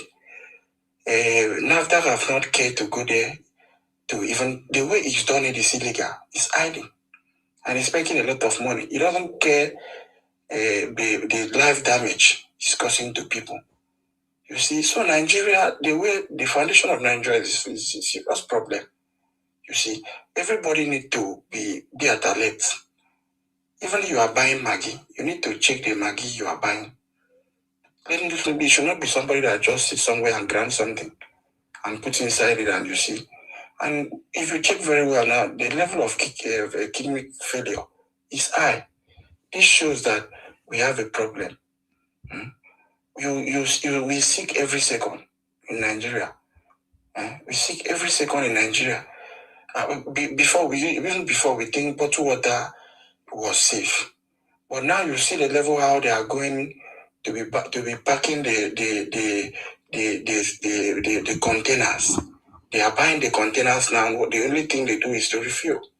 They refill the containers. They just fill them with normal water, tap water. They repackage it to take it out and they supply. So when I listen to that lady speaking, I was saying, so people are actually noticing these things. Because a lot of people are not observing. A lot of people don't care. You are having a child today, a baby, today. You are going to the supermarket to buy his food. And you give to that child, you see him sick, having a lot of symptoms. It's because the things you buy is fake and you don't know. Fake water, fake food, everything fake. Even the chicken you are eating, the way they produce it is a problem. The way the food they feed, they give to them. Different chemicals. So these countries is a very serious problem. That everybody need to open eye. You need to be mindful of the place you buy things. Most of the supermarket, the goods inside there are expired. I mean, what they do now is after expiring, you see, they buy most of these machines and print another label. The best use. This is very, very terrible, and it's something that we all need to be worried about. We need to be worried about. It's very, very crazy. So that is my submission, and I don't know. Thank you. Especially that part of free food. We really need to wake up and do something about it. Thank you. Thank you very much, Sir Pounds. I appreciate you. It's not easy. Thank you very much for that knowledge. And the campaign is already on. Trust me, that is how it's going to start. We will boycott it. We will educate people. We will inform the authorities, and we'll start taking actions. Thank you very much. I appreciate you. True News. You're welcome, sir. Long time. Yes. That's so. We push the campaign.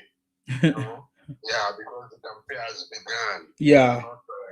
Cannot fold hands now. And you can see already, Ashwadu has penetrated everywhere. Even the city boy movement is on. Everything is on now. So we have to be joyful that even the people who thought they will never be part of it now, they don't have option anymore. You understand? Exactly. No more option, because they cannot even follow the granite pricing machine. The guy who decided to be pricing granite is not visible, and then the people who think they are above the law now, show me the law, they are starting to arrest them, also detain them. Actually, it's not a child's play. It's not for, you see, when they say in Yoruba, they say the head of Agbalagba is not for a child's play. You understand? The head of the old an adult, the elder, is not for a child's play. That is how we say it in Kegai. You understand? So, you see, Ashwadu is not, is the master of the game. They have to realize that. And if they don't want to lose out, they have to join the moving train. You get? And I'm not saying everything is perfect. There are rooms for improvement. And we too, as citizens, we have to play our part. Just like this, my brother, just on this platform, just concluded. We too, we have to act and do our part. When you find out about those kind of expired goods, expired food products in supermarket, we have to complain. When you complain, also bring it online so that people will know that store.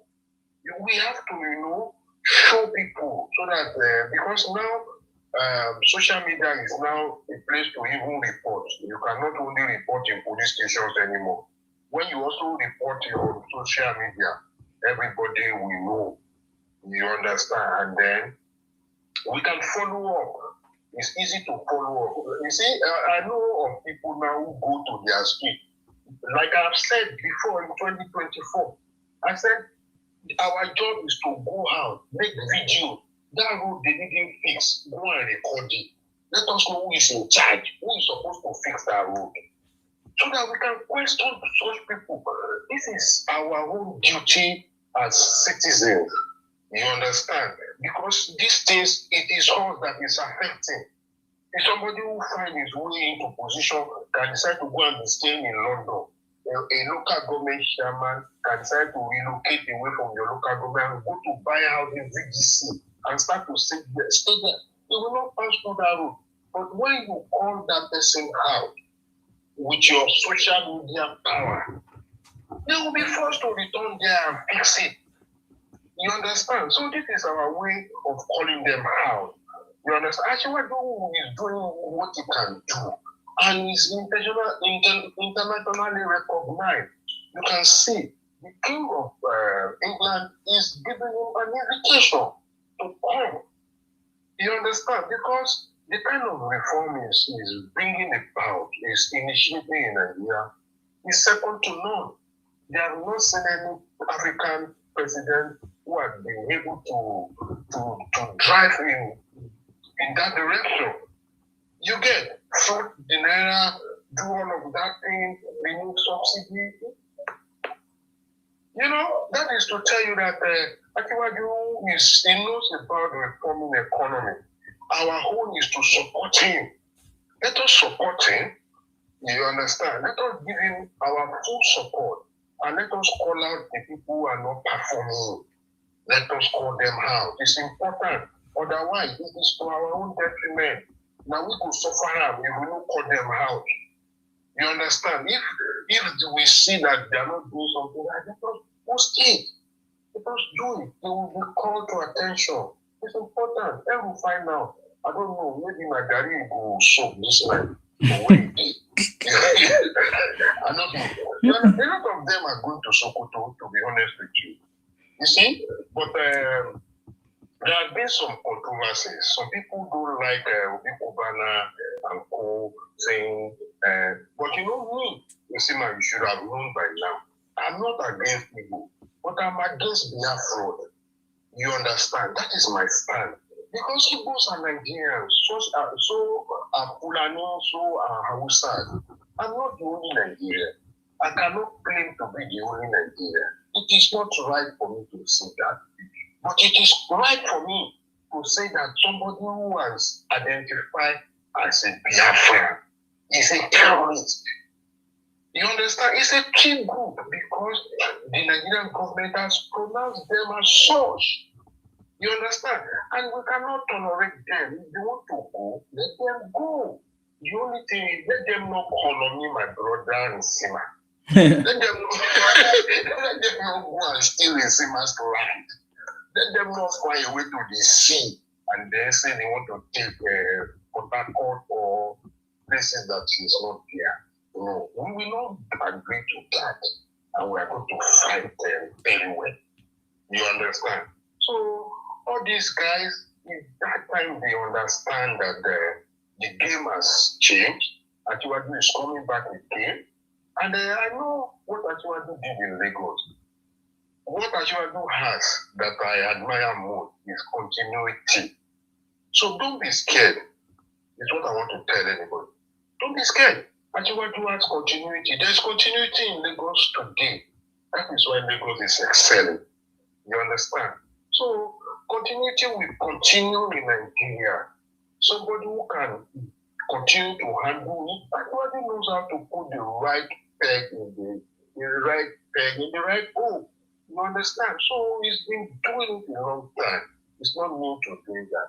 I can assure you that by the time Atiwaju is done putting Nigeria in the right direction, he will hand over to somebody that will continue and will not, plunder us into another problem. Because he will build a system. A system. You see, when we talk about system, you look at when you go to bakeries, you will see there is a team, or you can call it plan. They already make that. Then you put your flour inside of it. When you bring it out of the baking oven, it will come out in that shape because it has been built in that shape. So no matter what you put inside, you cannot go and bring a shape that is the container is not like. You get? So Asiwaju knows how to build those systems, and when you build that system, no matter who comes along, that person will have no choice but to follow that system. You get? This is where I stand.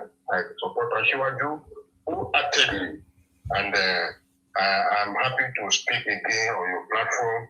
And Sima, thank you. Let us continue to do what we are doing. May God continue to bless us. Thank you. Thank you very much, sir. If you are still here, I have a question for you, but I want to just give opportunity to Larry because I see his network is not good. Larry, please, if you can speak now, you can go ahead, unmute yourself.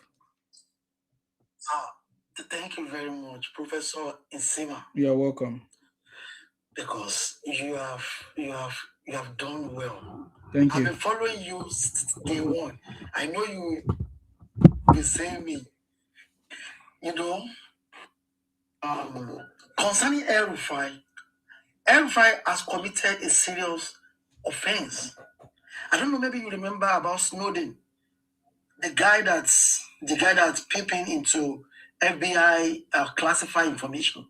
Where's the guy now? Someone like El-Rufai is not supposed to be living among the people again. He's not supposed to be, because he has committed a national offense. Crime, yeah. For you to come outside by yourself, that you know the people that is tapping the NSA. NSA. I don't know, maybe I don't understand. And it's not an illiterate. How come? How do you know that? Which means there's a lot of perpetrators that you have to mention their names. I think the government know the right thing to do on him, because they are not going to release him. They are not going, because it's not a bailable offense for you to come outside that you are peeping, you are spying NSA a website or calls. That's a serious offense. And to continue on a fake drug, fake product, fake. In America, they will say, when you see something, say something. We are the one, it's not the government, not only government will help us. We masses, we the citizen, we are the one to help ourselves. These people want to make money at all costs. They don't care about us. They just want to make money. And if we don't call them out, we have to call them out individually. Forget about you are waiting for NAFDAC to do something for you. These people are putting fake NAFDAC number on their product, and NAFDAC also need to come outside to give a transparency system that when you buy, you will see all so products. They have to do that for us, so that when we buy something, we don't know. These people are so cruel to the extent they are doing fake baby food. They are not human beings. They are not human beings, and they are going to be dealt with. So we have to help ourselves. When we see something, we have to say something. No matter how they might intimidate us, they have money. You cannot see them. Even you see them, they say they have money, they have this. Go and check everything about their business. You will see them, they are selling parts in front of everybody. They are selling, they have.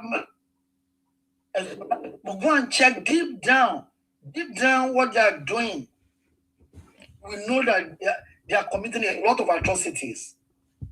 A lot of. Thank you very much. Thank you very much, sir, for that contribution. That is very powerful. Yes, that's very powerful. You just what we're saying. So we have to create awareness. The campaign has to be consistent to make sure that we achieve our goals. So as we have started, just like what Yoruba Greatness said. Maybe she didn't know that we have already started this awareness against fake drugs and food and drinks and all of that they have been selling. And these guys have been doing this, and we have been empowering them, and they use the empowerment we give to them to fight us, to buy us. Because when you buy something that is fake, that is not produced appropriately or without the proper hygiene and everything, it means we are buying something that is going to buy us with our own money. And this is what Nigerians have been doing for years. Oh my God, we have been buying things with our own money that will buy us, that cause us pains, that cause us a lot of problems, health issues. So enough is enough. We have to raise the awareness. That is what we are doing. So I really appreciate you. So please let us encourage other people to join this campaign against these fake drugs, fake drinks, fake food, baby food, and all kinds of things that they have been selling to us and we have been buying, and they have been smiling, calling us fools. They have been calling Nigerians fools. Did they not call Nigeria fools? They say Nigeria is not working, because if Nigeria is working, they won't be selling that kind of a thing. They can't sell it any other place. They are only selling it in Nigeria because Nigeria is not working. So when is Nigeria going to work?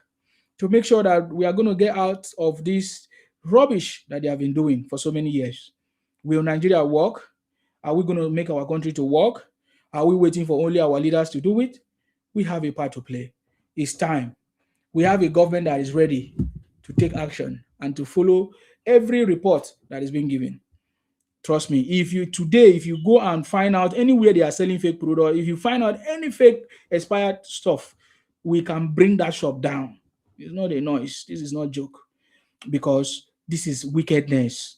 Anything that enters into your body has become a very big problem if it's not the right thing that enters into your body. I get it me now. If it's not the right thing, somebody saying they are selling it in entire West African countries. Well, let us start from Nigeria. Let us start from Nigeria. I think that's a good step. Yoruba Greatness, I welcome you back. Thank you, man. Yeah, thank you. We must speak up. We must hold our government accountable. We must hold our representatives accountable. We must make sure that all these shops that they are selling these items are shut down. Do not buy from them. Tell your aunties, your uncles, your family, your friends. Stop buying fake drugs. Stop buying fake drinks. Stop buying fake baby food. Report. Anywhere that you see that you brought it, make a citizen's arrest. Get the police. Get the officials. The person must be arrested. Must be arrested and imprisoned for selling fake things. If you're buying a television and you find that you get home, the TV is not working, report. If you go and try and get your money back, the person is refusing to refund you, report. Do not accept it. Report the person, because that is stealing. What right do they have to be selling fake phones, fake televisions, fake radios? Everything is fake. What right do they have to be selling second-hand clothes for you to be wearing? We are not beggars in Nigeria. We are not. Stop buying Okwirika clothes. Stop it. All these things that they're bringing in, simply because they live in the evil forest. If they want to be wearing the Okwirika clothes, let them sell it to themselves in their region. We, the remaining indigenous native Nigerians, we are not buying it. We don't want it. We don't want second-hand clothes. We are not a second-hand country. We want quality goods, quality clothes that we can be putting on our children. And if we cannot wear the English clothes, then we make our native clothes. Look at our brother here, Mr. Osima. He looks very handsome in his lovely native and Bola Ahmed cap. Much better than even the English wear. Let us make our tailors. Let us make them rich men, that they can design things and make it, fashionable. Look at the beautiful Ankara Mr. Osima is wearing. These are things that they wear at the designers in our international communities. These are what they're using to design their clothes. Why can we not promote it in our own country? We do not want any Okirika rubbish cloth. We don't want it. Stop buying. Stop buying from these people that are making you look like impoverished and poor. Ban those things. Ban them in Nigeria. Let's make a full campaign against these evil atrocities, these evil things that we are now empowering these people, empowering them with, and giving them our economic strength. These things are imported. It's ruining the economy of our country. We do not want bad imported products in our country. We don't want it. Stop buying these things from these people. Stop buying. Thank you. Thank you very much, Yoruba Greatness. Thank you very much. The campaign is going to start? Of course, I like it, especially when we have identified something. We know how to do it. We know how to spread the message. It's very, very important. That conversation is very, very important, and we cannot take it lightly. It's very, very important. We need to join hands to create the awareness so that everybody will know that this is not a joke anymore. What is it that our government is doing? Our local government, our state government. We need to bring attention. We need to bring them to this attention of them to what is going on. This is not something new. When we dig deep, you will find out. Even they print out labels, but when you pour out the drinks or food or whatever, you see something is wrong. It's terrible. These guys, they get mind. And this is the money that they have been using to save money in our water everywhere. We empower them and they say use it against us. So yes, it's very important that we must do and begin to speak up, not just take actions. Take actions daily. Okay. So we must continue. It's very, very important.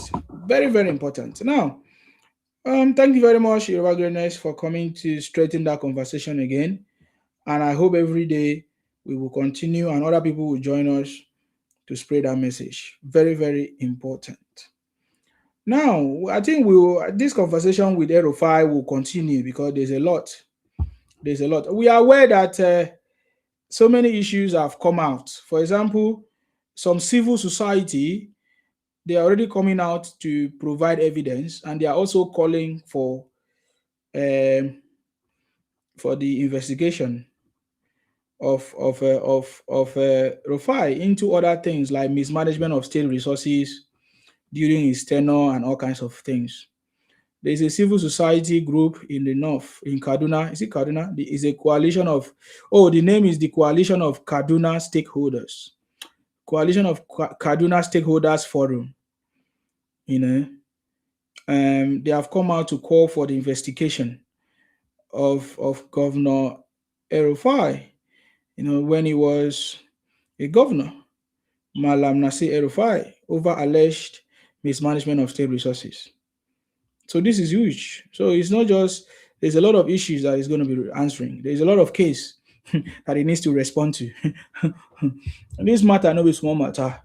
It's no longer yoke. According to my people, say yoki. It's no longer a yoke. You understand me? Because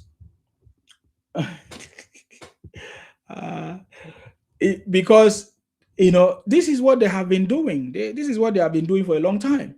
Even in the north, they joke about everything. They joke with our sovereignty. Even there was a time, even with the elections, we hear some of them say, "Oh, they cannot do without us, this and that." All kinds of, they think that they have the numbers. I mean, they are genuine people, but this one, nah. El-Rufai is not the matter. He will help us to also catch other people. You know what I mean? He will help us to catch other people. He will help us to catch other people. Other people like Obi and others. Some people have written a long list. So I think this conversation with El-Rufai will not finish. I get me now. But I also want to address something. 240. Okay, I think I want to let me address something here. You know, I've seen many people now they are running propaganda. Say, what has Tinubu done? What has Tinubu done? What has Tinubu done? Besides, I think one of the best things that I've seen President Tinubu done is making sure he was giving a very big welcome.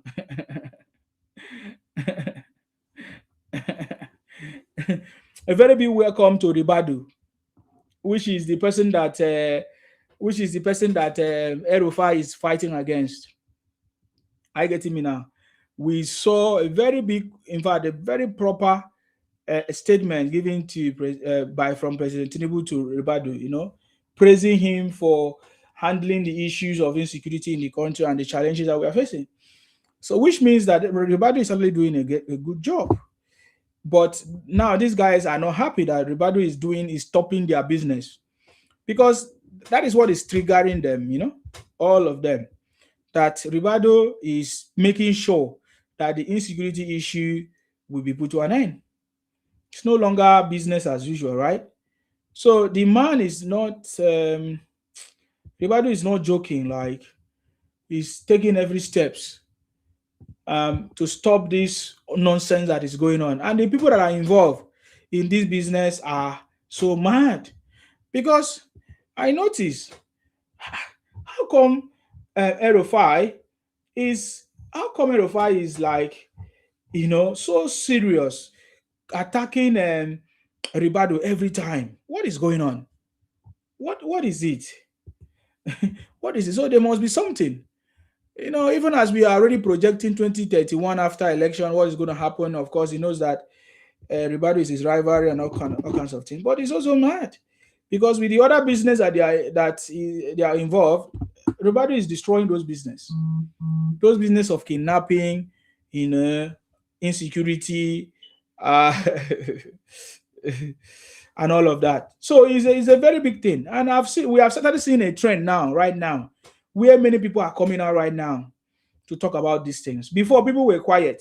Why did you think that people are coming out to speak up now about El-Rufai and other people that are causing problems in this country? Because President Tinubu have created a platform that people are going to be emboldened, people are going to be energized, people are going to be challenged to speak, to open up to the issues that have been going on. You know, and you're already seeing it now. Malami, other people are already on the track where they are being questioned, investigated, all of them. And people are coming out to speak even against El-Rufai. In fact, there is one of, what's his name? Mike Corey. There's one journalist, is it Mike Corey? He said, El-Rufai prosecuted me for wrong tweet. I acknowledged and I took it down. And he also organized for me to be abducted. Can you imagine? He tweeted something, he said something, he recognized that, well, maybe he made a mistake, and he took down the tweet, but El-Rufai still came after him, abducted him. This is a very well-known person, Mike Kuru. He's a founder and chairman of, I think, what is it, Chocolate City Entertainment Group or something like that. You know? Oh my God. So this is a very serious thing. So now many people are going to rise up because now they can see the direction, the body language of the president of this administration to make sure that every issues they are going to handle it. And it's not going to be easy. But I believe that President Tinubu is determined, you know, to take the right step to resolve these issues that we are facing in this country. It's time for us to rise up. And then when people say, oh, what is it that President Tinubu have done? Man, there's a long list, oh. There is a long list. There is a long list. At least we know for a fact more than 25 things that even generations before, I mean, I'm talking about past government, they couldn't resolve these issues. But President Tinubu came and he has resolved these issues and he's still doing it and he's still working on it. That is why they know that this man is not joking. What did I say? They know that this man, they call him different names, but I tell you, they know that it's not joking. You know, I've seen many people come out to say rubbish. We are going to educate them since they want education, but we know that they don't need education. They know they know what they are doing. They want to demarcate the country. They want to demarcate President Tinubu. They want to run propaganda. They want to confuse people. That is why I said we have a responsibility to do the right thing. Okay. The government, of course, take a very drastic step from the beginning. I'm telling you now the things that President Tinubu have done that many people say they don't know. And what is it that President Tinubu have done? Plenty of things. I want to tell you. For the first time, we have a government that is not confused. For the first time, we have a government that is focused, that knows what it's doing from day one, hit the ground running. From day one, fuel subsidy was removed. And this is a long-standing petroleum subsidy, which now, because of the removal of this fuel subsidy, fundings have been made available for other priorities, for other things that is needed in the country, like funding our governors, our state governors, doubling their or tripling or quadruple their whatever federal allocation. And monies are now being available for different other things, even like student loans, many other projects that President is doing, like look at the FCT, all the federal road, the construction. The President have turned the country into a construction site. And he has enabled us to do some things that we are not able to do before. It has helped us to bounce back, like the recession issues the stories of recession and everything that we learned about. All of them, the President have been able to calm that issue, handle it as a leader, transformational leader, which other people couldn't have done or cannot do. But President Tinubu have done it. Subsidy removed from day one. You understand me? And somebody says subsidy was removed and the price of things jumped up 10 times. Yes, it happened, of course, because it's a reform. It's something that has not happened before. Many people are going to be afraid. Many people are going to take the advantage of it. What happened when the subsidy was removed was people taking advantage of the system. They decided to double the price of food. When you say the price of food was 10 times increased, who increased it? Is it Tinubu that increased it? You will say, oh, is the price of petrol that is making them to increase? It's a lie. Because I remember that time President Tinubu gave us alternative. Is it the LG? What's that thing? Yeah. What did they call that alternative this thing that President Tinubu brought for transportation and other this thing? Is it the LGP? Is it LGP or whatever? I can't remember. Oh, what's the name again? How can I forget this name? These compressed cars. CNG. So you see what I'm talking about? So there was solution. But because people are just there to complain, just like they have always been doing, they just complain for nothing. But no, President Tinubu removed it. You know, he removed it and said no. No matter how you protest, no matter what, because he knows that that's the solution. He knows. So for the first time, we saw a government that is not confused. They know what they are doing from day one. It's not easy from day one for you to know what you are doing. So he brought CNG for alternative. So people increasing the price of food. These are people that increase the price of food. It was not foreigners. It was not President Tinubu. They increased the price of food. Despite the fact they have even stocked their goods before. But they chose to take advantage of it. They took advantage of the system. But President Tinubu said enough is enough. And now the price of food is coming down. So now the price of food is coming down because he said it was a subsidy that take it up. It's coming down. So why are you not talking about it? Are you hearing people talking about it? The things that people complain about, the price of rice, the price of whatever, all of them came down. But we never hear the people that made that statement, people that complain, people that say, oh, price of things have increased. We didn't hear them start telling people that, oh, the price of food have come down, oh, inflation has dropped to this and that and that and that. They did not talk about it. So that's number one. For people that are saying that they don't know what President Tinubu have done. So this is one thing that President Tinubu have done. Remove fuel subsidy so that not few people enjoying it. Not to keep the country at, what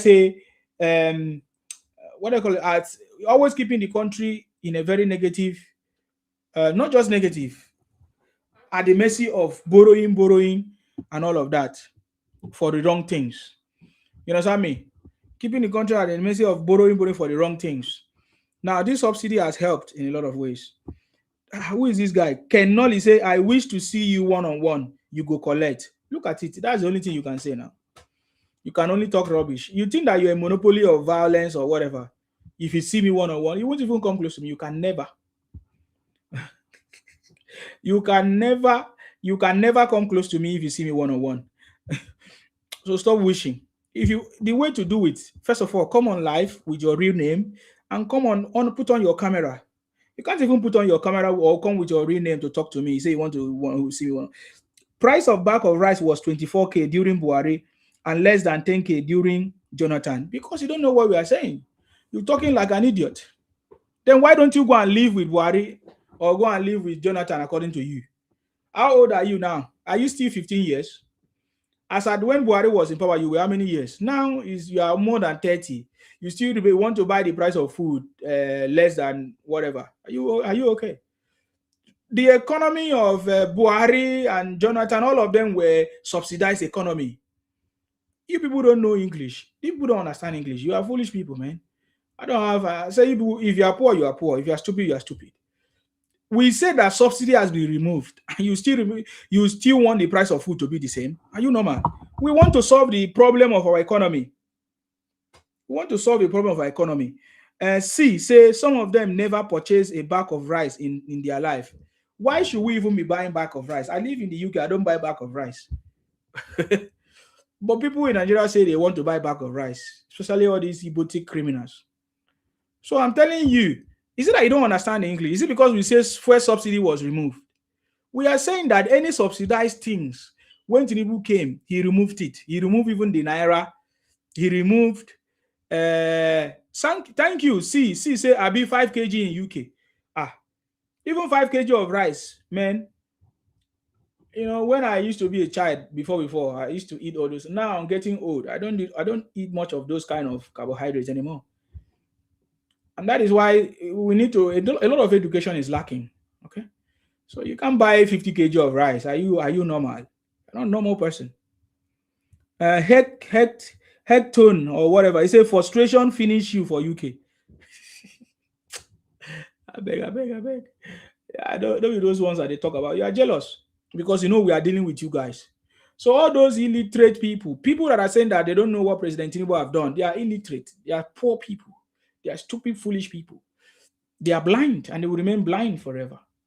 Trust me, they will remain blind. They will continue to remain blind. They will never see anything good in their life. Understand me? I'm not talking about jealous people who don't know. They wish to be like me. They wish to come to the UK. They cannot. You think to come to the UK is my? It's not easy, man. You can never do it. If you think it's my, I challenge you to do it. Come to the UK then. Bunch of criminals. You talk the rubbish. So I get me now. So, but we are dealing with you guys. It's a very simple challenge I gave to you. Come to challenge me face to face. You can't challenge me face to face because you know who Nsima is. It's not a joke. Somebody that uses his real name and talk to you, use his face. You think that person is a joke. If you see me in Nigeria, you will come close to me. You must be out of your sense, man. But I'm telling you that there is nothing you will say like run propaganda or call us names or say anything. Like somebody put here that Nsima stole IPOP money. It means I must be a powerful person to steal your money. I'm very proud to steal your money, man. Bring more of it. I will steal it. If I have the power to steal your IPOP money, then I'm so good. That is why Igbos are afraid of me. You don't know what you're talking about, boy. That's why I told you guys, you have never seen this kind of Go and find out about Igbo people. We are very, very fundamental for the growth of the country, Nigeria. We are very powerful people. That is why the Igbos ran away when it was time. Ojukwu ran away. He couldn't fight. But the Ibibios did not run away. We rejected you guys, rejected your ancestors, and we make sure that we put an end to it, and we save your life. Ojukwu ran away, just like, have you not been seeing Igbos running away? Nnamdi Kanu ran away. Others ran away. When it's time to fight, they couldn't fight. When it was time for Nnamdi Kanu to defend himself, he couldn't defend himself. He was saying on motor show me the law.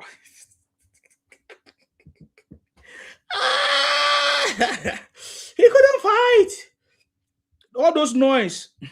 Thank you very much, Pounds. All those noise that he has been making, he was not able to defend himself anymore. So are you getting me now? So don't talk rubbish. Even the fight that Obi, tell me why Obi went to launch whatever. Is it what did he launch in Akwa Ibom? It's because he knows that Akwa Ibom people, they think that it's the same forefather. They always push us to be at the front. You understand me? They always push us to be at the front to fight for them. Igbos will always try to use South to fight for them. It's over. It's over. Trust me, it's over. So people that are short-sighted, that don't understand what Tinubu have done, they are blind. people like VDM, I know that one is just looking for ways to talk. He's looking for attention because if you notice, if you notice, attention is no more on the side of VDM. Is VDM trending anymore? It's not. So he has to run propaganda. I listened to VDM making a video saying that President Tinubu has been in power for 4 years and is campaigning for re-election. That instead of the campaign to be on the work that the President Tinubu have done, is using rice and getting influencers to campaign for you. What is he talking about? Is it not rice that they were using to talk rubbish in this country? Is it not? When you ask them, they always use rice. Say, how much is bag of rice? And now rice is available everywhere because President Tinubu was not in power then. He just came on board, took the right step, first subsidy removed, and people started increasing the price of food and everything. Now he's in charge. He has made sure that there's investment in agriculture. But these guys are not. He said that people are supposed to be begging you to remain in power, but you know you didn't achieve anything in 4 years. What are you talking about? What is he saying? He's saying that I am seeing Sheyi and MC Olumo sharing rice. The amount of people that died during your regime is twice that. What are you talking about? That Jonathan's tenure. How many people died in President Tinubu's administration than Jonathan? So these guys are delusional. They don't have anything. VDM is a product of a single mother now. They have a big problem. All these guys. So don't worry, we are waiting for them. VDM is a product of a single mother. And there are many single mothers that their children are good. But this is a sign of a problem of a single mother. This VDM of a guy. I've seen him exhibit all kinds of stupidity on social media, talk all kinds of things, show his body, make noise, show his ignorance. Before now he was selling his Bola for money. He was selling Bola for money and all kinds of things. So this is the kind of person trying to criticize President Tinubu.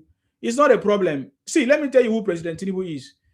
He will still embrace you, VDM or anybody, because he understands the power of democracy. Democracy has to do with numbers. It doesn't matter who criticizes you. At a point when they now realize themselves, when you come on board, we take you on board. That is why I'm learning from President Tinubu. This knowledge that President Tinubu have is so powerful. So anybody can criticize President Tinubu, but you will find out very quickly that you are wrong, just like every other person. Learn from people that have criticized President Tinubu that now they are now in full force campaigning for President Tinubu, now representing President Tinubu. They are now ambassadors for President Tinubu. They once did this business and they found out that, man, they were wrong. If you mention people like Reno, mention people like Daniel, Piwala or whatever, all of them tried it, but they all failed. Me, I don't want to pass through that place just because I have a proper knowledge of who President Tinubu is. So other people that are shouting the same thing, what the President Tinubu do is obvious. You cannot see, just like I've mentioned, that fuel subsidy is one of the best things that President Tinubu have done. Now the price of things are settling because now we can now see the real true value of our money, of our product and everything. So if people were suffering for the right decisions, it means people are going to enjoy for the fruit of this decision when these decisions or reforms that President Tinubu have taken yield results. So people are going to enjoy it. So and people are beginning to enjoy it because right now the cost of food, not just rice, every other ones are coming down. And it is the first time we witness anything that goes up in Nigeria, they say it doesn't come down. But we have witnessed it come down under President Tinubu. So if you are blind, at least remember that one. That's why I said, if Very Dark Man and others and celebrities, product of single mothers, if they cannot remember anything, at least they should remember that fuel subsidy was removed. So you can't say that President Tinubu did not do anything when you know that fuel subsidy was removed. You understand me? Pounds, don't worry, go and sleep. Thank you for coming. Phoenix now say, well, the platforms are gradually switching to the 2027 campaign. Of course. What did you think that we are here for? Oh, so we should keep quiet for you to spread misinformation, eh? Or we should keep quiet for you to promote your own candidate. So yes, thank you very much, Chin, for that hashtag and fake and second-hand products. Don't worry, the campaign is on. Our people are going to take steps. I get me. So if a Very Dark Man has loss of memory, you should remember that fuel subsidy was removed. So if you say President Tinubu have done nothing, it means you have lost memory. Anybody saying that law has lost memory. It doesn't matter whether the outcome of the first subsidy remove is good or bad, but something has been done. Something was done. President Tinubu did it. He removed it, because if he did not remove it, he could have been still be there. So he has done something. So people like VDM and others saying that President Tinubu have done nothing has memory loss. They have memory loss. They have mental case, mental problem. Let me touch on this before I allow Prince to speak. What about the creation of a structured development commission in Nigeria? Oh my God. The only president that is so conscious about it. You know, it's called Regional Development Commission across all zones. The Southwest Development Commission, the Northeast Development Commission, the Northwest Development Commission, the Southeast, of course, I mentioned that one, Southeast Development Commission as well, the North Central Development Commission, the South Development. These guys, that's why I say Very Dark Man is a product of a single mother. He didn't go to school. He had no education, because if he does Very Dark Man know the meaning of a development commission? Do you know what that means? So if you say you did not understand what President Tinubu have done, it's stupid. Do you know how much money is being assigned to these commissions? So he doesn't know what President Tinubu is doing. So how will he know how to hold his leaders responsible? Does he even know his leaders? Does Very Dark Man know who is his senators, who is his reps? Doesn't know. These guys don't know. They are just talking. If you have opportunity to debate them one-on-one, bring them on board and debate them. You find out that they are just empty. They don't know what you're saying. When you question them, when you question their knowledge of what President Tinubu have done, the policies and the reforms of this government, they don't know. These commissions that have been created by President Tinubu, is that not something that he has done, something tangible? Do you know the purpose and objectives of this commission is to bring development to your region, zones where you are? So, all you need to do is to go and find out who are the heads of this commission. Who is in charge of this commission in your locality, in your zones? But because you have been wired to be stupid, a product of single mother, man, these guys, it's a big problem. Product of fraud, product of baby factories. You know, we don't know. VDM just told us that this is his mother, but this is the fundamental problem we have is your child upbringing, your family, your mother, your parents. What did they teach you? What were you trained properly? You don't bring your family problems that you couldn't solve and come and say it's a national problem. Don't bring your personal issues, lack of education, lack of understanding, you know, and all of lack of ability to analyze things to bring it as a problem. Because there are many things that President Tinubu have done. So we are going to be taking a course of time, you know, period of time. We'll be looking at all these things, highlighting the issues that we have been talking about, like fake products, you know, educating people that say they don't know what President Tinubu have done. I just mentioned two. There are plenty. I'm going to be talking about it more. You see? And stop people from demarketing our country. Enough is enough. Allowing all these idiots, all these unpatriotic psychophants to stay on social media and be disrespecting our country, demarketing our country. All of us need to take responsibility. So yes, can I allow Prince to speak now? Prince, what do you have to say? What is your contribution to this conversation, please? Go ahead. Good morning to everyone. Yeah, welcome, sir. Long time no see. Yes. Courageous MC, I do like your way. I just listen to you. Yes. I don't want to talk about something just come my mind. I say make a call us. Yes. There's a video of Peter Obi that I watched recently, either today or yesterday. Yeah. He said 2007 is the way of if they count the votes at the unit point polling booth. If they don't allow to count, like they should count the person. Yes. Is that a good word? We have been addressing it. Maybe you have not been listening. You came late. Yeah, we have been addressing. It's not a good word. It's an inciting words. You know, trying to cause violence and empowering his own followers to cause violence. Yeah. Don't you think a federal government should take up that word? Well, we need more evidence. Don't worry. All these things will be counted. It's the same thing. Yeah, we need more evidence. Don't worry. It's so easy, man. He thinks that Nigeria is a Nigeria of yesterday. He thinks that Nigeria is a Nigeria of Buhari. So don't worry. This government needs more evidence, because if they go after him now, they will say, oh, the government is fighting opposition, or the government is, there's a word they use. I think... I was so surprised. It was so desperate to even say that kind of a word as an opposition. Obi has always been desperate now.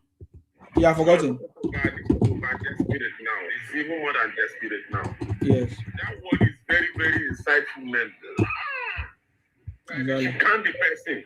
which means that the government official that will go and do the normal duty as a patriotic, they are on danger. Anything can happen to them. Without word. And Obi has lost it. Even right from before the race, Obi has lost it. And was right. Everybody, he knows that he has lost it now. He doesn't know how to present the information to his congregation. We already said it. We dealt with it extensively the other day. It was a topic. We said that Obi has been dumped by Atiku. He's now a liability. He knows. Obi can't even become a vice presidential candidate to Atiku. That is the truth. That is why he made that statement that is the government that is trying to stop him from joining a party or becoming a candidate. But that is a lie. That is a very big lie because he knows that he's now a liability. We saw it when Atiku had a consultation with Amakinde and all of that. So he knew that his card is finished. He's finished. Even he knows that even his congregation or his followers do not want him to be a vice presidential candidate as well. So that is the game he's trying to. So he's trying to look for ways to present that information. But in a way, he cannot even become a vice presidential candidate to Atiku because Atiku knows that he doesn't have any capacity, even money to offer him. Atiku is looking for where he can get money. That's why he went to Makinde, and Makinde promised to contribute almost 50 billion in his campaign. So that is what we are talking about. So Obi knows that it's finished, a finished game. Most of Igbos have come out to say this. Many people are now saying they're making videos. Many people are not, even disobedient children. They are now very angry that how can Obi go to be pricing granite? Goes to people making such statements like he does not have any house in Abuja. All those statements are just poverty-driven kind of mindset. And he has kept these people poor for years. So yeah, that's what is going on, sir. So it's an inciting statement. It's a violence and we have recorded it for him. So we are waiting. The way this government works now is a government that waits for evidence. They need to gather evidence before they go. It's not just, and it's in opposition. So they have to be very, very careful with the way they will handle him. But definitely they will still handle him. Thank you very much, brother. Yeah, go ahead. Thank you, my brother. I don't have much to say. That is only what I wish to be listening to you okay. Like I'm listening to my radio. No, Wahala, sir. Thank you very much, sir. I appreciate you. Thank you very much. Thank you very much. God will always enrich your knowledge Amen. And wisdom by the grace of God. Amen. Thank you very much, sir. Thank you very much. I appreciate you. Thank you very much for coming. Okay, yes. Let's continue this conversation. President Tinubu have cracked the code to take Nigeria out of the third world status to a developed one. It's easy. I've told you already. I made a revelation of how, of course, everybody knows right by now that the UK government has planned for the state visit of President Tinubu, of course, to the UK. That is not a coincidence. So for people like VDM that is saying, what has President Tinubu done? This is not a coincidence for the the UK, to plan for a state visit. Not just like the way they plan for state visits for Trump. They are planning it for Nigeria for the first time after 37 years.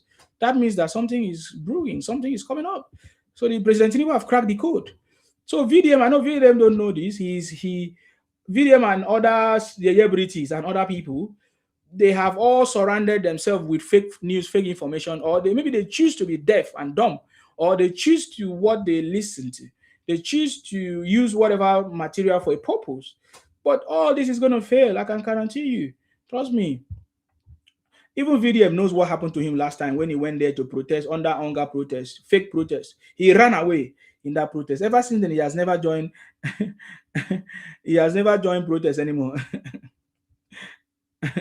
He has never joined protest anymore ever since then. So if people like this guy coming to talk that rubbish, it means that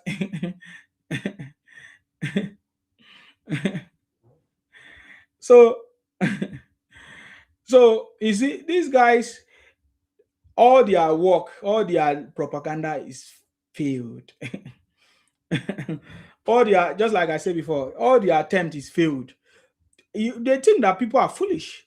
For you to come out and make that kind of a statement, blunder, that Tinubu have not done anything ever since, that shows that you have a mental problem yourself, for you to make that statement, because we know everything. Is it not because of subsidy that you guys have been complaining? So you say if President Tinubu have not done nothing, then you have forgotten what he has done. So I've talked about the subsidy one.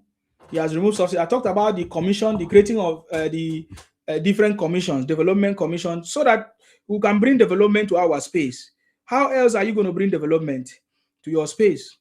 If you don't put a structure in place, the system in place. And that is what President Tinubu is doing, putting a system in place that is going to bring that development. It might take time for people to start using it for things to align. But these are the system that is going to bring development. And you are saying that President Tinubu have done nothing. It means you are mad. I can only say you are mad. There is nothing else to say. I can only say you are mad. Okay, what about the education? The education fund, what do they call it? NEL fund, Nigeria Education Loan Fund. Yes, NEL fund. What are they? Is he not aware? Oh, he's not gone to school. He doesn't have capacity to go to school. Does VDM have capacity to go to school? He couldn't. He wouldn't. What he was doing is a product of single mother. Don't have proper knowledge. Don't have a zeal to go to school. They are not motivated to go to school. Because when I talk about school, it's not just school. Is not just about school is not just about the four walls of the classroom. No, that is not schooling. If you go to the four walls of the classroom, you are not going to. It's not learning. You are going there for training to become an employee or whatever, 9 to 5. No, proper education has to do with you knowing your history, knowing the history, the laws of your land and your history. That's what is important. That's true education. Knowing yourself, your history is yourself. Knowing who you are, what happened before, political issues, and those are true education. So NELFON is there, and you are telling me that NELFON over how many people? 800,000 people, according I can't know. Is more than 800,000 have already benefited from these student loans. And you say that is not something that President Tinubu have done in just 3 years. Yes, I mean. So it must be out of ignorance for VDM to make such statements, and nobody could have expected anything different. Of course, it's not better. He doesn't have good education. He thrives on propaganda. He thrives on people ignorance and all of that. And that is what we are talking about. I get it now. So that is the point. So how many things I've mentioned now? 3 things. There are plenty, man. What about the consumer credit and credit card, all of that? That gives the opportunity, a credit system that we never have before. Now we have a credit system, a structured consumer credit system that is stimulating our purchasing power and even to grow the middle class. That is what the President Tinubu have done. He's focusing almost every project that President Tinubu is doing is to empower Nigerians and all of that. So that is why I said we need to educate more people, especially about the policies, the reforms, and the plans of President and the programs of President Tinubu. Just and he said Tinubu is working for only Lagos, not even all the Yoruba land. You don't come again. Now, so who is working for you in your region, in your state where you come from? Who is working for? Is Alex working for you? We saw a video of Alex crying the other day. Is it yesterday or today? He said they launched a project. He was crying. Stupid talk. That's not where I am. Okay, what about the Blue Economy Ministry that President Tinubu have created? Do you understand what is Blue Economy? Focus on our maritime resources and ocean-based economy potential. Do you have that sense before? Is there any government in the past that have that sense? You don't know. You don't know. And you don't know what that is doing. Okay, let's talk about the foreign exchange rate. Are you not aware of the stability of our Naira? Where President Tinubu has eradicated this multiple exchange rate and to a single rate foreign exchange system, or he has unified it, ending the multiple official rate before, which means he has provided transparency in FX markets, which means it's more attraction to the foreign companies or foreign countries or investors. I get me now. So what are you talking about? So who are those people that say they cannot see, they don't understand? It's because you are feeding yourself with lies from Amechi, from P2B, from El-Rufai, from Atiku. That's it. You are reading or getting information from people who don't like this country, who have been demarketing this country. Yet, all of them benefited from this government. Obi became a billionaire because of the Nigerian resources. Amechi became a billionaire because of Nigerian resources. All of them, Atiku, the same. So I don't know what you guys are saying. If Nigeria is not working, how did Obi become rich? If Nigeria is not working. How did Amechi became rich? People are foolish, man. That's why I call you out by your name without being afraid of you. I'm telling you. I say you're a foolish person. I'm not afraid of you, man. If you talk rubbish, you are very, very foolish. Because the people we are talking about all benefited from this from Nigeria. And when it was not their turn as leaders, they couldn't do what they're supposed to do for other people to benefit. That's what I'm talking about. Obi benefited from Nigerian system when it was time for him as a governor to do the same so that other people, other children, the coming generation can benefit. Obi failed. The same thing with Amechi. Amechi, right from school, he finished from school. He has been working in different government positions. Amechi, if you don't know. So we know the story. That's why they're afraid of us, because they cannot deceive us. They cannot deceive. We are not obingos. We are not disobedient children. We have proper knowledge of this country. Amechi became who he is through the coffers of this government. The same with Obi. Obi was one of the followers of Amechi. You don't understand? One of the followers of Abacha. He was Abacha boy. When people were complaining of how Abacha government was bad, Amechi was there. Obi was there. Obi was pushing and hailing Abacha. So what are we talking about? You can only talk things when you are ignorant, man. We are not ignorant of these things, and the campaign is coming. We will everything I'm saying here. There's evidence. We will give you evidence. Don't worry yourself. And we are not trying to confuse you or convince you to support us, because we are ready. If we can give President Tinubu 8 million out of this, despite all the propaganda of Obi, ethnicity, politics, religious politics that Obi brought, can get over 8 million and won the election. Now that we're in power, when we have everything, when everybody, the governors, everybody are in support. My brother, just like I said, that's why I said we are going to make a statement through our vote, 50 million or 100 million votes. No noise making. So I've mentioned more than 3 things now that President Tinubu have done. And I have a question to ask you. And VDM said he's a learned person, he's on social media, and all of them don't have knowledge. All the people coming here to ask me, what has President Tinubu done? You guys don't have sense. You can't go back to school and read. You can't hear. You can't listen. You can't understand. It's shameful for all of you. We can only categorize all of you in one place. That you are one of the enemies of this country, demarkators of this country. Now we are going to rise up to put an end to it. That's it. We know that is propaganda. But just know that propaganda is like water to us. Propaganda now water. Obi inciting violence now water. When did Obi started doing violence? We have done violence a long time ago. Niger Delta people. Okay, if you interrupt me again, thunder go fire you.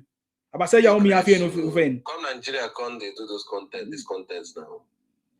Are you not seeing Nigerians? Did you not see the city boys? What did you do to them? You did for UK. Did you not see the city boys? What did you do to them? The city boy that is from your place. So for years, government never locates you. Don't. I said, did you not see the city boy that come from your place? What did you do to them? You are coming here to make noise. You are coming here to threaten me. You are too small, boy. First, you don't answer. First, you don't have your real name. I brought you here. First, you're in my platform. That means I'm giving you opportunity to speak. No, I don't need to profile. You use your real name and your picture. Simple. And come on live. Put on your camera and talk to me and challenge me. You can't. You are too small. When I defeated IPONK, do you know what it means to defeat IPONK? Today, their leader is in Sokoto prison. 2 of them.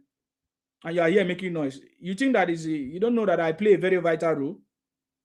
If you're a person, if you want to challenge me, put on your camera. If you came to report me, it's not going to work. See, people don't know that we are prepared for this journey. Oh boy, I know the report. Oh, you are too small now. Then what are you talking about? Put on your camera. Let us know who is talking. You just said another man's country. Why did you come to challenge me? Why do you another man's country? Did I stop you from going to another man's country? You are very stupid. You are jealous. Say you are jealous. You are poor, and now you cannot help you. Oh boy, are they US? As I talk to you don't. They know where you are. You are in Sokoto. Go to my profile and see. Yeah, you are talking. You are making noise. Yeah, we stupid US. Didn't you see your fellow Omoada women in the US and others? Can't you see how they are foolish? Did you not see what they did? You are in US. You're in US for 10 years now. They can't terrorize your people, buy your people. You sit at home to destroy you people. Say you are in US and you couldn't do anything. You are jealous of me. You want to be like me. You can never be like me. Abasu me, if a thunder fire you, you will remain who you are. You will remain poor. Show your camera now. If you're in the US, show your camera. You're talking nonsense. If you're in the US, show your camera, man, to prove that you're in the US. You are not. You are in Sokoto prison. If you are not in Lagos or Akwa Ibom or River State or Edo, put on your camera. You can't. I'm going to remove you because you are wasting my time. Let me go ahead with what I'm doing. So President Tinubu have done what no man can do or has done before. Yes, what no man else can do, because if another person comes on board, that person will only do what the person can do. His own signature will be different from Tinubu's signature. So yes, I'm right by saying that President Tinubu have done what no man can do or has done. You know, he's the city boy making things happen. I get him now. Look at the comment of Obi. Obi, have you ever heard President Tinubu make such statement? Look at what Obi said. Obi made a statement that said the only thing wrong with Nigeria is that we allow thieves to manage our resources. People who have not created wealth, you cannot hire a thief to look after your wealth. He will definitely steal it. Look at the way Obi is exposing himself. Obi was one of the governors that handled the resources of this country. What did he do? He stole the money. Obi stole the money. That is what it means. Obi stole the money by allegedly, of course not allegedly, everybody confirmed it, putting the money that is meant for the development of the state. He said he went there to save money. Who does that? The job of a government is not to save money that is meant for the project. You can cut expenses, but not to save money. The money that is meant for the development. So Obi is one of the criminals that have mismanaged our resources in Nigeria. And he's telling us that the people that have not created wealth, has Obi created any wealth? Obi became billionaire through Nigerian money, Abacha money that he gave to him. And he started buying fake products and be selling in supermarkets. I mean, talking nonsense. So Obi is just talking nonsense is because he's deceiving his followers. People that follow Obi are ignorant people. Those ones that are educated, old intellectuals, educated mumus, and that are with him, that are not, they don't have the capacity to speak to him and say the truth. You were once a thief, because he said, how can you allow thieves to manage our resources? It means that Obi was once a thief or still a thief that managed our resources as a governor in Anambra State, but couldn't manage it properly. The people of Anambra were crying, weeping. In fact, Obi turned Anambra to a disaster. Even Anglicans and Catholics were fighting. Obi made people workers, doctors to go on strike. Teachers were on strike. Students were on strike. School shut down for years. Obi never built any school. Obi never built any hospital. Because we also listened to Obi saying there's no primary education, which means Obi is telling us that he couldn't build any education any healthcare center in Anambra State. So this is everything Obi is talking now is at fault. He's guilty. Yes, go ahead. Ask me. Go ahead. Oh. Isima. I salute you. How are you doing? Enjoying your program. You're welcome. Thank you very much. Yeah, listening to everything everybody have been saying. Yes. Baba will be there by God's grace. There's nothing the Igbos can do. Of course, we know. There's nothing they can do. We are going to get there. And about the fake products, seriously, it's becoming so serious that people are not taking it serious, because most of the things they are even bringing to the diaspora, to America, to UK, the African store, all of them, they are getting all those stuff from Nigeria. You will not believe I tried to get a blot on a Cameron. You need to see the picture in there. I now what is this? Before I let me just buy it at Amazon. These people are killing us. You will see people having kidney problem everywhere. I don't know what Igbo want to get from all this nonsense they are doing. They are not even minding the fact that people are dying, people are using their money to buy something that is going to kill them. And they are comfortable with that. And when you want to see them, they will be shouting money and water. These people, I don't know where they get that mind from. But I know with the fact that you people are now talking, everybody is getting the awareness that Igbo are actually killing the Nigerians. We are going to overcome them. We are going to win them. And for the fact that man that just talked the other time, Yoruba greatness. I really appreciate her voice. She's really nailing it on the head about the fake product. I'm here. If there's anything I can do to get our people aware of the fact that these people are really killing us. They are even worse than the bandits, because you actually use your money to buy what is going to kill you. That is the most annoying thing about it. At least the bandits will kidnap you unaware, they will kill you. But in their own case, you will be the one to use your own money to buy what is going to kill you. And for 2027, forget it, it's a done deal by God's grace. I'm here listening to the program. I'm enjoying everybody. Thank you for what you do. We appreciate you. Thank you very much, God bless you. Thank you very much for coming. I appreciate you as well. Thank you very much. I really appreciate you as well. Thank you very much. You're right. So we are, the campaign is on against fake product, fake food, and fake juice and fake drinks, and we must make sure we boycott all boycottables. Don't worry, we are going to create the awareness. Is gradually, what we do is sustainable. What we do is for future, long term. And we're already creating the awareness for people to know. I get me now. And just like I said before, President Tinubu have cracked the code. Don't worry about it. It's gradual. He's doing it everything one by one. But you see, other ministries must function and do what they're supposed to do. And just to confirm what I said earlier, for those of you who have been listening and maybe you are not understanding me, I've said it, President Tinubu have cracked the code to take Nigeria out of the third world status to a developed one as it stands now. Nigeria is regaining its status as a giant of Africa under President Tinubu government. He's doing it. Look at the latest news. States that Nigeria has now secured a permanent seat in the, in the African Central Bank Board. That shows that we are the bigger brother, right? That shows that the giant of Africa is back, right? Go and read the news. Nigeria has secured a permanent seat on the African Central Board. What is our job? To make sure we also strengthen the fiscal monetary policies of the African Central Bank across all Africa. See, we are leading the charge. Trust me. I say Nigeria is back. Nigeria is now out of the third world status. It's getting there. You will get it. You will get it right. You will understand what I've been saying very, very soon, because President Tinubu is on the throne and is making sure this is what we are reaping from President Tinubu: professionalism, a chartered accountant. Obi and others, they don't have any profession, any corporate professional whatever experience. But President Tinubu is bringing those corporate experience to governance, together with his over 30 years political experience, to yield results. This is tangible thing. This is a transformational leader, man. I said to you that Nigerians have never witnessed this kind of government before in the past. They have not witnessed this kind of leadership. That is why some of them are surprised, are still shocked. They are still shocked. They don't still understand what is going on. But when the result will be out, or when the results start coming out, when they start yielding more, maybe they will understand soon. But as it stands now, they don't know. They don't understand. So I don't blame some of them, because some of them are single mothers. Some of them are from a poor family. Some of them did not go to school. Some of them went to school, but they don't understand. And that is what is going on. But the only way to educate this kind of people is results. And that is why President Tinubu have succeeded in, surprising them, by his result, by the result that President Tinubu is achieving. Let's listen to Jack Conde. Please go ahead. What do you have to say? Hello. Sima, good afternoon. I salute you. You're welcome. Yes. Can you hear me? I can hear you very well. Go ahead.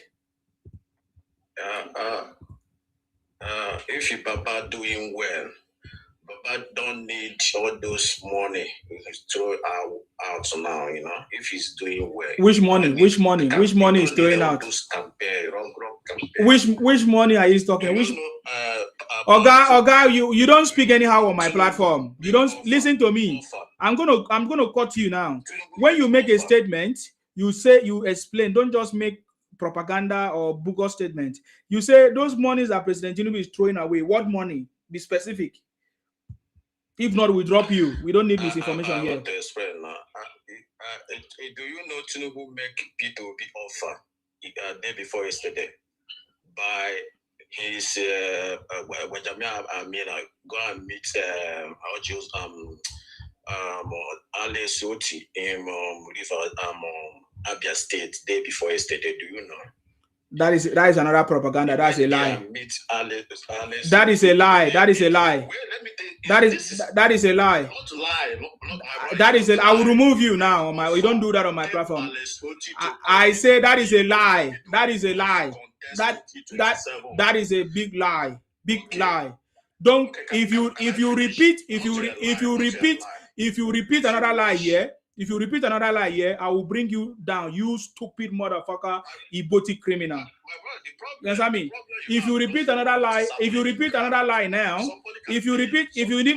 another lie and propaganda, I will bring you down. If you repeat another lie and propaganda, I will bring you down. You are a thief. You are one of the thieves. You're one of the criminals, man. Do you have any important thing to say than breaking lies? Okay. Can you say any important? Talk about EL-Rufai case. Okay, that's what you talk about. Talk about EL-Rufai. Why are Igbos not condemning EL-Rufai? Why is Obi quiet if he's not one of the criminals?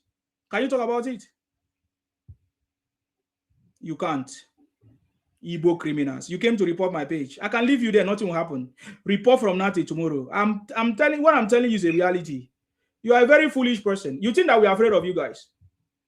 Don't worry. As we have started the campaign to boycott all the fake drinks that people are selling to this country. You will know what is happening. Brother, I'm not your brother. I'm not your brother. I'm not your brother. I don't run propaganda. I'm not your brother. No, you need to come. There is nobody that you are talking. If I let me bring you down. You are wasting my time. You are a fool. Why you come and exhaust my energy? Am I stupid like you? Foolish people.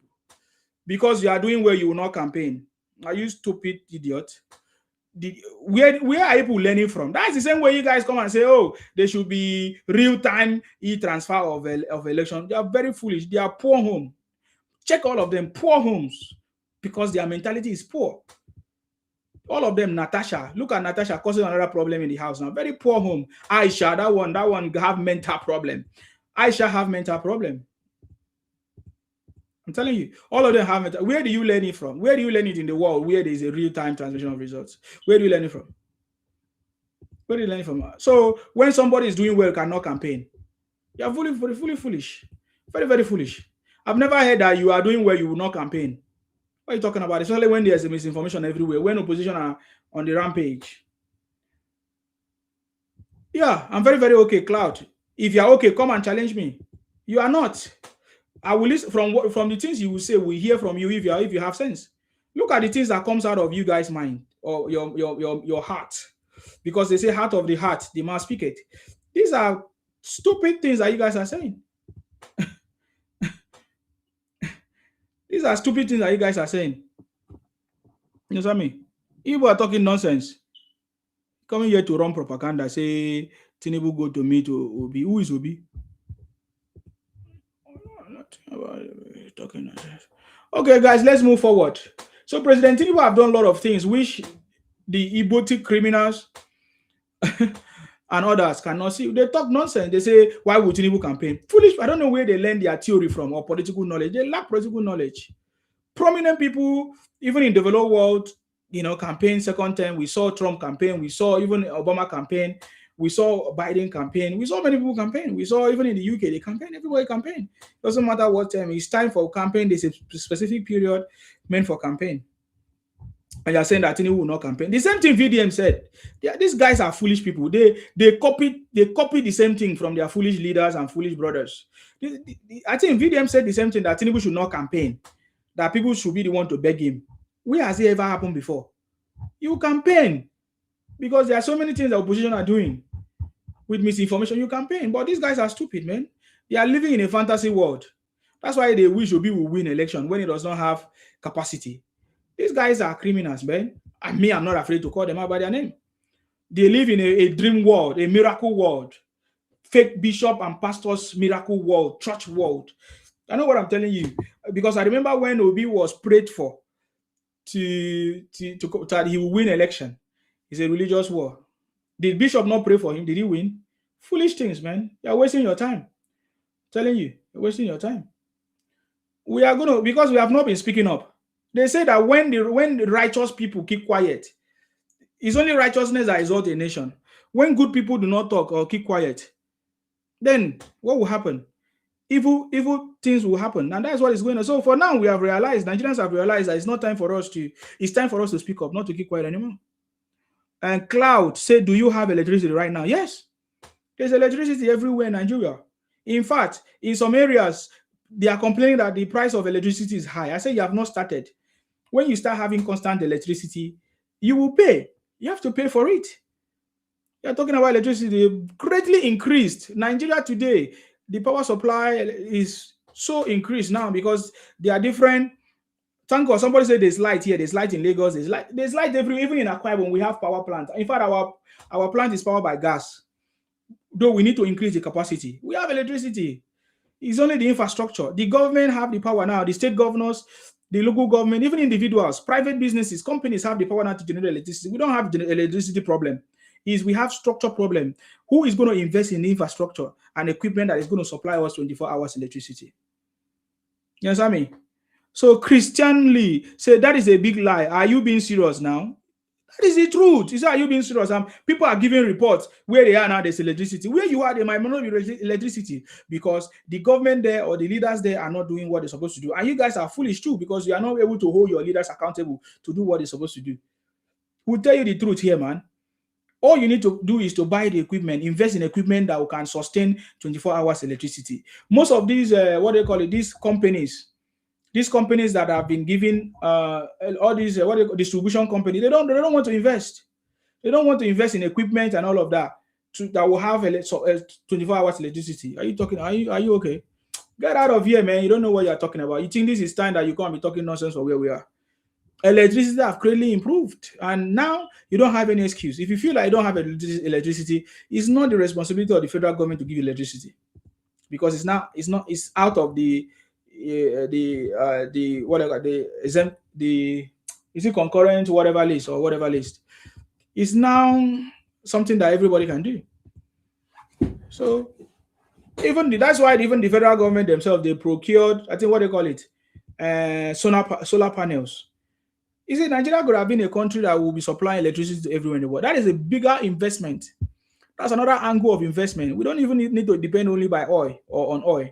Nigeria has one of the hottest or warmest weather that can supply electricity. Solar panels is something. In fact, we should invest in training people for solar power production. Can produce solar panels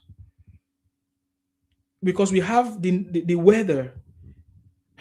Our environment actually supports solar power generation, solar power electricity. So these are the things, because the different other governments have not been serious. The only government that have been working is the federal government. The federal government can't do everything. That is why they have removed it from that list so that the state government can think. You can have solar farms everywhere. I live in a place where there are solar farms. Do you understand the meaning of solar farms? You don't know because you're a criminal, man. Augustine saying, Sima, are you the one that was working with Simon Ekpa, one faction of IPOP? Look at you. You are still dwelling on something that have passed. You guys have old memory. You guys have lost memory. Most IPOP, Igbo, Biafra criminals have lost memory or delayed memory. What did they call it? What is the name of that problem? Mental problem. You guys have mental case. That I was supporting Simon Ekpa. I was the one that brought Simon Ekpa on board and introduced it to people. And when I discovered that he's a criminal, which Igbo person they okay? I support you. I find out that you turn out to be a criminal. I support them if I turn out to be a criminal. What are you going to blame me? Am I from Igbo? Blame your people that turn out to be criminals. Because I support you. That's what I mean. I support you. Or I find out that you're a criminal or criminals and I came out to say it. Why don't you talk about that I expose the criminality of Igbos and IPON? Yo, you can't talk about that one. You only talk about things you feel is going to help you. You know what I mean? You don't know me, man. When this campaign start, all of you will run. I already announced earlier that Igbos will be hiding. They won't be. They will be hiding. They won't answer that Igbo name again. And it has happened. Go over all social media. Most Igbos have changed their names. They will be afraid. They will be ashamed to handle that to be called by the name identified as Igbos. It's already happening. When I said it many years ago, people did not hear me. It's because I don't try to take glory for many things. I said it many times ago, many years ago, more than 4 years now.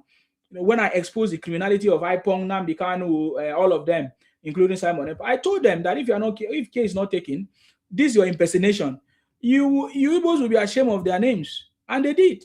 Go everywhere now. They change their names. They are now using Yoruba name, using Ibibio name, using Edo name, using Ikwere names.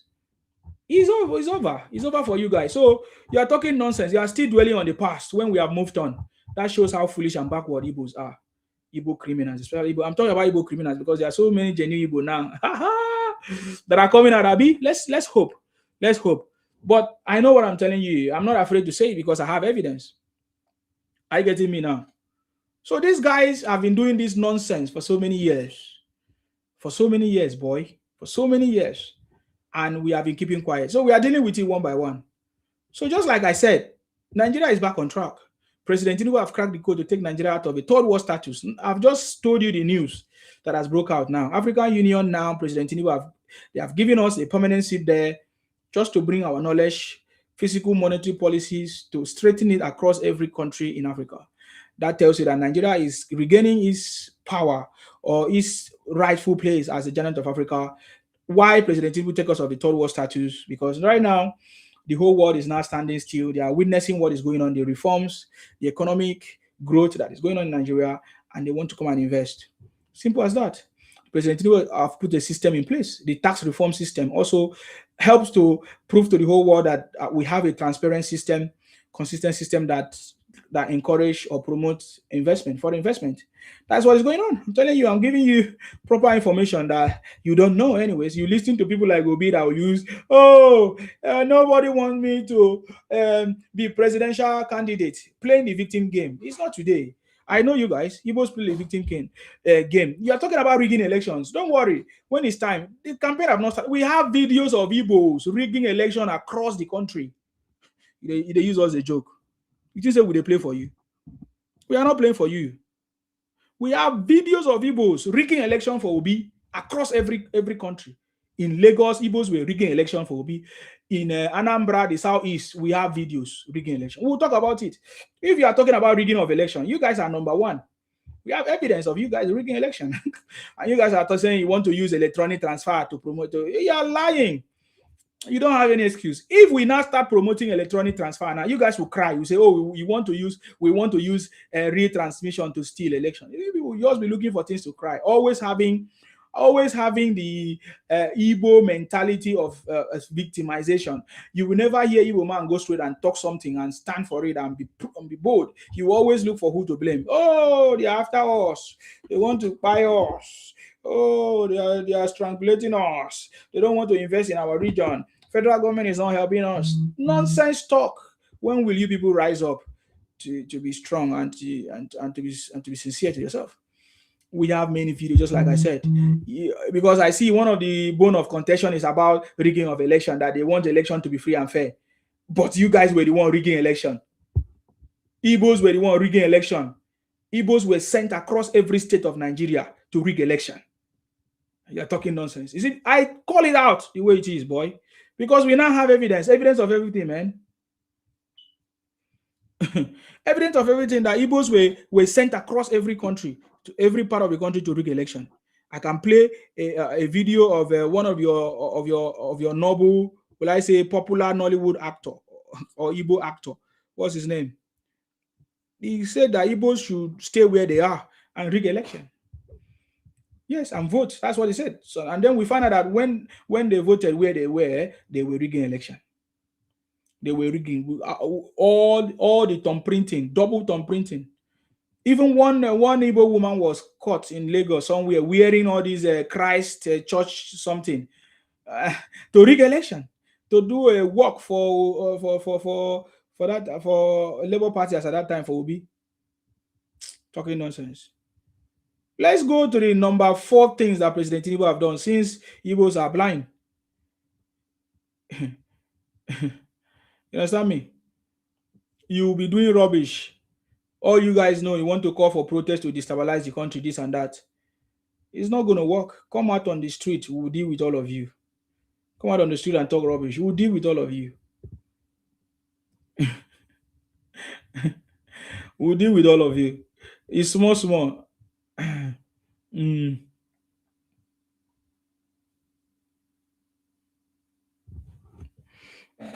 All right, guys. Let me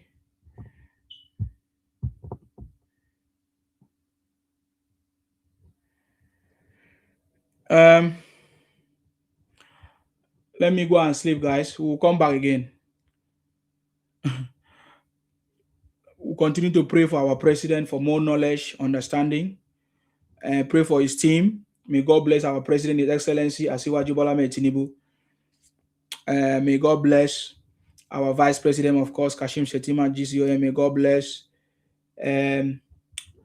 our common Senate president, Godswill Akpabio. May God bless all of you guys. It's just very late. Let me just go and rest. But it's a lot of things to say. We'll continue the conversation about what President Tinubu have done, and campaign against criminality, campaign against campaign against fake products, fake goods, and all of that. Stay blessed, guys. Until I come your way next time, may God bless you. Of course, you know my name. My name is Akpara Wansima, the first son of Idu. I'm from Akwa Ibom.